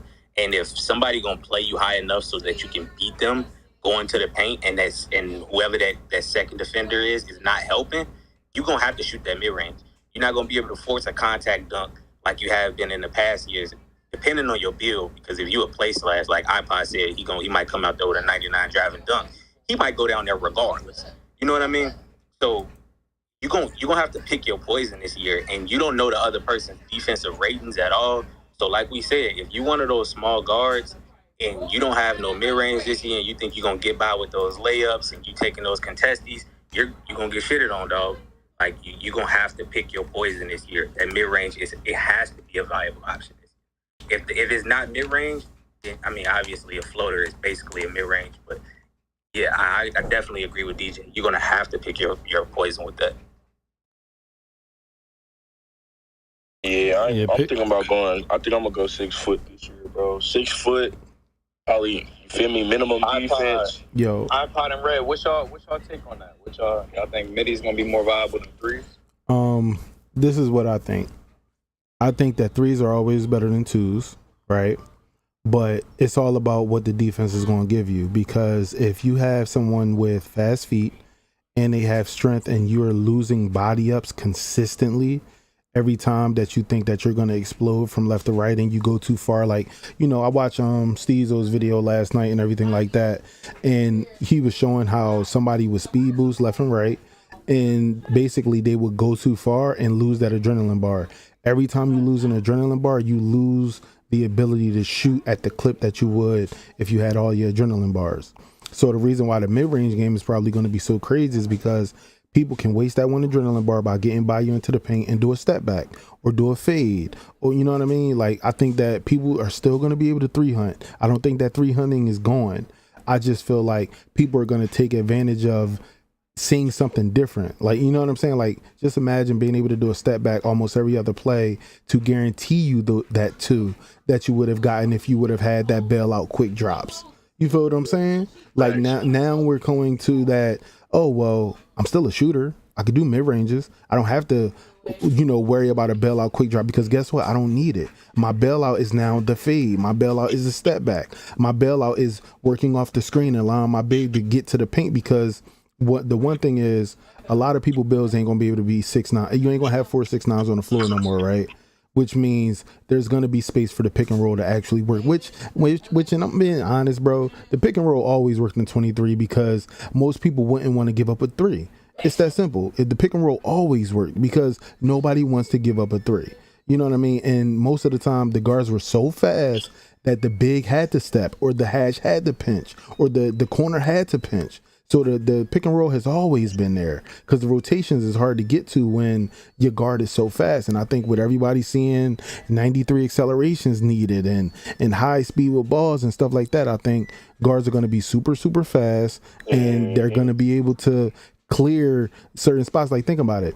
We know what plays are. We know what Pro-Am teams using, and people that play rec have been watching them and watching 2K League games. You send that cut in the corner, you take corner. It's that simple. When the screen come, the big is going down to the paint, which means the other big may go. The corner's cutting. You got to watch out for the back door. So guess what? Guess who got that corner all to itself now? The guard. If fading threes ain't as crazy as they was last year, guess what? Step in a little bit. Do a fade from the midi. Do a step back from the midi. You know what I'm saying? Take your points. It's that simple. Yeah, I'm gonna love that this year because bro, I feel like coming off that screen, getting that switch on the big this year is gonna be different. Like, if you could really move and you really know how to just bob some shit, like, bro, that center not gonna be able to stick with you, bro. You gonna have to hold the lockdown hand, bro. I gotta see it. I ain't gonna lie. Like before, like once the game come out, because I can't really say it's gonna be midi oriented or threes oriented yet. Like, off of the sheer fact that I'm telling you, somebody who can move really well, they gonna be able to get a lot of space around the 3-point line. Somebody who can't move really well, they not gonna be able to get no space around the 3-point line. Now it depends. It depends though. It depends on the burst though. No, well, so that's what I'm saying. That's bro. It's people who gonna figure out how to move regardless. Like, I'm not gonna lie. Like, nobody guarding Stezo at the 3-point line. Stop playing. He's doing everybody in. I'll be honest. He's probably cooking people. Now, everybody not playing like Stezo, but I know a lot of people who got skill enough to, even if the green window is smaller, they'll still make a fade in through. It won't bother them. Like, it's cool. The green window smaller, fine. That's fine. I'm fading anyway. Like, if you listen, green is green. Everybody up here. We like green or miss. Green is green, and this is the way I see it. Right? If I feel like I'm locking you up and you make a shot and it's green, bro, then it's green. Sometimes the best offensive player is gonna dog you no matter what the defense is. Steph Curry gonna shoot in somebody's face regardless if it's a hand up, if somebody jumping at him. You know what I'm talking about? Like, if you're good and you're timing that shot, Mike Wang has already said that there's a lot more contested shots that you're able to make this year compared to previous 2Ks. So if you on your P's and Q's and you're greening, you're greening. If you fading greening, if you step back greening, however you want to pick it, you know what I'm saying? That's just the way that you can play. Splash play and shot. They're just really good at scoring and getting every shot they want to take. So I don't look into how they shoot. I don't look into like the comp scene, like okay. I don't look into the comp scene like a lot of other people do because I feel like it's just a set play style that once somebody figure out that set play style, then everybody play that way. And me personally, the team that I play with, we play 5-6. It all depends on what the roster you have and things of that nature. But definitely being able to see, I think it's going to be cool seeing how different the guard builds are this year, the lock builds are this year, and how they complement one another. Some locks are just going to be fast locks. Some locks are going to be strong locks. Some guards are going to be fast. Some guards are just going to be strong. Some of them guards, like, I feel like iPod's build is going to be one of those builds that he might just try to bulldoze through you to get to that paint if he's going to have that 99 driving dunk. More than likely, he's going to have high strength too. Physical, whatever that badge is, physical handles or whatever the case. He's going to try to get through you. And if you're a smaller guard, you're dead. In the water. And if you let him get to that launch pad, let me know. Shit, I'm so if y'all need a one, don't ask me. Hey, you sit corner, don't you? So look, this is what I'm gonna do, right? I'm gonna be the lock that sits corner, not lock that sits hash. The reason for that is I'm still deciding. I have 8 days. I'm still deciding on if I want to be the slashing dunker or the slashing layupper. Now, with the slashing dunker, you have to expunge more to your attributes, which means I'm probably going to need a 96 to 99 strength. I'm going to need probably like a 84 to 85 acceleration. I'm going to need probably a 96 to 99 driving dunk because you need the precision dunker and the posterizer. And you need to have bulldozer, which is maxed out strength. It's like, you know what I'm saying? The asks are so high that I know I won't probably be able to shoot or pass. But it's really up to where my threshold is, because as a defender, I'm always on a break. We know that. You know what I'm saying? I'm always going to be on a break, bro. So I know for a fact that I want to have finishing because that, you know what I'm saying? Yo, square every time. You know what I'm saying? Because I'm going to be out. Most of the guards are probably going to be in the corner getting backdoor dog game, and they were pretty god that their big is there. But if I'm on the back door, I'm taking you with me, bro. So let me tell you what I'm doing when iPod catch the ball in the corner on his lock. I'm going to be a 6-foot guard holding that circle button. You feel me? I'm trying to draw that charge every time. Yeah. Either that or that switch. I need the switch. Get me off. Yep. And that's one thing that you're going to have to do, because I know for a fact that nobody's like, if I make a build with no shooting, I'm going to tell them, yeah, I can't shoot like that. So they already know to send me. And if they don't send me, I'm not a viable option. It may be an easy game for the guard. The guard may not expunge any, energy on defense unless you get caught on that back door. You leave that back door open, I'm there. And if I decide that I'm gonna walk back, or if it's still in the game or whatever the case may be, or dex, if I dex and you bite, I'm just gonna go right back past you, because guess what? I still got bulldozer maxed out. So like not to mention, you can even set the big body Miyagi. Well, listen, but listen. Yep. Not to mention, they got a specific move in the game now for Dexon. I don't know if you guys seen that. Mm-hmm. There's a move for Dexon in the game now. That's why people said Dexon is back. Oh, you talking about get open? That get open badge, bro. That shit is OD, bro. I ain't gonna lie. I thought you can't even set the Miyagis and roll like. Yeah, that's what I'm saying. That's what I'm saying. I'm gonna have a 99 strength, which means my brick wall gonna be maxed. Like that. Brick wall gonna get nasty with the locks. That's what I'm saying. All like off balls and all of that. That's real. Like we this may be the first 2K that we stop watching 2 players or 1 player do something. We may have like music and shit like that in the corner, bro. We might get Mixie in the corner, bro. Like literally, yo, set this off ball for me. I'm gonna pop up to the hash, because if you come corner the first time and that build in the corner can shoot, you can really cause so many plays, bro. Send a hash on the cut, because maybe I'm at hash and the misdirection is that they think I could shoot, but I'm really just a misdirection for the corner to pop up and flare up off somebody that got brick wall on Hall of Fame setting a screen for him. Like, bro, it could probably be so many plays set up. It's just we have to get our hands on the game. iPod, yeah, especially to see the build names, because like if the build names are not like say you got a slash and dunker, but you can actually shoot, they might have to play that 3 a little. What's up, man? You know what I'm saying? Like they don't know. They might not know. Like, can you hear iPod at 6? Can you hear them? Yeah, she should be able to. Yo. Yeah, I can hear y'all. What's the word? Sometimes everybody can't hear it, but I was just making sure. What's up, lady? What you thinking? You ready for this shit, man? Oh, so what I'm ready. I like the game. That's what I will say. I hear it where everybody. Hey, Zang, that's what I'm saying. What these charges looking like? Which is true. But what I will say is, from what I experience on the builder, and then also testing out that same gameplay, especially as someone offer, I will say that I was able to get just enough, and I don't think shooting is as hard as some people think it's going to be. All right, so that's all. That's all she gave me. That's all she gave me down there. I need to hear that. There you go. Yeah. Hey, but Pete though, I don't know about PlayStation, but I know on Xbox they have a lot of like looking for groups. So I've said this multiple times. Whenever I'm up here and I'm able to speak, I speak for the casuals. If you plan on Xbox, go to looking for group and try to find you a consistent team. Now you don't gotta do that, bro. Like, bro, 2K has a whole Discord, bro. No, you don't gotta go to looking for group, bro. Just join a 2K creator Discord. Either or. Use these revenues to find you a consistent team. I ain't Because gonna lie, it's going bro. to make this experience a lot better for I ain't you. gonna lie, the combo with people not being able to find teams, that shit's starting to blow minds. Because, like, bro, like I said, Discord has it. Like you can find, like, this been a main topic. I've been hearing about this. There's a couple people like argued about this for like 3 days straight, bro. And I'm like, bro, like, listen, you can find a team. I ain't gonna lie. If you don't find a team, bro, you gotta be really, really bad at the game. Even people who are bad at the game, people who are bad at the game, bro, I get that. You gotta be really bad at the game.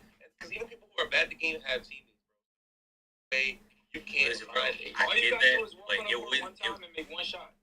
it would be a missed opportunity if somebody didn't say, this year of all years, try to find you a team because you're not gonna be able to do everything.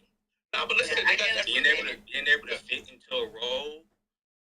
I know me personally, I'm in Rudo Sam's Discord, and that's how I found my team to play with. So being able to fit into your little niche with your team is gonna be super important. That is gonna like make or break the game for a lot of people, and it's gonna make or break the longevity of the game for a lot of people. Because you're not gonna be able to go in there in random rec this year and be like, oh yeah, but I can just get my A teammate grade. Because if you a playmaking slasher and everybody else got playmaking slashers, guess what y'all don't get? A shooter. Guess what? I ain't gonna lie to you, but they got that move. They got that 1v1 move. Definitely gonna help people out. No, that's facts. That one's I'm making a post score and a popper. I'm gonna have 5 builds. So y'all I ain't gonna lie. I know I'm probably gonna spend. I'm spending a band. No, my 5 builds gonna be the best. I have them maxed out the first month, so y'all can just tap in all 99 builds, 5 builds. I'll get y'all right. I'm spending a band the first day. I already know. I'm not gonna. That's my problem, bro. I spent $300 on Madden, so I know I'm spending a bag. I know I'm gonna. Oh my god, my bad. Yeah, my background crazy. I live on a main road, on Main Street. But listen, man. Like, you know, I already know it's gonna be a lot of people. Tomorrow is going to be when they can all talk about when they can talk tomorrow completely about the builder, and I host this space, like, you know what I mean, and they can like fully give y'all. We're going to see gameplay, we're going to see everything, we're going to see the rec gameplay from when they had the tournament. You know, it kind of hurt a lot of us because Fana, like, you know, like the compliment because Fana lost his like footage, but like I said, wait, he lost his footage? Yes, he lost his footage. Like, he didn't upload nothing. Yeah, he lost his footage. Yeah, Yeah, he lost his footage, bro. He told us yesterday when he was here, but he'll be in here tomorrow. I will have a lot of the creators in here tomorrow. They're gonna be here tomorrow, man. They're gonna be talking about the builder and their experience, and especially like, you know, he said you're gonna be able to see like his gameplay. But the one thing about the rec, they didn't mention, they couldn't get too deep into it, obviously, but when they did have that tournament, they want you guys to know. So for everyone in here, they want you guys to know.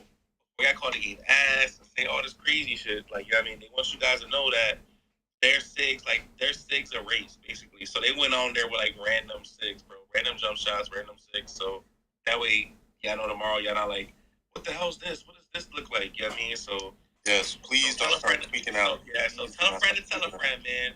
All right, there go Boom Boom. All right, Boom Boom. I was just letting them know what you said, you know, before they, you know, they give the community hell tomorrow from y'all rec gameplay, you know. By the way, Red, I gotta step out. I haven't ate all day, and I realize it's almost 3 o'clock. Could you make somebody else a co-host? I'm gonna go ahead and get out of here. Yeah, I got you. I'm about to go to work soon too. I mean, I'm about to. Yeah. I'm gonna slide out too. I'm gonna fuck with y'all later. Nah, I feel you. I'm gonna keep it up because I know people love. Woo, chat. Did I mention I haven't ate? I'm parched. I'm starving. Huh? You said, do I want some water? Yeah. I need water. I don't got any water. Come back there? You said come back where? What's back there? You got something for me to drink? What are you talking about?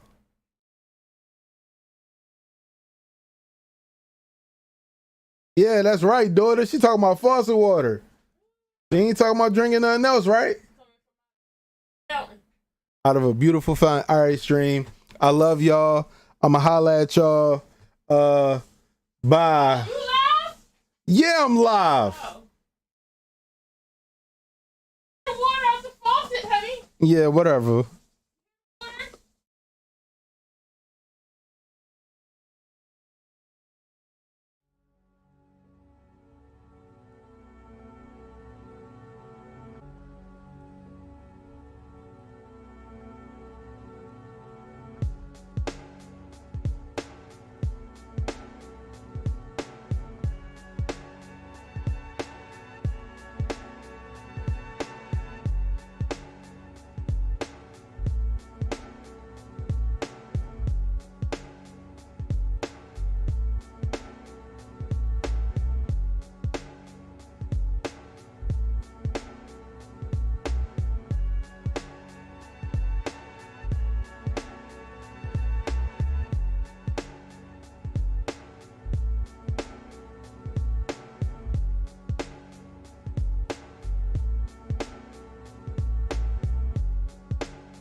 Hey, yo, somebody hit that like button so we can get at 1,000. Bye.